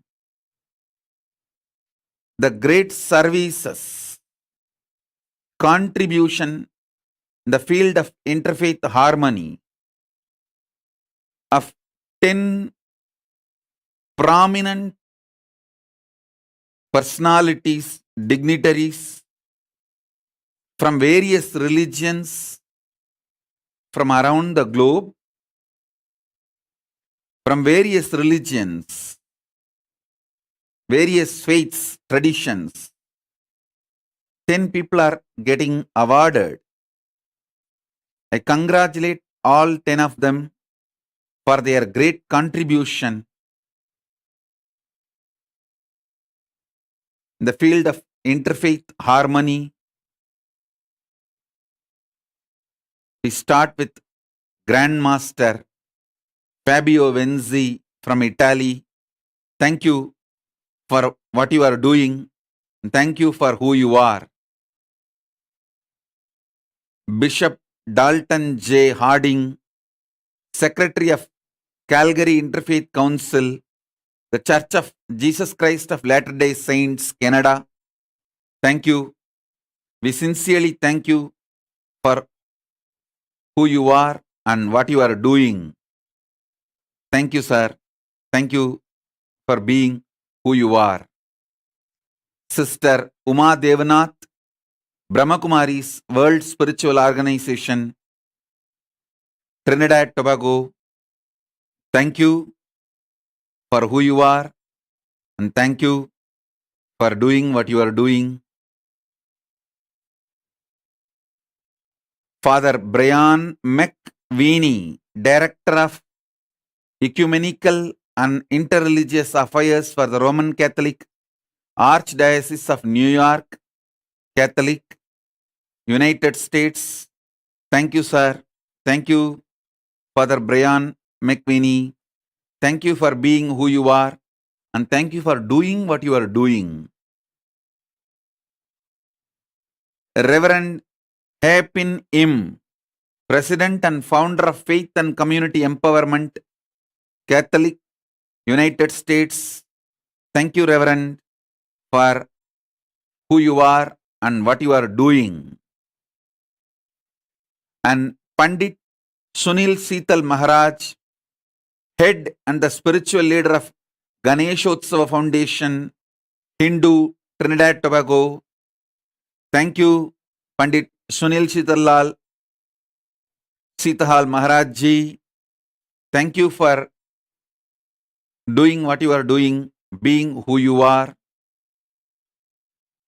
Reverend Jambo Mullah A, Bishop of Christ Church, Nakasongolo, South Sudan. Thank you again for what you are doing and who you are.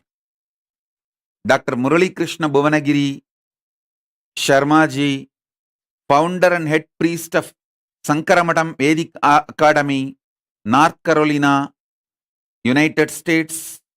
Thank you, Dr. Murali Bhuvanagiri Samraj Sharma ji, for being who you are and doing what you are doing. When Datuk K. Sri Dhammaratna ji from Malaysia, from Buddhist tradition. Thank you, Venerable Datuk K. Sri Dhammaratna ji. Thank you for being who you are and thank you for doing what you are doing. Sri Raksh Joshi, Chairman for Jagran Society of Calgary, Alberta, Chairman for the Hindu Society of Beaumont, Alberta, Canada. Sri Raksh Joshi, thank you for being who you are and doing what you are doing. I sincerely thank all of you for who you are and what you are doing. And I sincerely thank you all for accepting this Kailasa Dharma Jyoti Religion and Worship Award. Thank you, every one of you, for what you are doing to humanity and for interfaith harmony. Thank you for being who you are and thank you for doing what you are doing. Paramashiva's message.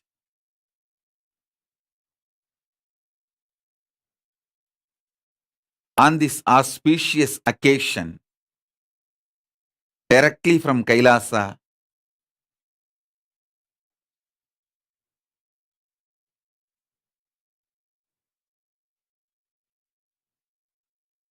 religion is the science of consciousness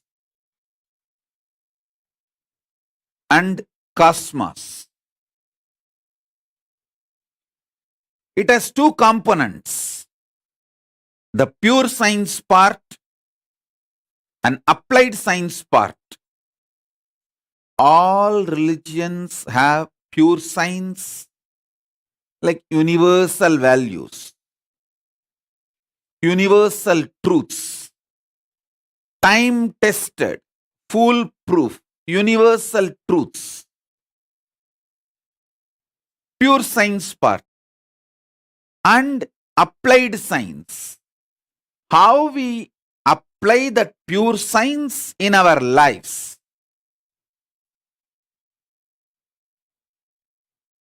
Some religions may have more percentage of the pure science, some may have less percentage, but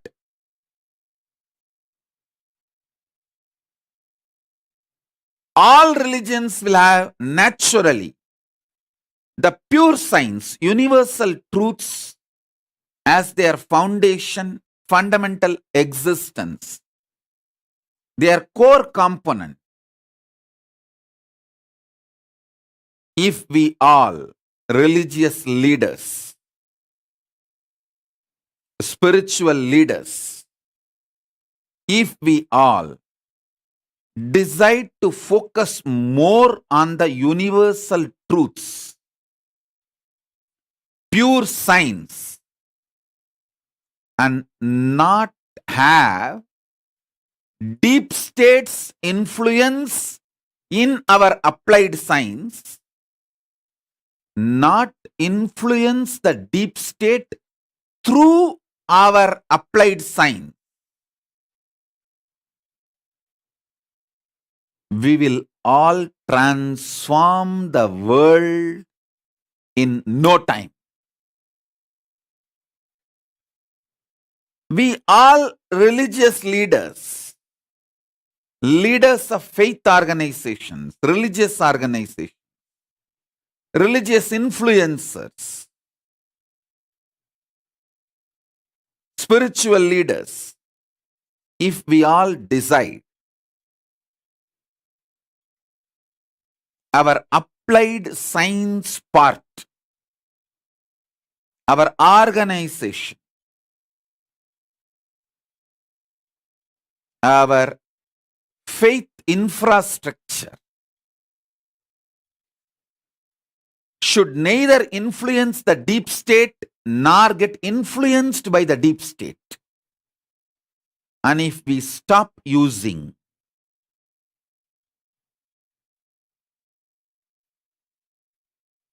fear and greed, any deep state strategies like a war, deep states desires to conquer a land, grab a country, being used as a tool for political advantage, if we all decide to keep ourselves away from it and focus on the pure science, we will transform the world in no time, I tell you. If we need to save the planet Earth for humanity, it is only religious leaders who can do, not by political leaders. Political leaders are going to care only about how long they can retain power. Political leaders will not bother about the world getting destroyed. Next day they get down from the power. That will be their agenda. Because only if the society and their nation collapses after they lose the power, they are going to go down in the history as the great leaders. See, after that great leader, the whole country collapsed. Every leader expects this statement to be written in the history that after they stepped down, after they stopped ruling, the nation collapsed. So that the history will remember them as the great leaders. We should know it's only religious leaders who are going to feel for the humanity and planet Earth. It is we who care for the next generation. It is we who care for the world. If we all decide, even if it is little difficult, if we all come to the conclusion, it is time we won't allow the deep state's influence into our organization, and we will not allow our organization to influence the deep state. We will all transform the world in no time. And I tell you, we are all in a spot, in a situation where the religious harmony is not luxury, it's a survival need. It's a survival need. If we all just stick to our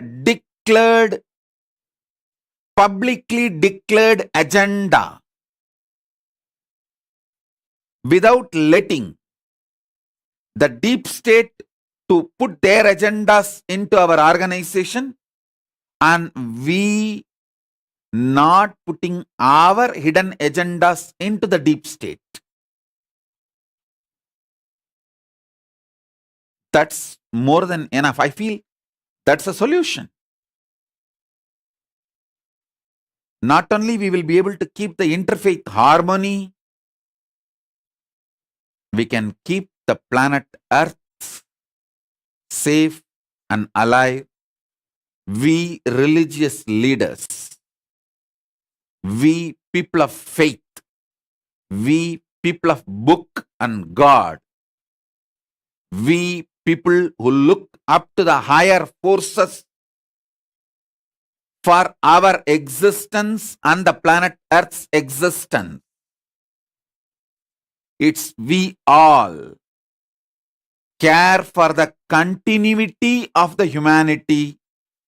Continuity of the humanity exists on planet Earth. Political leaders will focus only on their branding in the history.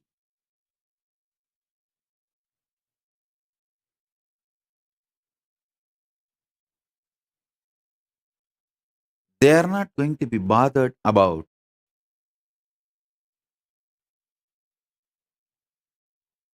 the safety of the planet Earth or the safety of the humanity.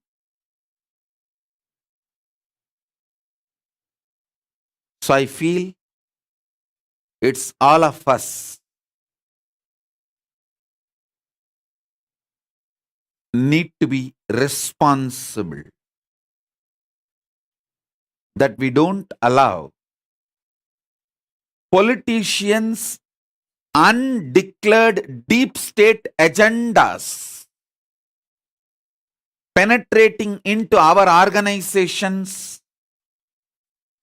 Some of our organizations' deep state agendas not influencing, using the deep state of the nations. All nations have deep state. Let's agree to this truth. Let's not hide. Let's not be in denial. All nations have their deep state. Means the undeclared agendas of the politicians executed by few influencers who are ready to do any illegal, dirty work. All countries have the network of deep state. which does undeclared, non-transparent activities, if we religious leaders all come together and decide, let's keep deep state away from us, neither we will benefit by the deep state agendas, nor we will allow the deep state to benefit using our organizations. That's all. I think 90% of the problem among the religions, among the faiths will be solved if we just keep deep state people away. All of us religious people, by our very core, by our very nature, we love peace. All of us who are here, all of us want our library books to be straight. Some of us may not even want to change the location of the book. We all want, after our breakfast, we should be able to pick up the book which we want from our book library cupboard and spend time with our books, contemplate, meditate, do our personal spiritual practice, support our congregation to strengthen their conscious being. We all want this. Fundamentally, we are all peace lovers. That is why we chose religion. We chose faith as our lifestyle, as our full-time life.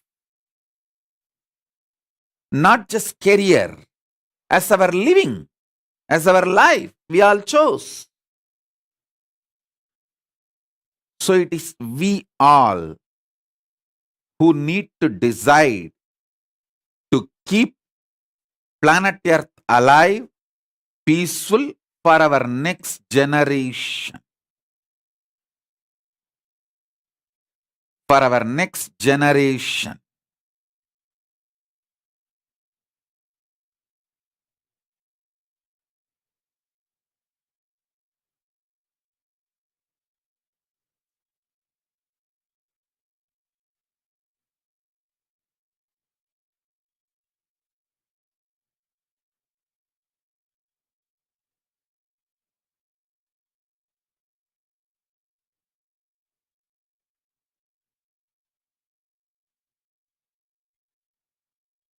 My humble request to all the influencers in the field of religion and faith, heads of various religious organizations, my humble request, let's keep the deep state influencers and their agendas away from our organization. Let's make this one resolution.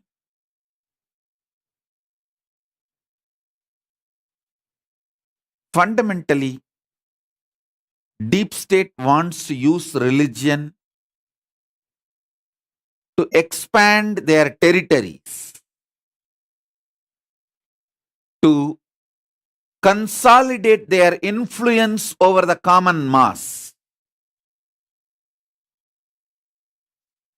control and manipulate the common mass. Let us not become part of the deep state's agendas. Let's keep ourselves to the pure science, the universal values on which we founded our faiths and traditions, and our declared agendas. No religion.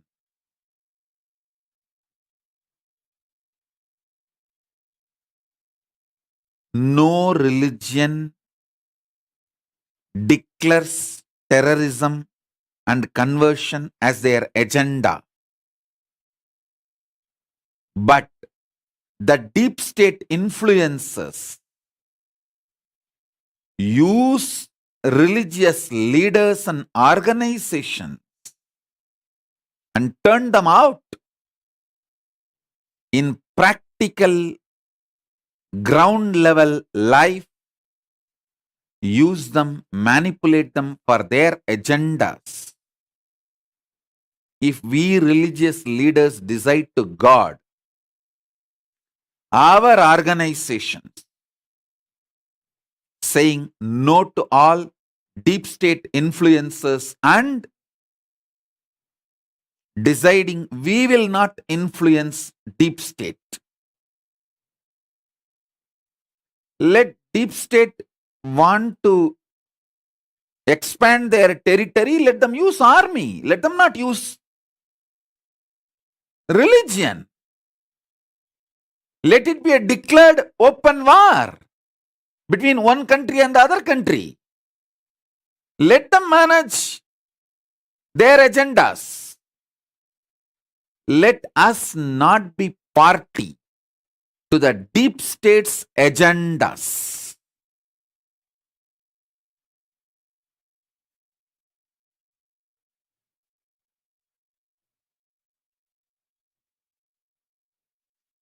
I feel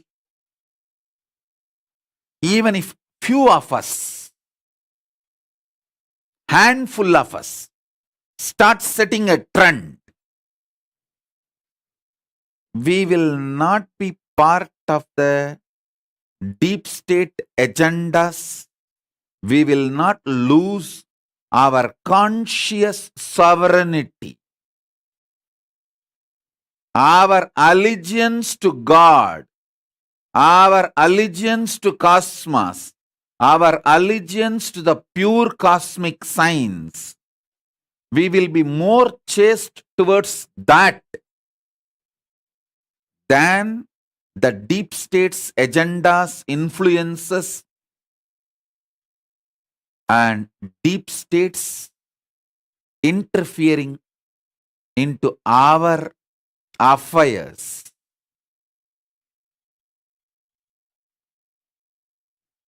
If we stop them and keep them away, not only we will all be peaceful inside our organization, we will all radiate so much peace. Bishop Dalton G is sending a message, beautiful message of peace and our shared desire of religious leaders to build harmony and work for the common good. Thank you. Thank you, Bishop Dalton Harding Ji. Thank you for your message. And I really feel we need to have a nice network who all say no to politicians and no to deep state influencers influencing religious organizations and using us for their agendas, hidden agendas. We should neither be vote bank for them nor be source of power for them. We should be source of power only for God. God is the only source of power for us. We should be the source of power only for God. If we all decide, we won't allow deep state influences into our organization, and we will also not allow our people to influence deep state. 90% of the world problems will be solved.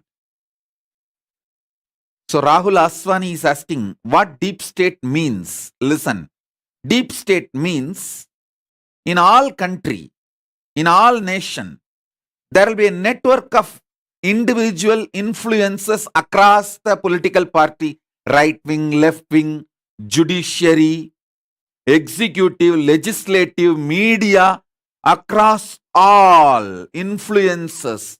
There will be individuals networking for quid pro quo activities,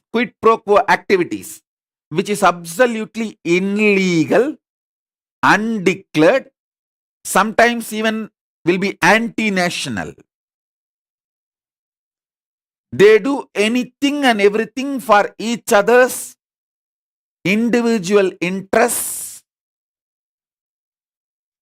undeclared agendas, non-transparent working methodology. They use everything. They use the gray area. Sometimes they even use the black area. They do anything to fulfill their interests and agendas without being bothered about the larger interest of the nation, without being bothered about the cause, the idea for which the nation stands. That gang is what I call deep state. Deep state does not care about humanity. Deep state does not care about constitution. Deep state does not care about jurisprudence. Deep state does not care about law. Deep state does not care about society. Deep state does not care about nation. Deep state is more like a shadow government, and deep state does not even care about each other's interests after they are used. Deep state gets formed as a quid pro quo, supports each other's as long as the other person is needed. Once the other person's use is over, even the other person is discarded, flushed out. That's a danger of the deep state. Getting associated with the deep state is the worst danger in getting associated with the deep state is once your utility is over, they flush you out first because they know you know about their dirty work. Deep state exists almost in all countries. I should say almost in all countries. If we religious leaders, if we religious organizations, if we religious influencers, if we spiritual leaders, if we people of book, people of God, people of dress code, people of ropes,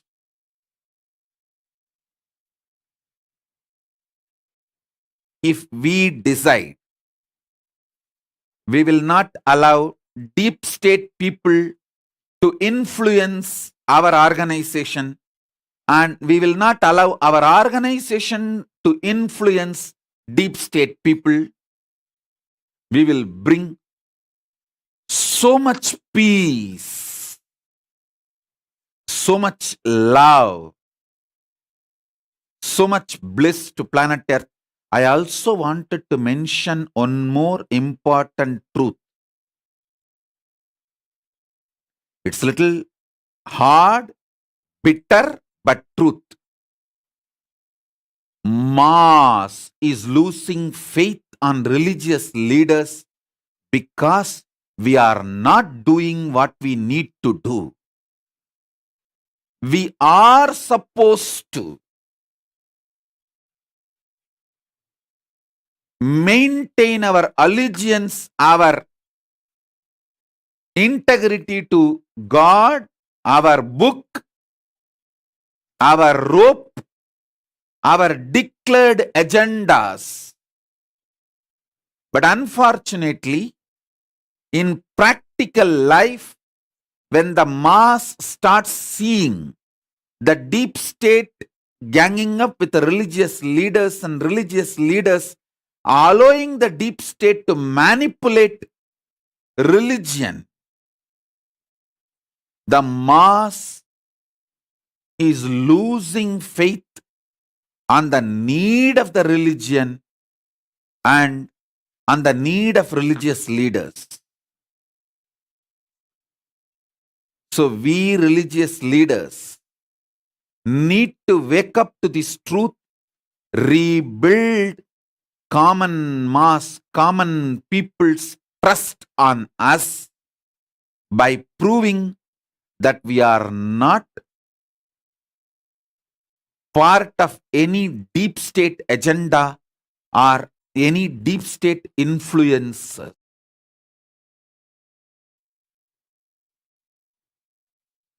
I request all 10 of us today who are here,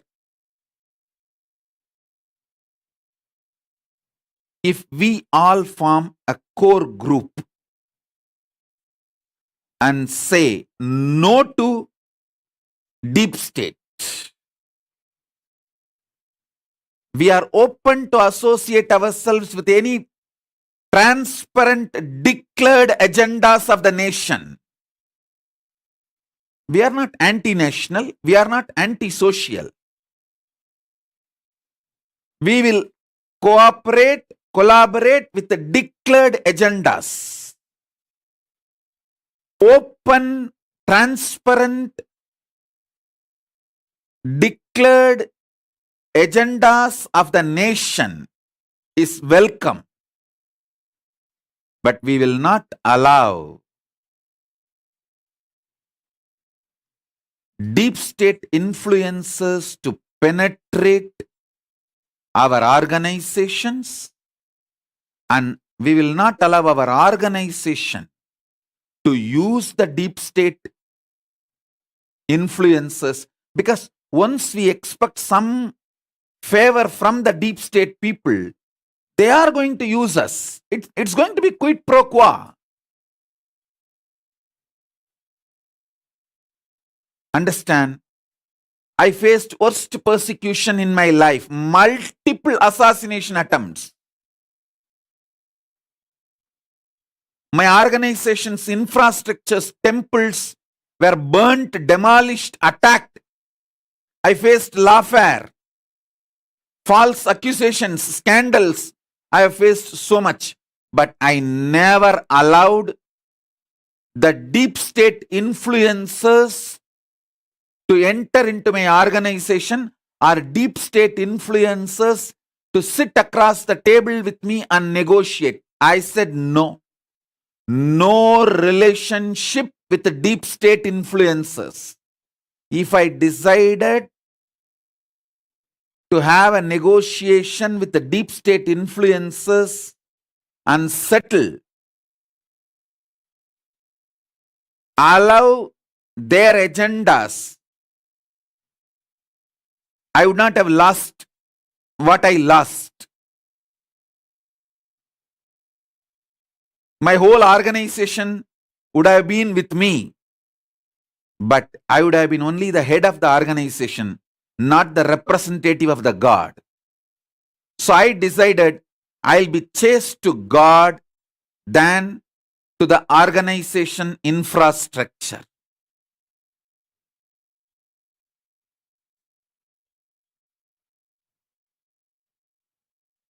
If we religious leaders, religious influencers,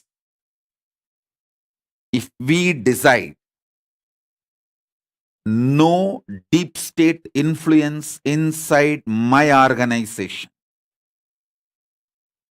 and my organization will not enter into any form of relationship with the deep state influences, with the shadow government people, I tell you,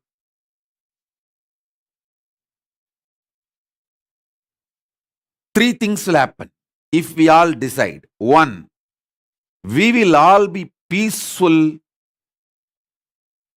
with absolute certainty about ourselves and our life and our future. That's one. Second, we will gain the faith and trust of the youth, the next generation. Next generation is turning into atheist, materialist, anti-religious in alarming speed.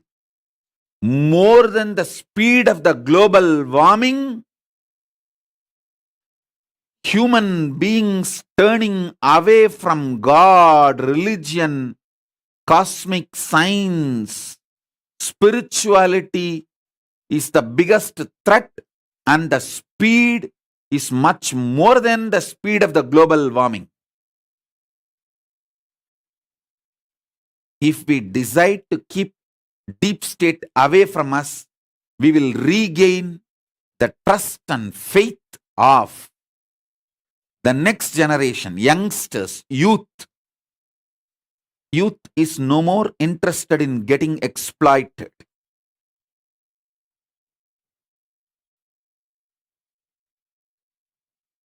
Youth is no more interested with people who are working with hidden agendas. We will gain the trust and faith of the next generation, who are the future of planet Earth. Third, above all, we will save planet Earth and humanity, the only home human beings have.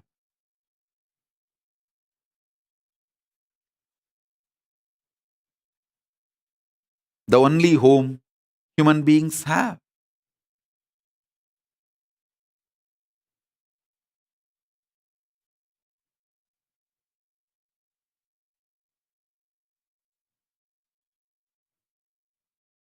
We can't afford the deep state to destroy planet Earth. Actually, it is we religious leaders need to keep the check and balance. We are okay with politicians ruling the planet Earth. After all, they decided to spend their life on it, and let them rule. But they have no right to destroy it. They have no right to eliminate it. We can't allow that. We need planet Earth for next generation. It's only we, the people of book, we, the people of God, we, the people of rope, we, the people of faith, can keep planet Earth safe for the next generation.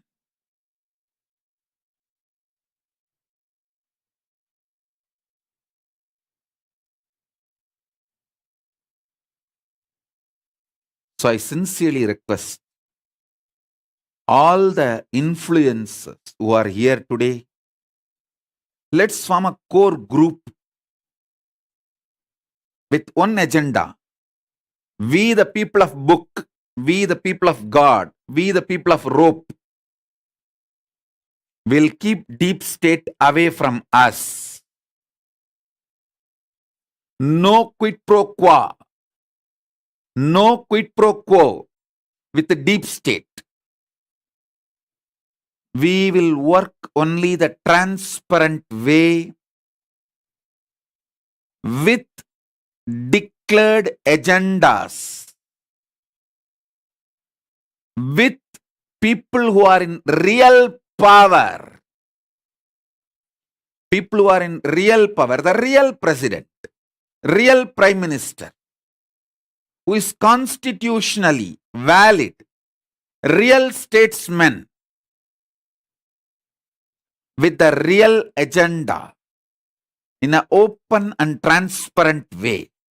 We will work only with real people, real statesmen, real agendas, transparent,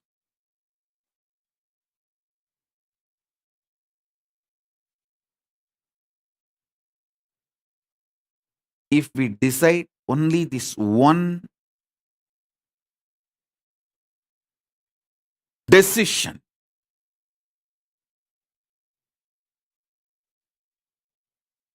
all statesmen will have one layer around them who influence the statesman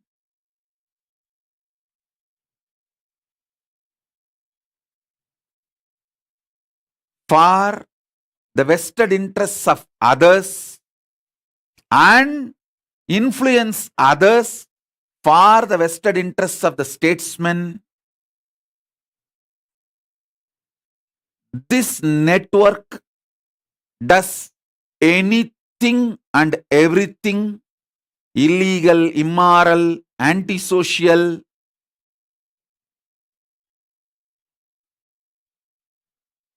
to fulfill their vested interests and agendas. This is what I define as a deep state. That's all. That's all.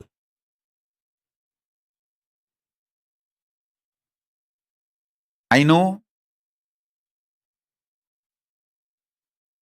I was too open. Actually, I took the risk of opening up and verbalizing this openly in a public platform. But I want to tell you, I have faced everything already. I have faced multiple assassination attempts. I have faced lawfare. Everything possible. With grace of Paramashiva, not only I survived,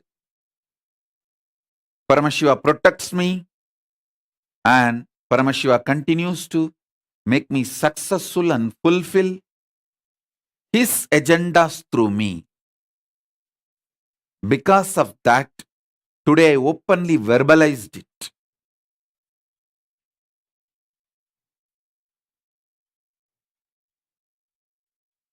If we keep up the transparent declared agendas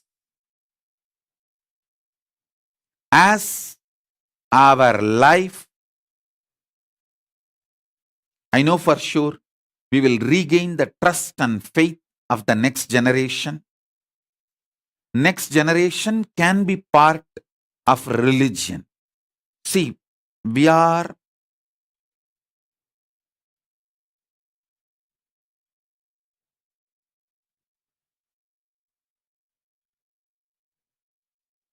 literally in crossroads.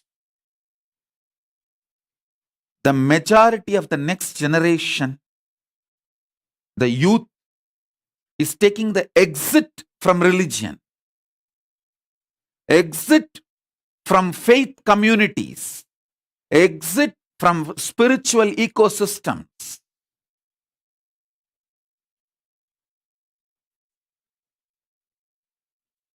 Because they are seeing our declared agendas and the decisions made in decision rooms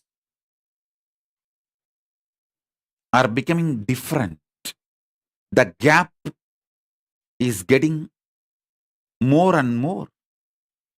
We, people of God, we, people of book, we, people of rope, can't afford to continue to be in denial, can't afford to continue to be in the mood of everything is well, everything is okay, or one day everything will become okay. No. It's we, people of book, we, people of God, we, people of rope, we, people of faith, need to decide we need planet Earth for next generation. We can't allow politicians to destroy it. As long as politicians are ruling it, we are okay.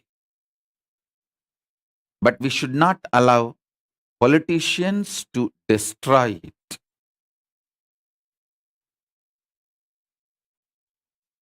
So we religious leaders, spiritual leaders, should create an ecosystem where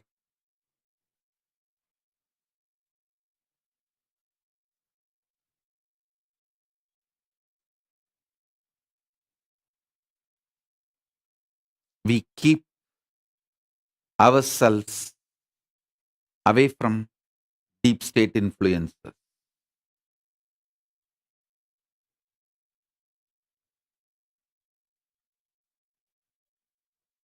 I lost everything because I did not allow deep state influences to manipulate and use my organization.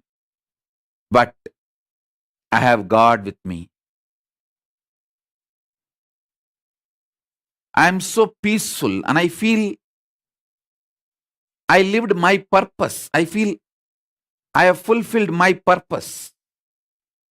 I have no regrets. I can face my God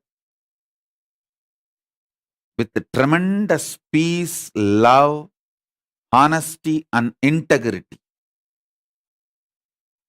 I fulfilled His agendas. I worked only for God's agendas. Never influenced or allowed deep state to influence my organization.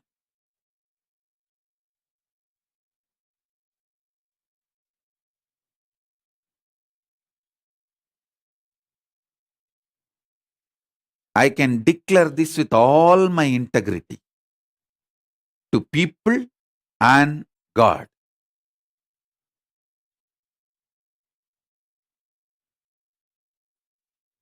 If we all show to the next generation, surely we will gain the trust and faith of the next generation.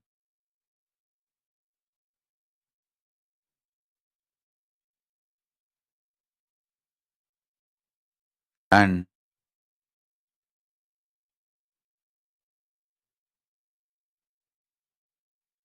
we, the people of God, we, the people of book, we, the people of robe, we, the people of faith, we, the people of spirituality, we, the people of religion, we, the people who are believed, trusted by the common mass there for their liberation and deliverance. We, the people to whom common mass opens their vulnerable space called faith and trust. We need to work only for transparent declared agendas of religion and transparent declared agendas of nations.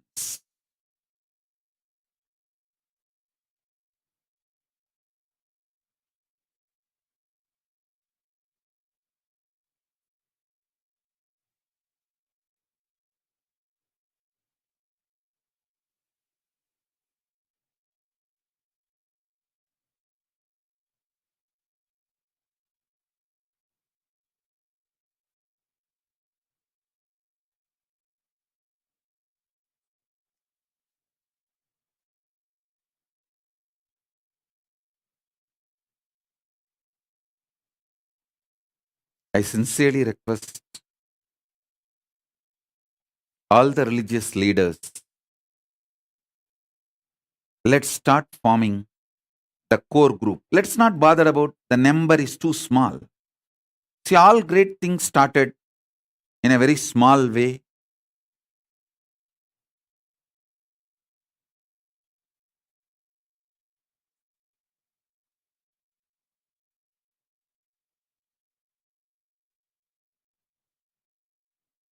The strength of our vision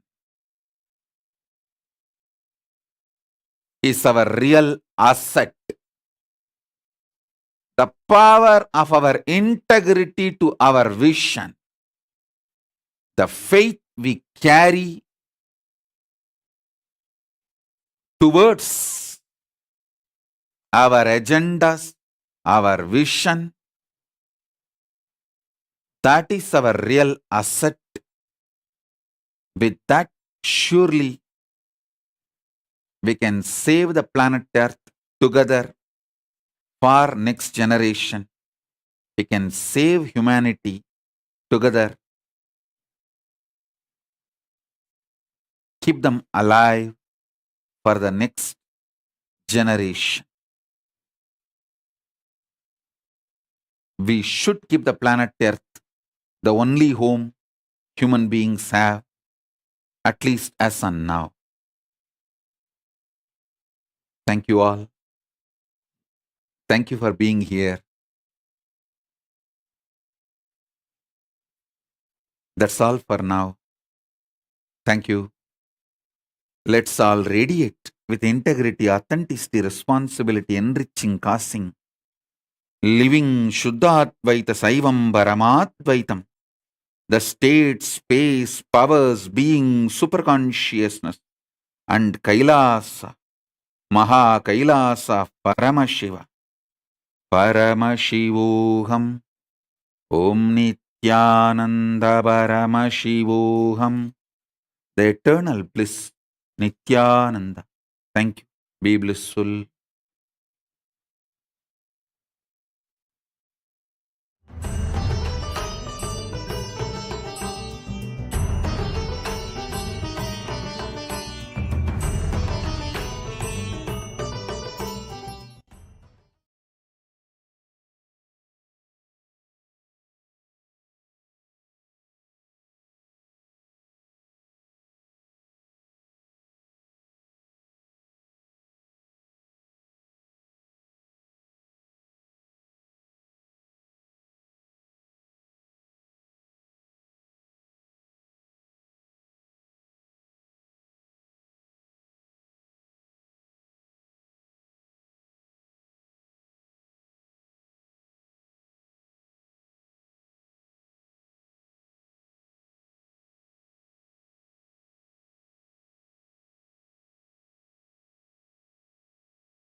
Paramashivam. Let's start with the Sadguru Vandanam. Nithyanandam Paramasukadam Kevalam Jnanamurtim Dvandvatitam Gaganasadusham Tattvamasyaadilakshya Ekam Nityam Vimalamachalam Sarvadi Sakshi Bhutam Bhavatitam Trigunarahitam Sadgurum Tam Namami. Let's go through the disclaimers. Security measures. No photography, video, audio recording. Important cautions.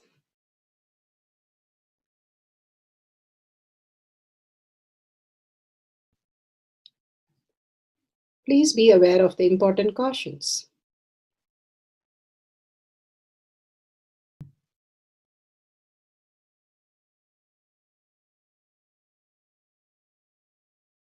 What is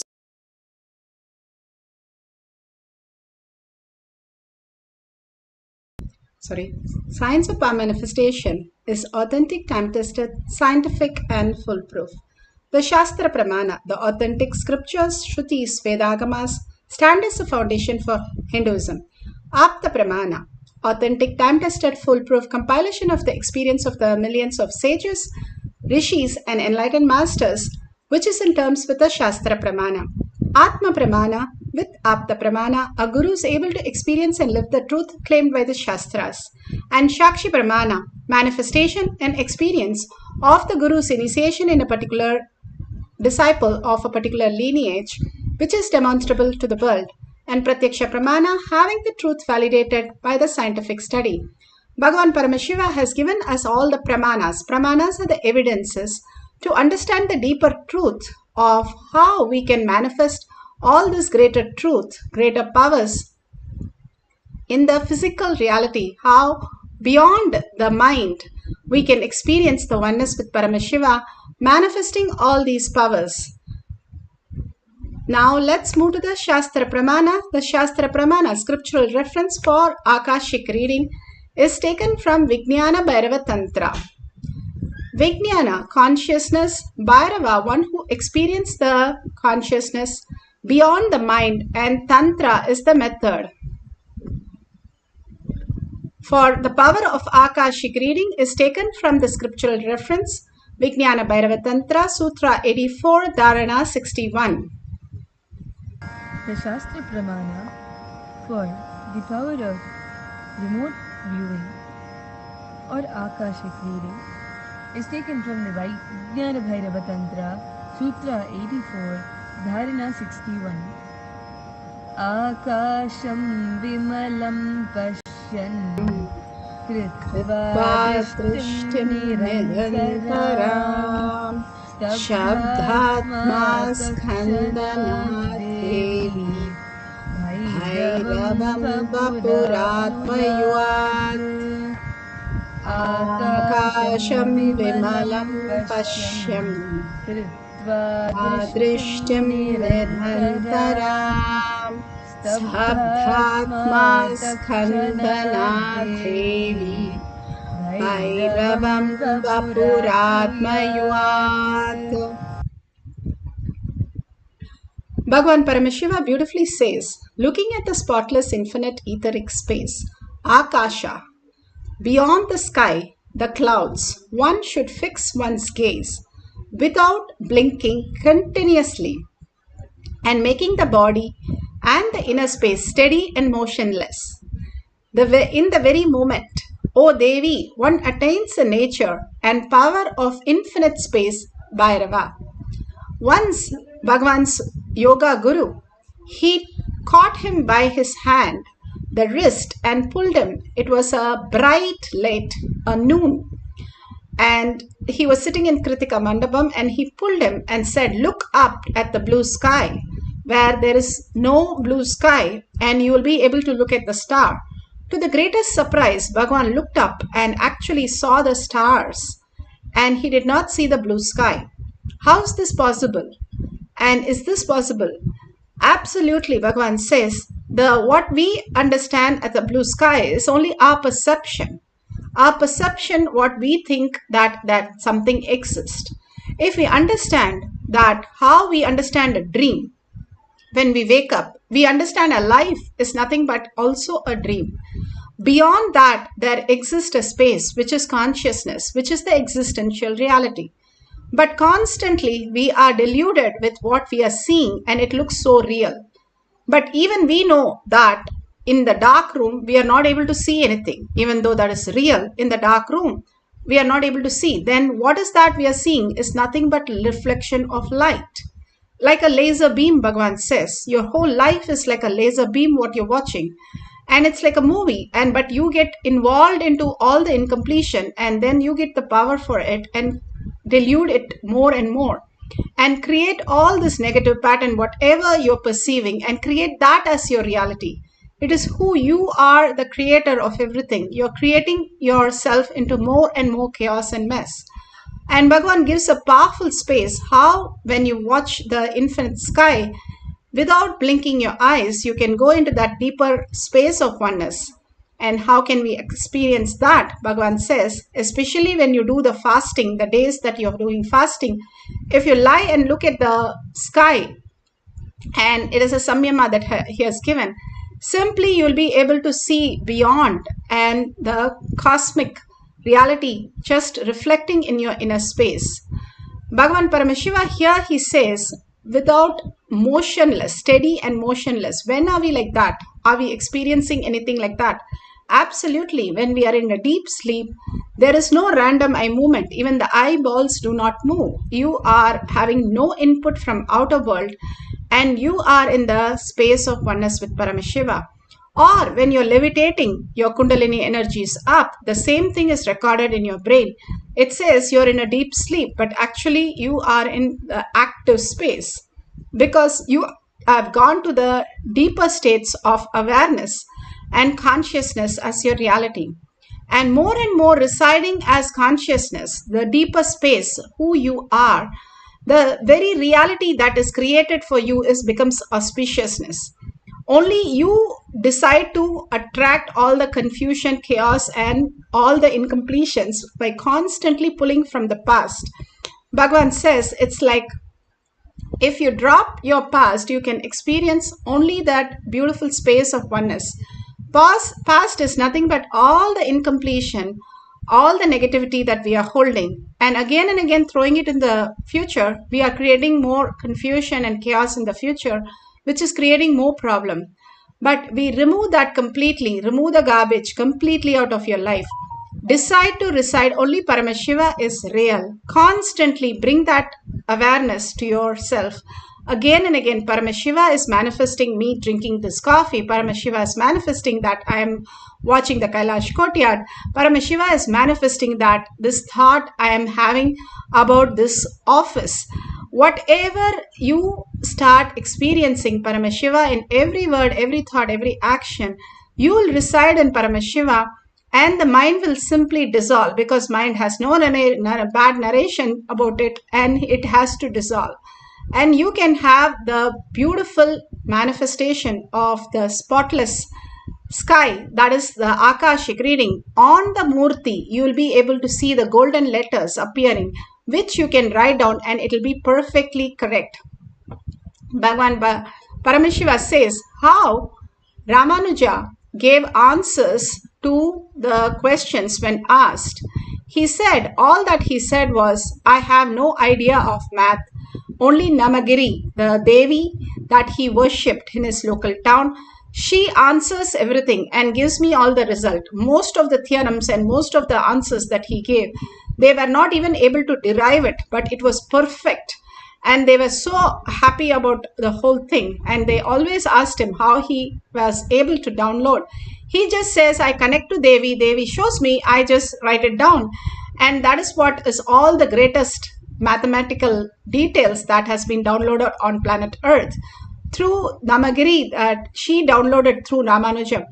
And that was the greatest thing, the genius, and that happened on planet Earth. And he was actually a very bad accountant. Even a basic accountant he was not able to do. But he was called the greatest mathematician is because of oneness that he connected, and he knew whatever Namagiri can give, it'll be the perfect thing, and it'll be brains like mind-blowing, and it'll be something extraordinary that she will download and give.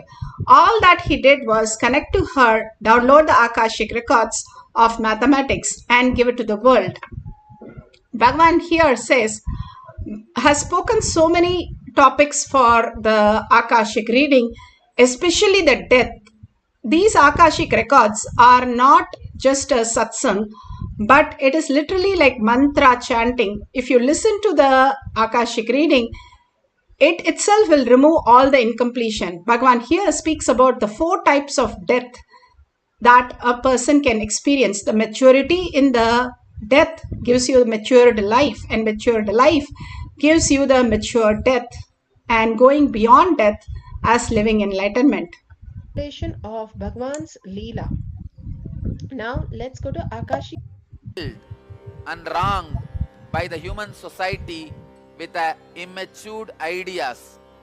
These words should be repeated as mantras.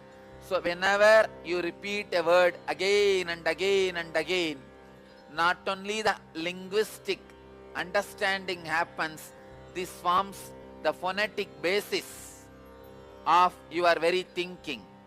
When the great truths forms a phonetic basis for your thinking, it is called living enlightenment. So the 7th death, the 7th form of the death, which is beyond the dark night of the soul, happens as nibbana, nirvana, extinction of the individual deluded identity. The extinction of the individual deluded identity is the ultimate death, which is liberation and celebration. What you feel as your identity is your identity centered on the body, then oblivion is the obvious truth about your death. If your individual identity is centered on desire, guilt, pain, resurrection is the obvious truth about your death. If your individual identity is capable of going through the depression and dark night of the soul, reincarnation is the truth about your death.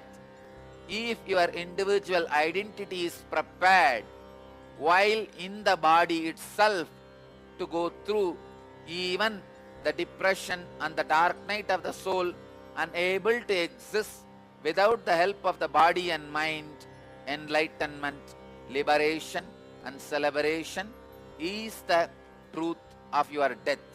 So the death has 4 different meanings to the 4 different levels of people.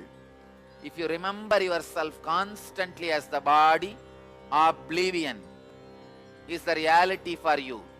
If you remember yourself as the extended desire, inexhaustible guilt, unbearable pain, resurrection will be your expected truth about death. If you are able to enter into the depression and the dark night of the soul, reincarnation is the possibility of your soul about death.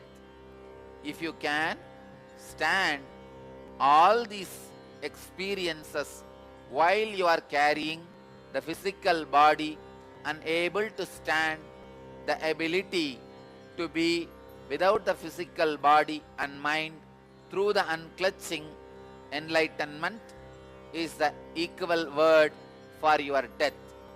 Enlightenment, when it enters into your system in the form of death, it is liberation and celebration. So death does not happen to all individuals equally. It is based on the standard of the individual. Death happens. Whether oblivion is your truth, resurrection is your truth, or reincarnation is your truth, or enlightenment is your truth, is your decision. It is the individual capability and individual's responsibility. When the quality of life increases day by day, the quality of death also increases. A man who feels connected to the truth of oblivion, naturally, obviously centered just on body, will not have completion, the complete feeling of life. The people who are in the middle level feel connected to the resurrection truth, the resurrection concept. That is why the mass feels very comfortable with the concept of resurrection, very evolved individual. Very few individuals feel the truth of reality of reincarnation. It is only very few enter into the experience of enlightenment.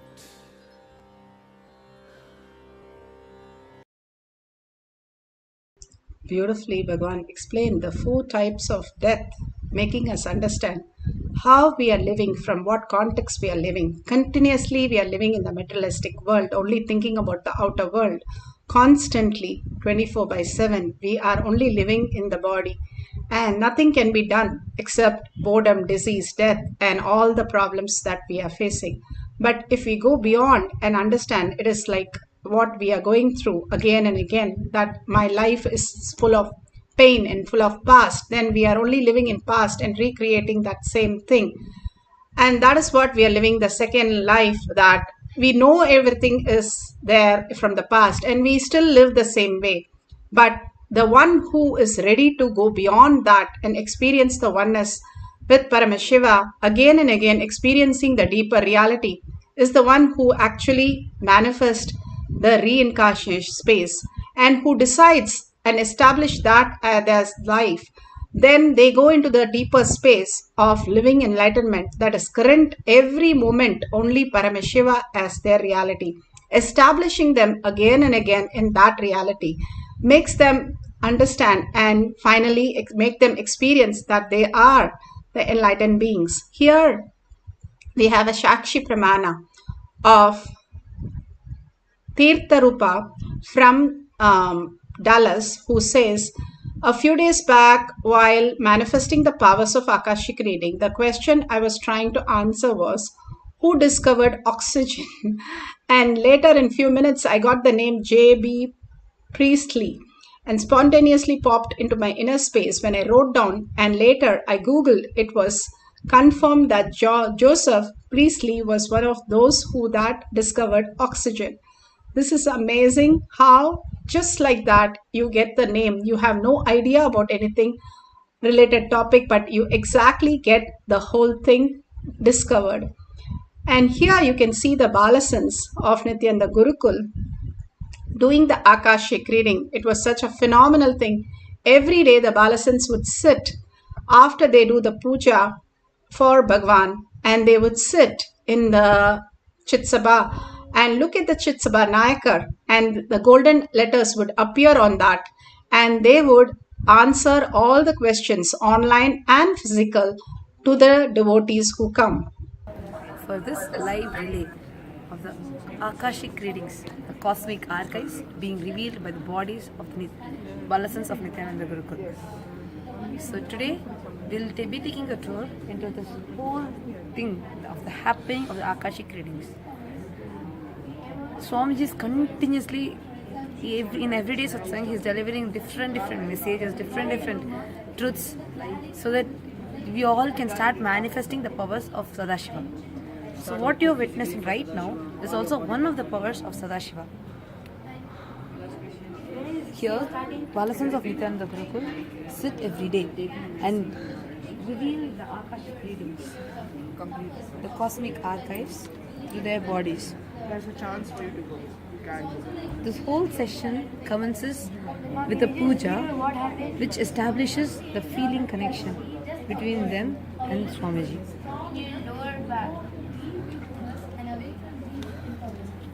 Once this feeling connection is established, they become a channel for the cosmic energy to flow through them. Like how in today's satsang Swamiji was explaining that there is nothing at all in our life other than having the existential reality. Whether you are Sadashiva as your root cognition, you being grounded in that cognition. And then you will be able to win and you won't be able to go to prison. Start living in integrity with Yes, means you go to the court and you have to prove yourself. We have this Murti here, where all the Balasans look at this Murti, look at Swamiji's Murti through their third eye, and whatever question they have, It just gets revealed. The answers for all those questions just gets revealed on this Murti. You may not be able to see those just through your two naked eyes. But once your third eye is initiated, and when you let Sahashiva to flow through you, the cosmic energy of Swamiji to just flow through you, then automatically, when you just look at Swamiji's Murti through your third eye, whatever question you may have, the answers for it just starts appearing as golden letters. Every day, tons of people come just to have their Akashic readings read out. Akashic readings are much beyond time. They're not bound by time. They're not bound by anything. Now what you do is, as what I see now is, People come through online. They connect through online if they're in different as countries. blessing from Swamiji. Or so many people come physically here to have their Akashic readings read. It will become successful. Yes, we need to have a DTS session.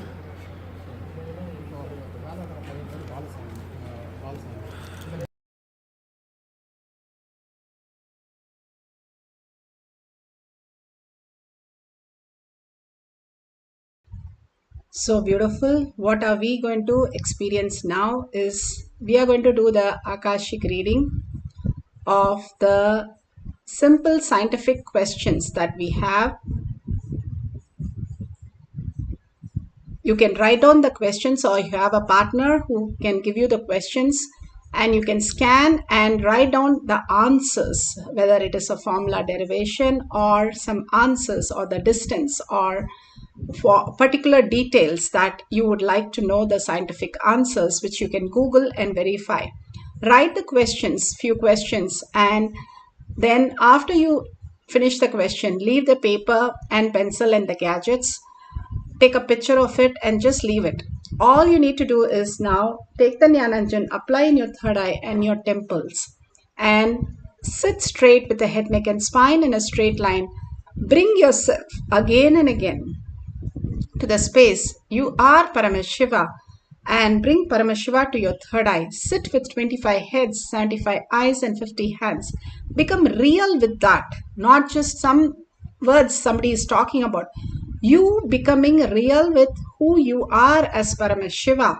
What do you understand as Paramashiva or Parandama or Devi herself? How you're connected to the higher consciousness. What you feel that you melt completely and you can become oneness.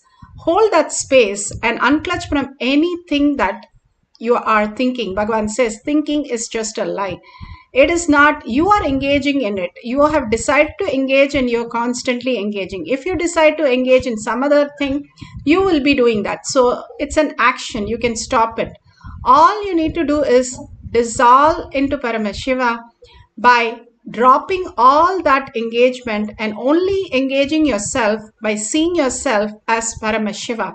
For a few minutes, very clearly decide, I am Paramashiva and I see myself with 25 heads and 75 eyes and 50 hands, seeing and manifesting and creating my reality. All the abundance, auspiciousness and bliss is happening in me as Paramashiva's gift through me. Every word, every thought is a blessing of Kailasha's gift, which is Paramashiva manifesting in me.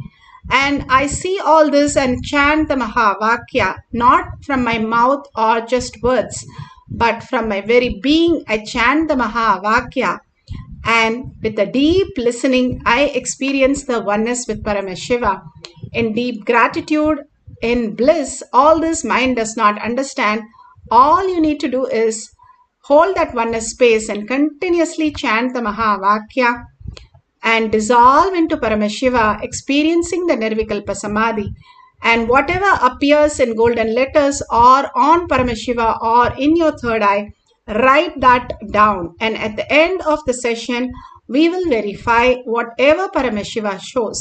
The minute you're thinking, is it my mind giving the answer or it is Paramashiva? Be very clear, mind will not do anything except give negative narration. So drop the mind and only hold Paramashiva is real. I am melting in Paramashiva. Whatever Paramashiva gives me, I am ready to experience that oneness. and ask Paramashiva to reveal all this. Simply he will reveal. Now let's start chanting the Mahavakya with a deep listening, manifesting the powers of Akashic reading, writing down the scientific details for the questions.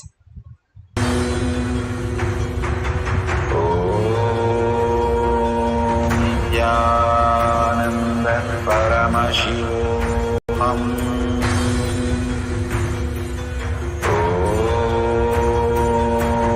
Nithyananda Paramashivoham.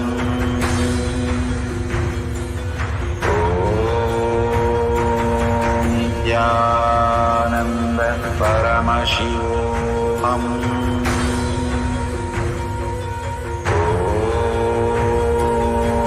Nithyananda Paramashivoham.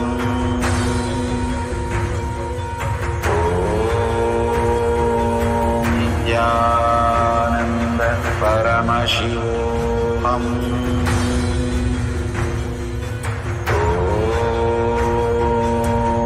Nithyananda Paramashivoham.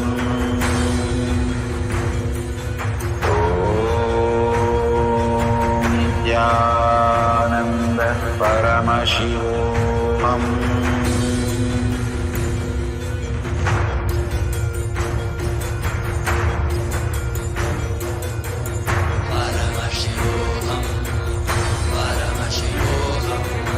Let Paramashiva's third eye manifest in all our third eyes. Let the Amrita pour, let the Varni open up, manifest in all of us.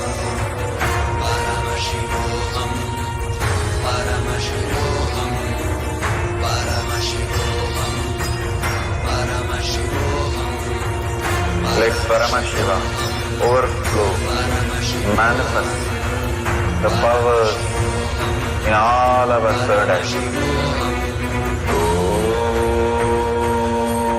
Nithyananda Paramashivoham.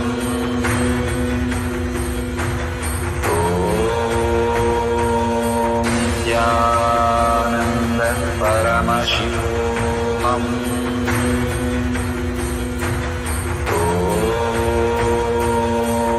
Nithyananda Paramashivoham.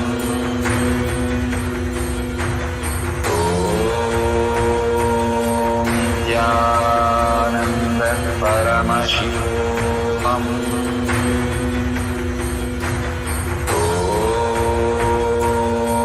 Nithyananda Paramashivoham. Nithyananda Paramashivoham.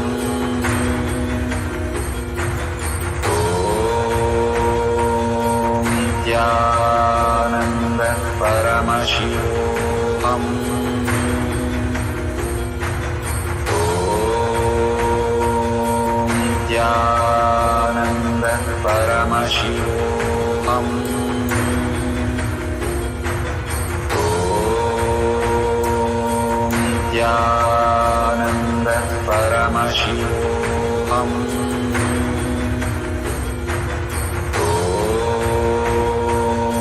Nithyananda Paramashivoham. Nithyananda Paramashivoham.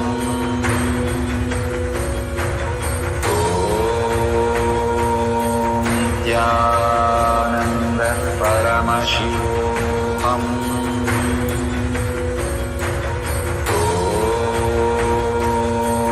Nithyananda Paramashivoham.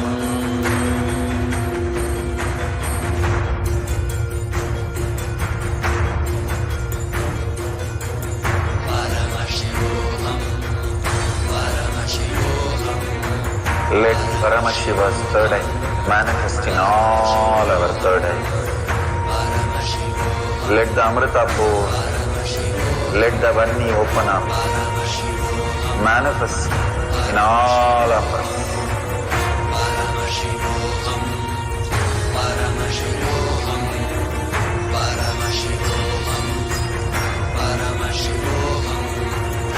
Let Paramashiva overflow, manifest